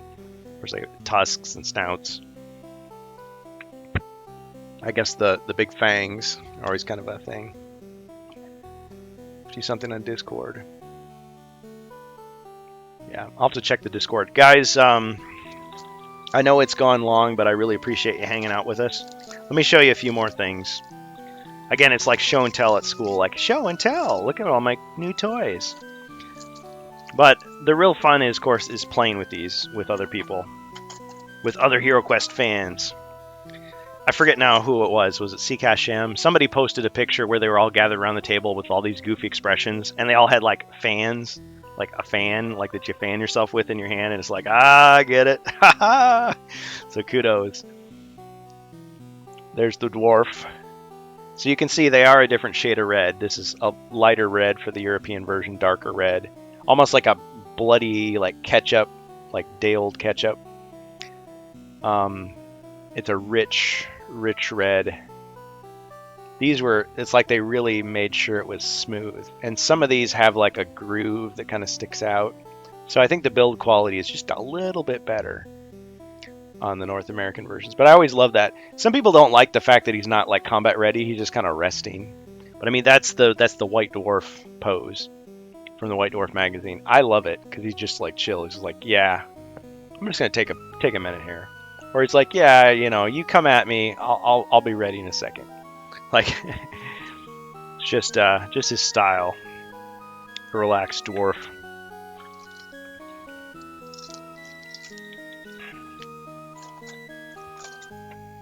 Classic barbarian. Now this is the guy that always his sword got all bent up. Actually, the style of plastic they use for the European version, it almost makes it a little bit easier to see the detail on him. Like just looking at it, I mean, it catches the light just a little bit better. Of course, if you're going to paint these, it doesn't matter. But if you don't paint them, I guess the European shade is just a little bit nicer. I mean, this almost looks transparent. It's not, but I mean, it almost, in the light, it almost does. The sword is a little more pointy. Here it's a little more rounded. Could be just this particular cast. Because, I mean, I've seen ones where it's like the guy looks like he's leaning to the side. It's just how it came out of the mold. Injection molded plastic. Doesn't really change anything. It's so subtle you'd never know. Unless that was... You're a little kid, you just spend hours staring at it. It's the wizard. I always liked the wizard. Even though he's weak. And yes, he's got a little ring on his finger. You can see... If you paint him, you can see that, it doesn't come out. It's, anyway. The pose is him saying, I'm a dwarf, and I got an axe. Enough said. Yep. Before I knew that you could strip paint off of these plastic miniatures, like, really safely and easily, because some of these undead were, like, coated in red paint, and I was able to clean them off. Simple green, super clean degreaser, or LA is totally awesome. Soak it in a plastic cup for a day or two. Removes all the paint. Scrub it with an old toothbrush. Not one you're going to use, of course. Toxic chemicals. Rinse it with water, soap and water, good to go.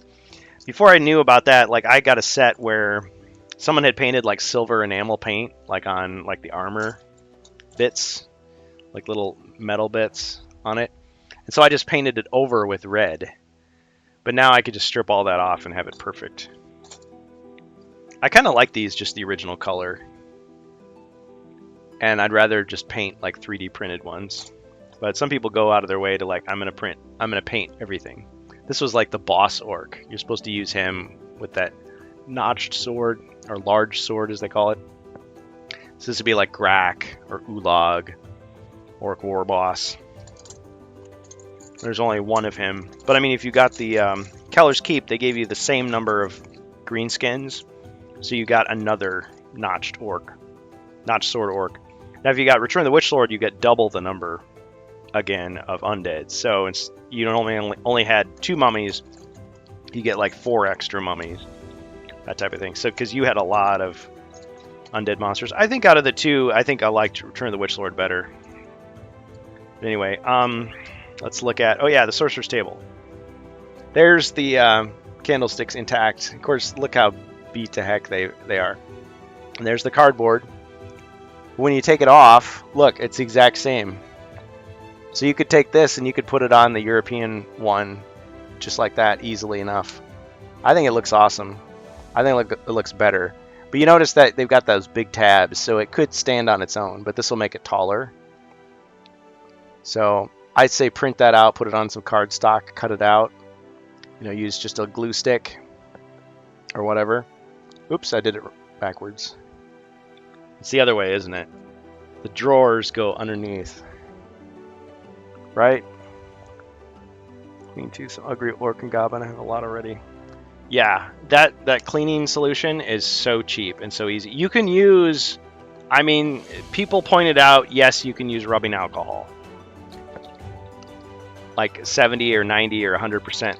But it's really kind of poisonous, and it's smelly, and it'll actually stain the plastic. It'll make the plastic look white if you wait too long. So I wouldn't recommend that. I would just say use the other stuff. Yeah, you could say the active ingredient is alcohol or whatever, but there's a throne that's in good shape. And see, look at that. I just took one of those cocktail skewers and I just carved it. See, because that's actually what it is. A lot of these people with the wrong. See, that is that little dowel looking thing is what it is for the treasure chest. The smooth one is for the throne, but a lot of people like put it on the wrong one. Like it tells you on the box which one you're supposed to use, but yeah, you can just carve this with like a sharp knife, cut it with scissors, and just fit it right in there. Or you can use a toothpick. I might paint that brown just to make it blend in a little better. But yeah, each of the treasure chests has it. One thing I really loved about the old set is check out. You're playing Prince Magnus's Gold, and you find a treasure chest. Oh, I'll just carry that with me. Da-da-da-da-da. I'm strong. Look at me. It's good stuff. Oh yeah, there's no elf in this set, so I had to order an elf. It's on its way. I guess the dwarf can't do it, but check it out. The dwarf can also do another cool trick. So he's going to disarm a trap. You can't do this with the remake. Okay, come on, you can do it. Oh, man. Probably have to set him down on the table. Alright, check this out.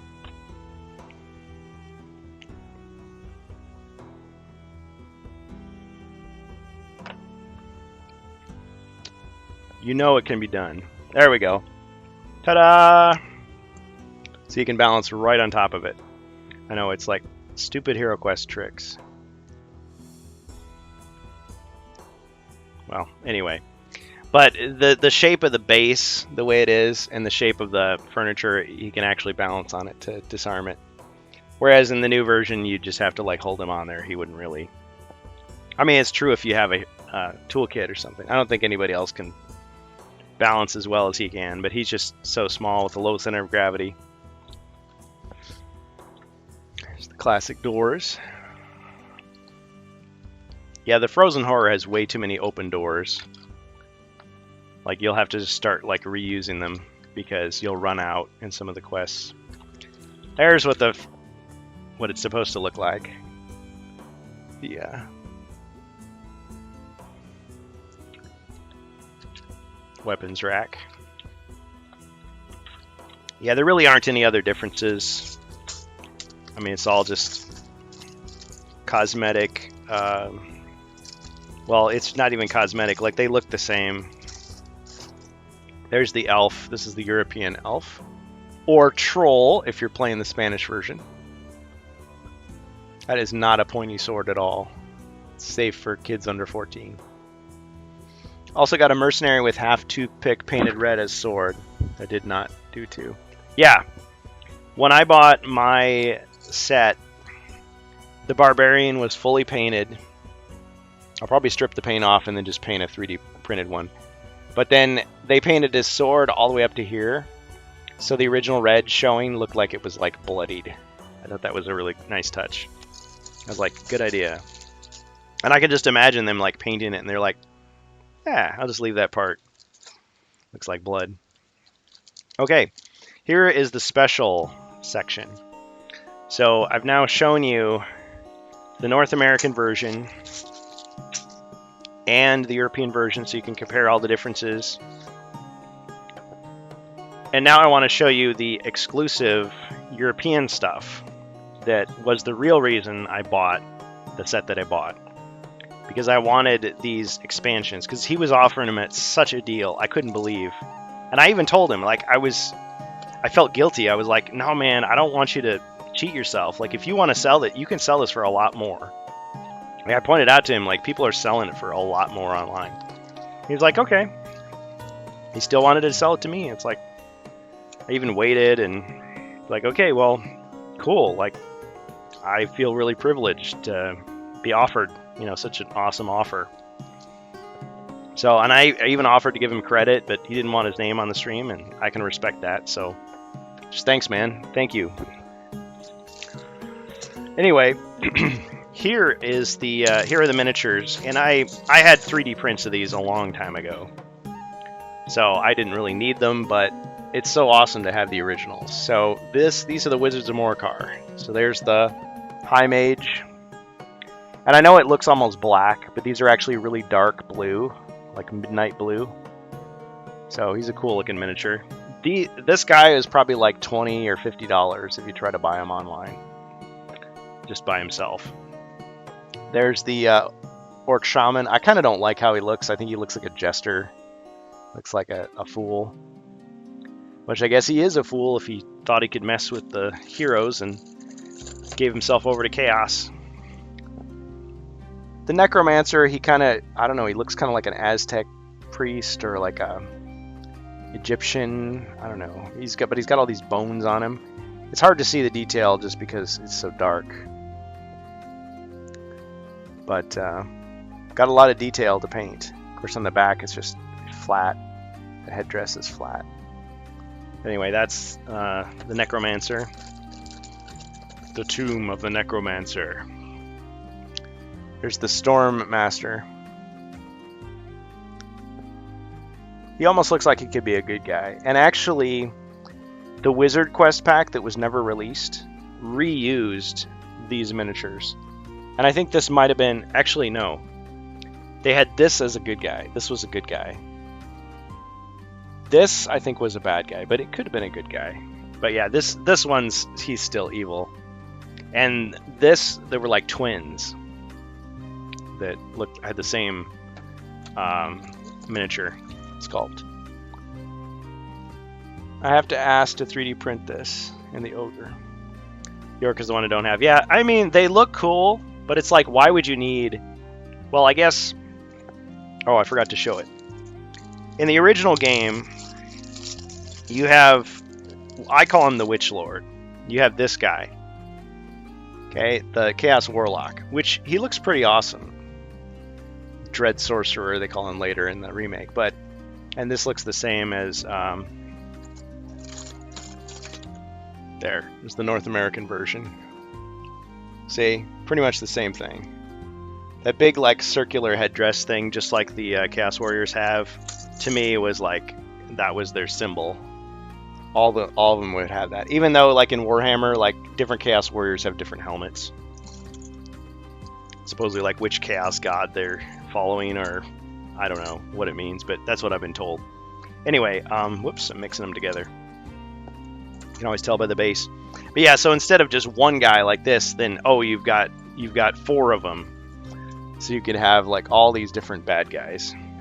But really, you just use your imagination. I mean, Hero Quest, anything can represent anything else. Just like in Warhammer, I mean, you could have a bunch of thimbles and erasers and wads of paper and say, yeah, this is my army. Yeah, it's cooler if you have an individual plastic miniature for each one, but so I already had some of these guys, but this is the mother load. There are 12 of these guys. And you notice how they have like that hole there. My advice, wash these guys thoroughly with soap and water, get all the dirt out. Because sometimes you'll buy them and the weapons are glued in, which is terrible, and they'll like break when you try to pull them out, or they'll just be stuck in there.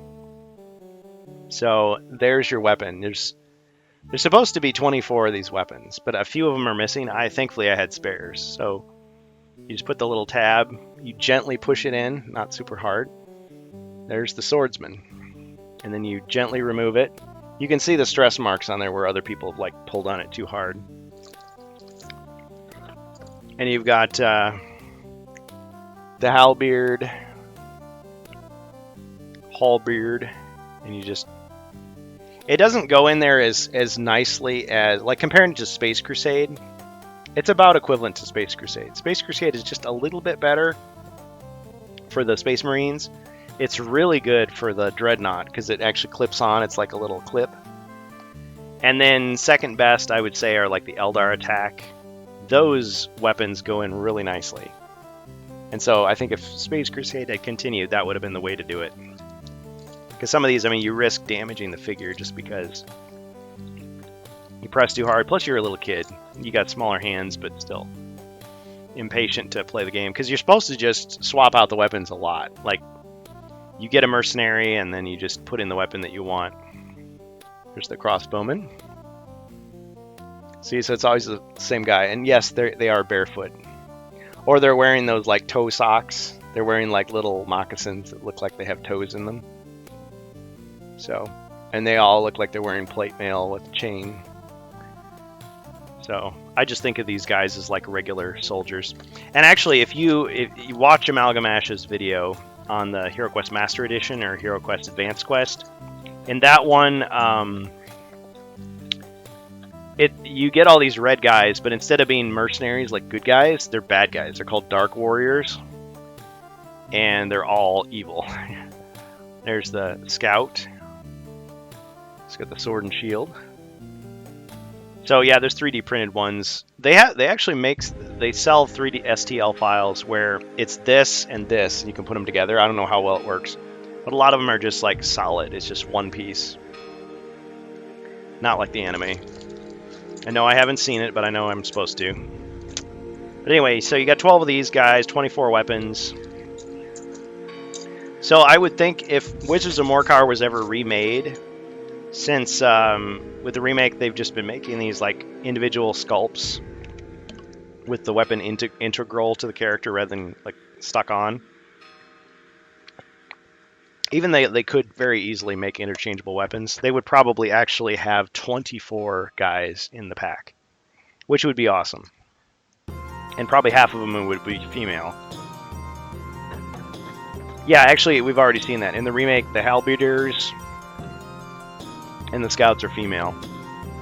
And they have the crossbowmen are like crouching down. And they're not wearing helmets, though. I think they should wear helmets. I mean, because these guys have these plumed helmets. But at least they've got a helmet, right? Yeah, it's an open-faced helmet. They've got like a beard. No, they don't. Well, yeah, I guess it does look like they have a beard and mustache. On the miniature. In the picture, it just looks like 5 o'clock shadow. No need for One Piece. If you watch Avatar, yes, I have. And that Avatar: The Last Airbender is not an anime. It's not, because it's made in the U.S., right? Although, I guess technically... Well, it's weird, because people say anime, they mean it was made in Japan. Like, that's the only requirement. Because a lot of American cartoons, like, the voice work is done stateside, the drawings, the storyboards are all done stateside, but the actual animation, they send it to, like, Korea, South Korea, or to Japan. some Asian studio actually does like all the grunt work for them. So it's kind of weird. It's like a lot of movies. Like there's the first unit that does the stuff, but then they do a whole bunch of work in some other country. And it's like the second unit doesn't get as much credit, but even though without them, it wouldn't have happened. So yeah, it's like either just about every cartoon is anime, except for maybe like the Disney stuff from the 40s and 50s, and Warner Brothers from the 40s and 50s and 60s, or only stuff from Japan is anime. But yeah, Avatar: The Last Airbender is clearly inspired. They're clearly going for like that vibe of anime. I watched it. Of course, I didn't see it as a kid. I watched it as an adult, and it took me a long time to get through it, but it was pretty memorable, pretty interesting. I can see why people liked it. Yeah, the plumes, especially in the 3D printed ones, many of those are broken off. But I think they're just as secure as any other piece on the figure. All right, let me show you some more stuff. So these are, of course, you've seen these before because I have like 2 of them already. These are the Ogre Warriors. And even though they're red, you'll notice they're a different color red than the heroes of either version. So the North American ones, the European, they're like a softer, less bright red. And the mercenaries are the same red as the European heroes, I would say. Same red. But yeah, you'll notice this is several pieces. So the head, it's like semi-posable. The head can turn. The arm with the club turn. This other arm can turn. So I like how you can like almost pose them. Hey, I won! And yes, you can mix and match it's a different color, but yeah, if you painted them. But yeah, you can take the head off. The body comes in 2 parts. So you like that? So it all comes apart. Let's put this guy back together. One of them came with no arms, so the fact that I had 2 of them already, I could just like supplement. So I have one guy that doesn't have an arm, but what I would like to do is like 3D print. Maybe I'd have to like because it's been years since I've done 3D modeling. I'd have to reteach myself how to do 3D modeling, and like I want to do some custom arms for these guys so they could have different weapons. And secretly, what I want to do, not so secretly, is in Space Crusade. So Space Crusade was, of course, the board game, but there was a PC version that added like all kinds of new missions that were never in the board game, and all kinds of new like characters and things. And one of them was a space ogre. And so I thought, oh, you know what I could do? I could take this guy, remove the arms, 3D print some arms like holding like a blaster or a laser rifle, and just like put those in. How cool would that be? But anyway, that's probably a long way off. But yeah, space ogre.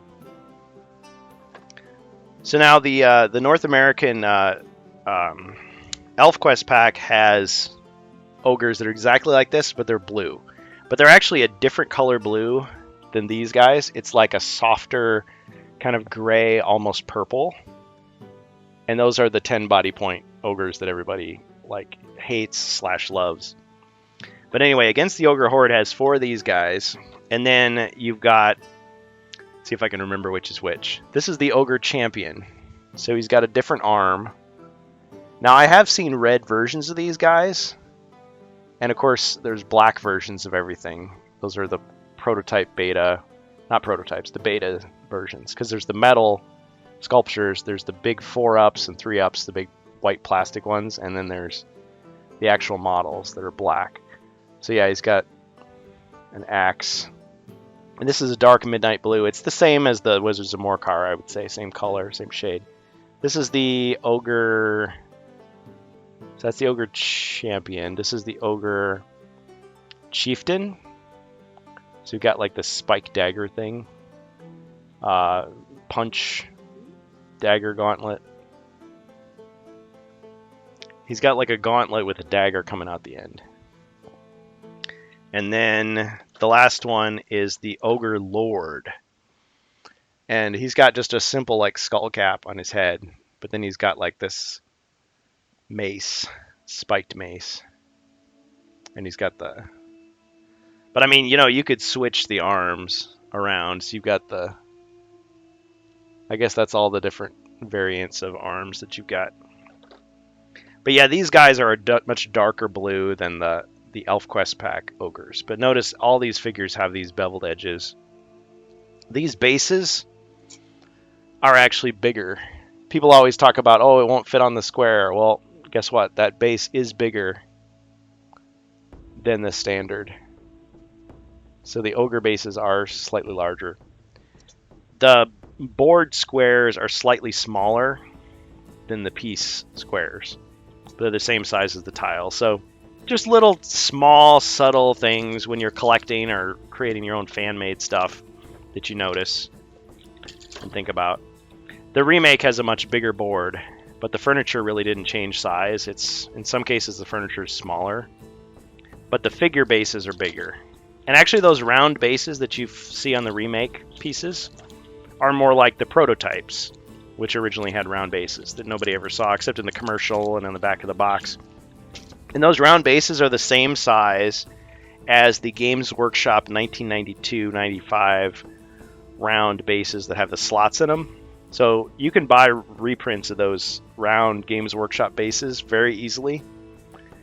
And you could use those to make your own custom remake figures. And actually, if you buy Reaper Bones plastic, so it's like Reaper Bones, Reaper USA, Reaper Black, Bones Black, all those, and then just put the Games Workshop style round circular slot bases, glue those down. I mean, it would look really close to the remake style, I would say. My personal opinion. Maybe use 40k orc. More orange. Yeah, I never watched Legend of Korra. I couldn't bring myself to it. People have said all kinds of stuff. They say, oh, it's, never mind. It's just a big, long thing. But Avatar The Last Airbender, they said, don't watch the live-action movie that M. Night Shyamalan did. It's no good. It doesn't do the series justice. I mean, I see that it's part of it. Avatar The Last Airbender, again, watching it as an adult, as a non-anime fan. I mean, there's a couple, I really like Nausicaa, the Valley of the Wind, and I liked Akira, but I'm not like a super anime guy. I mean, I've watched a lot of the Studio Ghibli stuff, the highest award-winning stuff, and it's it's impressive, but it's not like I'm obsessed with it like some people are, or I want this to be 99% of what I watch. It's just a preference. Now, if I were a little kid, I wouldn't know any difference. It's just a cartoon. I love all cartoons, automatically. But yeah, it was a coming-of-age story.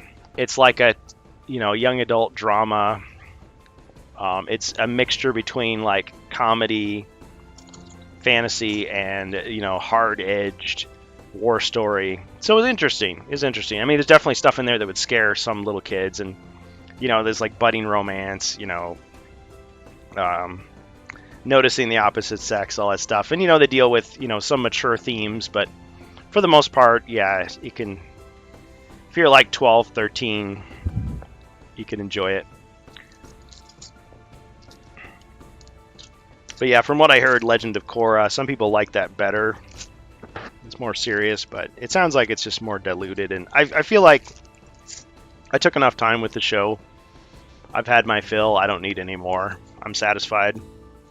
It told its story. I liked the kind of philosophical, religious stuff that was in it, and the magic stuff was interesting. I mean, it made you kind of think about it, because it's not magic, it's bending. They're like water bending and fire bending and air bending and blood bending and metal bending and all that stuff, and there's stuff that you could be inspired by to put in your game. So I'm sure I had that in the back of my mind while I was watching it. But yeah, I'd probably watch 3 or 4 episodes a week, and then maybe not watch it for a year or two, and then watch every week, and then it's okay, I'm just gonna get to the end. And yeah, it's had some good voice acting. So I didn't think I'd be talking about Avatar The Last Airbender on this. course, whenever you say Avatar, I always think of the James Cameron movie, The Blue Dances with Wolves. But yeah, so we've covered a lot on this stream, and it's like 6:40. I think what I'm going to do is I'm going to thank you all for joining us, because we should have been done at 4 o'clock. I mean, I didn't start till 2:10. But normally on a Friday, I would go from 2 to 4, and then Saturday is our big game day. Saturday, we go 6 p.m. to 10 p.m. Central Standard Time. And I've basically decided that we're going to start on time and we're going to end on time. So none of this, oh man, we're going to finish this quest no matter what. It's like, if we don't get the quest done, we wrap at 10. That's just how it goes. So if any of you want to join us, you're welcome. Cool. Yeah, all different time zones. I realize that. So if you're watching us on YouTube, if you're watching us on VOD, thank you. However you watch us, however you follow, if you sub, thank you for doing that. So let's just see who we've got now. So we've just got the 4 of you. Thank you all. So yeah, definitely check us out on Discord as well. Oh yeah, the Eudoxio, you posted the where someone took the guy from Bardic Broadcasts, the Bard, and put it on the Bard card. It's funny. Oh yes, and the image of the goblin with mummy stats. And the troll, that is so awesome. I'm looking at that stuff now. The dwarf is called Lanane. Hey Eudoxio, can you explain the dwarf reference? Lanane?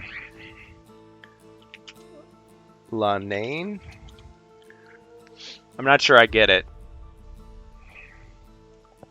Or oh no, it's not the name. You're saying that he only has, his stats are less. Oh, he has 6 body points. Yeah. That's right, thanks. Yeah, I love seeing those variations. So yeah, they thought the dwarf was overpowered. So he's the same strength as the troll. I love that. A troll. See, it's almost like that stuff. Once I know that stuff, like Sir Manfred and the Japanese stuff, it becomes canon in my head. Like it adds to my head canon. I'm just like, yep. If you ever wondered, the trolls and the elves are closely related. Or the elf is an actual troll. Like he's always pranking people. He's always annoying people. He's jumping into chat rooms and saying something inflammatory and then leaving. He's just trolling. He's joking around. I like that. The playful elf. So anyway, one thing I wanted to kind of wrap with, I think we're going to stop the stream. I'm going to come back later if I have any energy, and I want to read some Lord of the Rings stuff to you. The Silmarillion. The Silmarillion, which I was showing earlier, because of the Rings of Power and how I just am steeling myself for a disappointment. I want to look at the real history of Middle-earth, at least how Tolkien himself would have envisioned it, even though he didn't intend to publish it. Because, I mean, Christopher Tolkien edited this together and released it after his father's death. And then you've got Unfinished Tales, and you've got the history of Middle-earth. And I guess in the later versions, like, he did more editing. But, I mean, he had to make decisions. Like, okay, there's just a bunch of notes. It's contradictory. And Tolkien supposedly did that stuff on purpose, like, because he knew that, like, legends conflict with each other. There's different versions of the story. Like, some say this happened, and other people say this other thing happened. And so it's almost like he's creating fake legends, but he's styling them like Earth legends. So it's kind of an interesting thing. So I know that this is more of a reference book than a story, but I do want to read part of it. Because, again, like it or not, Tolkien did inspire Warhammer, which did inspire HeroQuest and Dungeons & Dragons. So it's all part of the same thing. And whether the new show is garbage, like some people are saying, or it's, you know, give it a chance and it's okay, but it's just different, I want to look at this first. I'm with you. I refuse to watch that Abomination show. Well, here's the thing. if oh man, see, this is like Rantcast. I'm going to be back in the Rantcast. So here's the thing: whenever a new franchise, or whenever they reboot a franchise or release a new installment, and it's by different people that you know are not sticking to the lore, it's like, okay, that's risky. I mean, I always would rather people tell their own story than taking beloved characters and changing them completely, because that's going to rub people the wrong way. I mean, it's one thing if it's like Superman. Like, Superman's been around for so long. Like, if you made Superman and he's like a jerk and he's amoral and whatever, you'd be like, that's not the Superman that I remember. I don't like that. But you go, you know what? It's been so much time. It's been, 70 years or whatever. This is just a new take on Superman. The Superman I like is still out there. Whereas if it's something that hasn't had many adaptations, like Lord of the Rings, you're just like, okay, there's the cartoons. There's Ralph Bakshi cartoon. There's the Rankin Bass cartoon. There's Peter Jackson. So 3 adaptations. Well, I guess there was the Soviet version. That was kind of interesting. But I mean, for the most part, for most people, it's just there's like 1 or 2 versions of it. And so if it's going to be radically different than that, people are going to get turned off. The other thing is the shenanigans. So they're saying that they're doing like fake reviews or bots. They're deleting ratings because they're accusing the fans of review bombing. They're saying, oh, you guys are putting fake 1-star reviews. So they're deleting them. But see, it's not fair, because when they do that, they only delete the fake bad reviews. They don't delete the fake good reviews. So if they're deleting the 5-star bot fake reviews, okay, fine. But it gets really shady. It's like they're trying to make more money. It seems very dishonest. So I don't like that. The fact that it's Amazon, who's a huge company, and they do some shady things, even though almost everybody on the planet is their customer, including myself. It's like, I don't know. I know they're just in it for the cash. They don't necessarily have the love of the franchise and the art.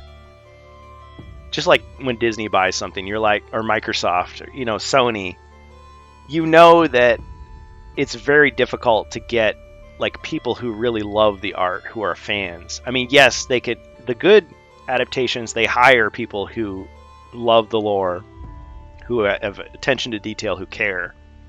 But a lot of times it's just, by committee, and it's just like, I don't trust them to do a good job. I just trust them to shovel out a product, and it may be complete crap, but just because it's got the name on it, we're all gonna watch it. But it's just like Hero Quest. Like when they were doing the remake of Hero Quest, I was very nervous at first. I mean, they got Stephen Baker in there to do some of the stuff, and it's like, okay, please don't screw it up. And thankfully, I was very pleased with what they did. It wasn't 100% what I wanted, but it was like 99% there. And they did some things which were really awesome, even better than the original. So that's really how to do a franchise. So this Rings of Power thing, first of all, knowing that it's not based on the original story, it's like a fan fiction. 2, knowing that there's some shenanigans in the background. It's made by a company that doesn't care. Christopher Tolkien is dead. J.R.R. Tolkien is dead. His grandkids don't care as much. Some of his grandkids don't care as much about the franchise. And it's just a cash in for them. And it's like, okay, well, you can't necessarily expect them to care, but still, it's like all of that is like red flags. And then they preemptively went after the fans. I hate this. I really hate it. And I don't even want to bring it up because it's so political and stuff. So I'm just not. But for the Rantcast, it's like once they start saying, oh, you didn't like it because you don't like women or you're a racist. And so you didn't. It's like, don't do that. Don't ever do that. First of all, don't attack your fans. Second, don't paint with a broad brush. Even if it's a fact that you've got 1 or 2 people online saying something like offensive. Like they're acting like all the fans are that way, which is totally unfair. I mean, you've got millions and millions and millions and millions of fans of Lord of the Rings. And if you base it on even if you had 1,000 racist comments online, that is not representative of the fan base. And so if you treat it that way, it's just totally unfair. And it makes me angry because you're like, okay, no, you're saying that I'm one of those people. Now I don't even want to give your product a chance at all. And it's like, I understand if you're blindly angry, but you have to rise above that. If you're a professional artist, you're making, you work for a professional company. Like, I'm so sorry to do this, guys. I don't even want to talk about politics. I don't like it. Okay? Makes me feel dirty. Like I need to take a shower. But I'm just saying, like, that's the vibe that I got with this Rings of Power, is that they were preemptively attacking the fans and making excuses. I never liked that with any franchise. The other thing is, when you start to do that as a company, it sounds like you are trying to shame your audience into liking it. Like, well, I don't want you to, say I'm a bad person, so I guess I need to say I like it, even if I didn't like it. It's like, no, maybe it just isn't for me. Like, maybe I'm just not entertained by it. I haven't even seen the show yet. I want to give it a chance, but at the same time, like, I hear all this stuff and I'm like, I'm probably going to wait. I'm probably going to wait until those episodes are out. And, because they always say, well, you can't judge a TV show until you've seen 3 or 4 episodes, because every TV show is like at least one bad episode. But the episodes are an hour long. So they've got 3 episodes out. That's 3 hours. That's like watching one of the Lord of the Rings movies. But what I've been hearing is people say, okay, the visuals are awesome. Although it's funny because the Strange Bus, when he was talking about it, he just said he thought it looked kind of low budget. He's got a 4K TV, and I was like, oh, that hurts, because they spent $50 million an episode. So it's like, dang. So not respecting the lore, that kind of annoys me, because the way they're spinning it is like they're saying, oh, we know better than the author who created it. That's like saying, I'm going to make Star Wars and I know better than George Lucas. And yeah, there's lots of people that say, oh, George Lucas, he's out of touch. He's lost, what the essence of his own story. But Tolkien, I mean, he's not around to defend himself. I mean, that's kind of a low blow. But actually, I think that that's not even the case. From what I've heard, again, assuming it's real, it's legitimate, accurate information, they didn't have permission to tell this story.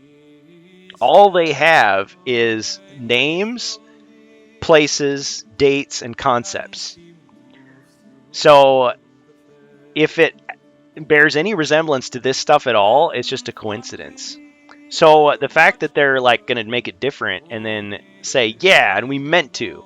It's like, just say we didn't have, it's embarrassing to say like we didn't have permission. So it's like you can use Darth Vader, Luke Skywalker, the Force, the Empire, Stormtroopers, but you can't tell the story. So it's like you have to tell some other story.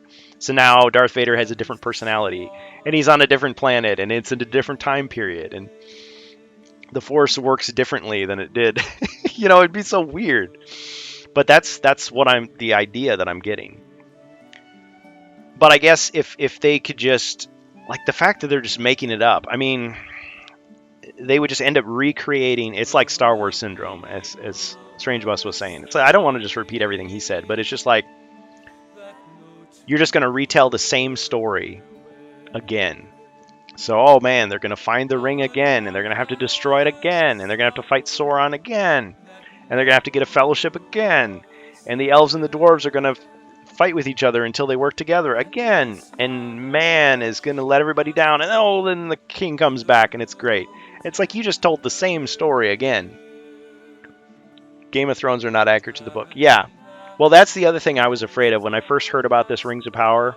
I was thinking, oh no, this is the last thing we need, because Game of Thrones was super popular. It had such a cult-like following, the TV show, not the books. I mean, the books did too, but I mean, halfway through the series, the TV series, people were just obsessed with it, binge watching it and all that stuff. And George R.R. Martin, J.R.R. Tolkien, who is he trying to copy? He's trying to be the next J.R.R. Tolkien. But it was like, oh, but my story's edgy and bloody and sexual, and there's no heroes. Everybody's, well, maybe 1 or 2 heroes, but everybody's like hard-edged and dirty, and it's kind of like the difference between Superman and Batman. It's like, oh, Lord of the Rings is too optimistic. We need to be like really grungy and gritty, and so it's like Warhammer 40K. It's like over the top. I don't know. That's what I heard. But I thought, okay, the new Lord of the Rings show is going to try to copy Game of Thrones. And it's like, That's not. No, just be yourself. Be what you are. Kind of like when they made the Chronicles of Narnia movies, like right after Lord of the Rings came out. I was just like, oh man, they're doing it because they know the CGI is good enough to depict all the fantasy characters. But please don't copy Lord of the Rings. Just be the Chronicles of Narnia. Be what you are. And they did. Just like Dune. I mean, Dune came before Star Wars, but Star Wars obviously drew a lot of inspiration. So you could make a Dune movie that was almost exactly like Star Wars. It's like, don't do it. Make it different. Stand out. Yeah.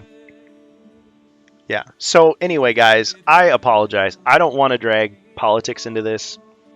I know that, like, for some people, it's the most important thing in life, and they can't stop talking about it, especially online to strangers and starting fights with everybody, being trolls, like the elf in the Spanish version of Hero Quest, the troll. I don't want to be that guy, okay? So if you believe differently than me, great. You know, we're not going to talk about it. We're not going to fight about it. We're just going to play games, and we're going to have fun. We're going to leave all that stuff out the door. But I'm just saying all that stuff is in the background when a TV show is coming out. It really, none of that stuff should even come up. Like, if you're going to plant, like, a political message in your story, the story better be good, first of all, because I might not agree with your message. And if your art is bad, I might be even more... Like, I might agree with your message, but if the art is bad, it's not going to matter. So I think I'm going to save my comments. I really should save that for the Rantcast. All that stuff I'm going to say about Lord of the Rings, let's just pretend that I'm in the Rantcast and I'm going to say all that there. After I've seen those shows, I can comment on it. I've seen clips, I've read reviews. But I want to start with the book first, because I'm reading The Lord of the Rings. I mean, this is the set. I've got the Millennium Edition, and these are the appendices.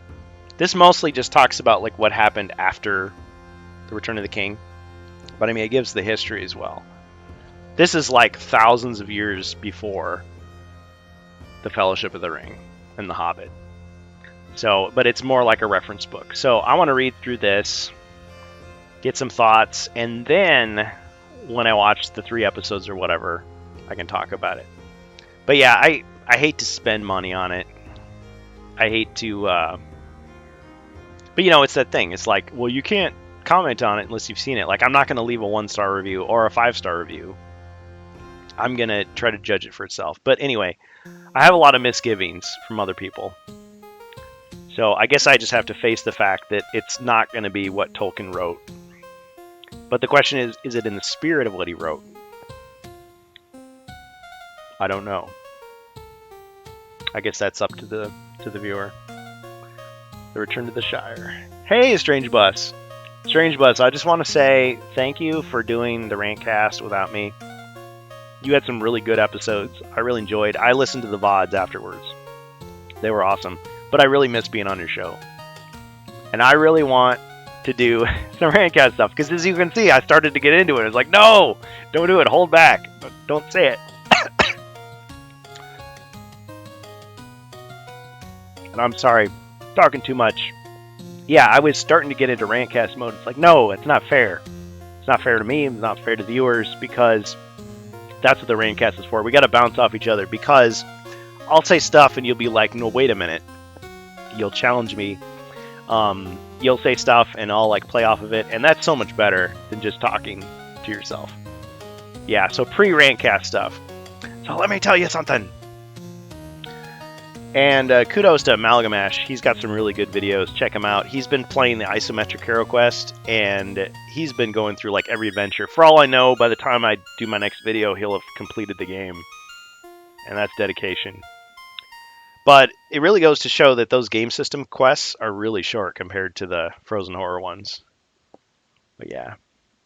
Yeah, you and I, SummerSlam, next Thursday. So you heard it. You heard it here, guys. The Rantcast. So twitch.tv/TheStrangeBus. Be him and I on Thursday night talking Lord of the Rings and other things. Lord of the Rings and other things. That will not be the official title, will it? But I'm sure you'll come up with a good title. But yeah, I'm looking forward to it. I'm excited.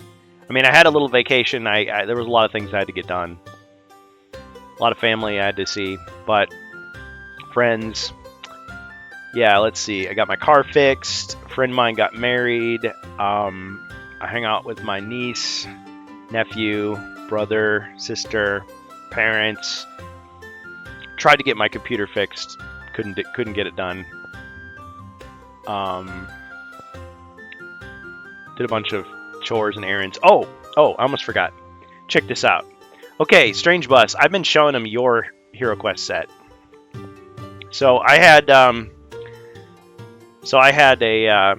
orc and a goblin that had their weapons broken off in the set. So it looked like they were just raising their fists.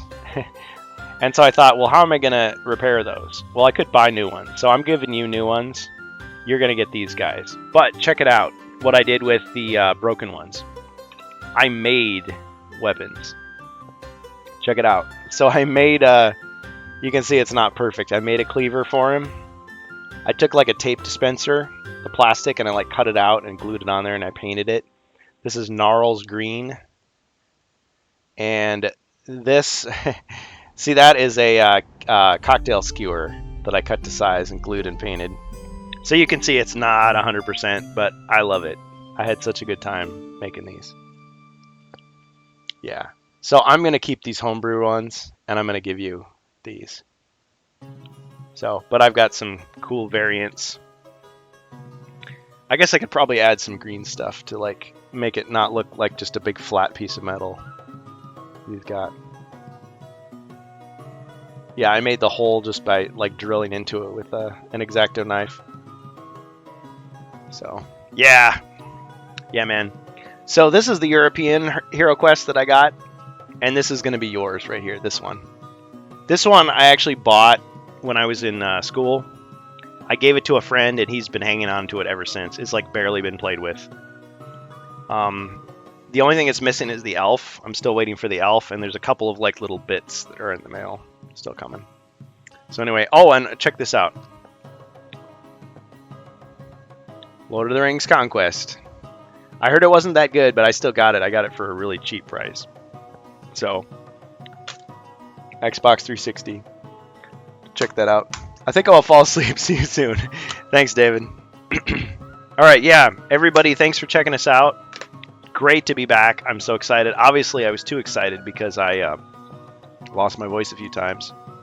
Yeah, and I talked about Minis 3D. He's been redeemed in my eyes because he has re-released these resin figures. Now, if this like broke in my hands, I'd be like, ha!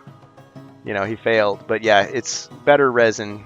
So this is almost like a sponsored thing because he sent these to me for free, full disclosure. But the original ones I bought, so I don't consider this like a bonus. This was more like him making it right. Because he sent these to me and they broke right away. And I was pissed. And I sent him an email or a text message on Etsy. And he finally sent me these. And it's just like, okay, thank you.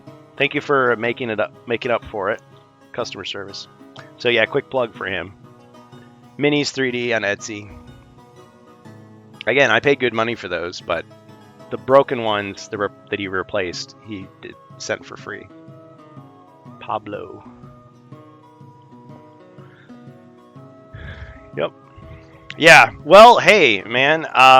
Maybe that would be a good way to play us out at the end of the Rantcast. We could play some Lord of the Rings Conquest because I've heard the servers were down after a year. Like they took them down permanently.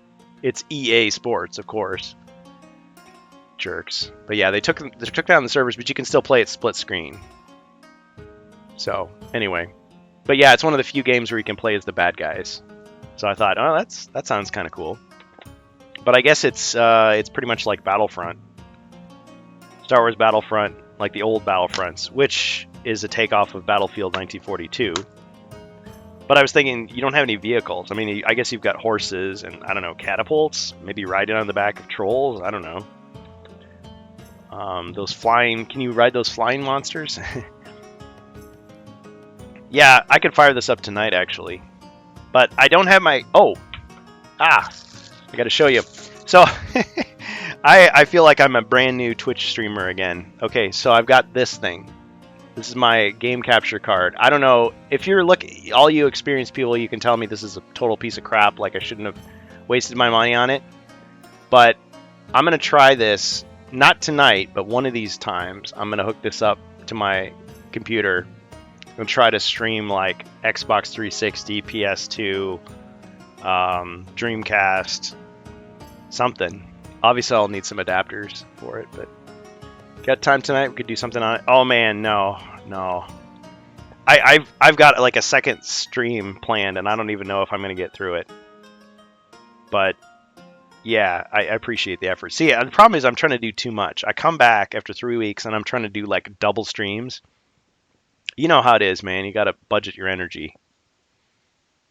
Because tomorrow I'm doing the game stream. So I'm just going to read some of the Silmarillion after a little break here. And then I'm going to call it good. But thank you for offering.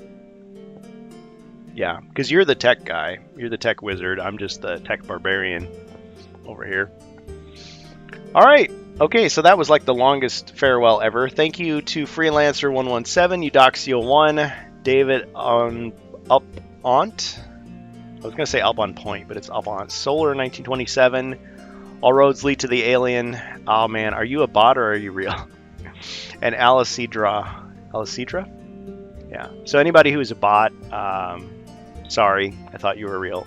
But everybody else, thank you. And thank you to the guy in Board Game Geek who sold me an awesome European Hero Quest First Edition, and Against the Ogre Horde, and Wizards of Morkar, and Space Crusade, and Eldar Attack Space Crusade expansion. You're awesome. You gave me a great deal. Thank you so much. I hope you get tons of like cool like publicity. I'm definitely going to get a couple videos out of that stuff. And if anybody wants to play Space Crusade one of these days, I would love to get a game together on stream. Now that I know how to play. Yep. So Freelancer is definitely real. All right. So let's see. I'm not sure how long of a break I should take, because I really don't want to take too much time. I mean, this might take like 1 or 2 hours to read this. Let's say, how about this? How about a 15-minute break? Let's take a break, 15 minutes, and if you come back, we can do story time. So that'll give me a time to take a little break, and I'll just do a little bit of... This is prep for the future Rantcast. Okay, but I just got to keep my voice calm, because otherwise I'm going to lose my voice again. So yeah, if you are one of those people who watched Rings of Power and loved it, don't be offended. Okay, just enjoy it. I haven't seen it yet. I'm just expressing my misgivings, but my expectations are low. All right. Okay, so we'll stop the stream and I will be back. And if you want to join us tomorrow, that's fine. We'll be playing some Hero Quest tomorrow. I think we'll just pick up where we left off with the Deadly Depths in the Frozen Horror Barbarian Quest pack, because we're still playing it. It's tempting to jump into the European pack. I don't know. We'll see what we have time for. But yeah, thanks everybody. All right, I'll be back in 15. For the rest of you, have a great night.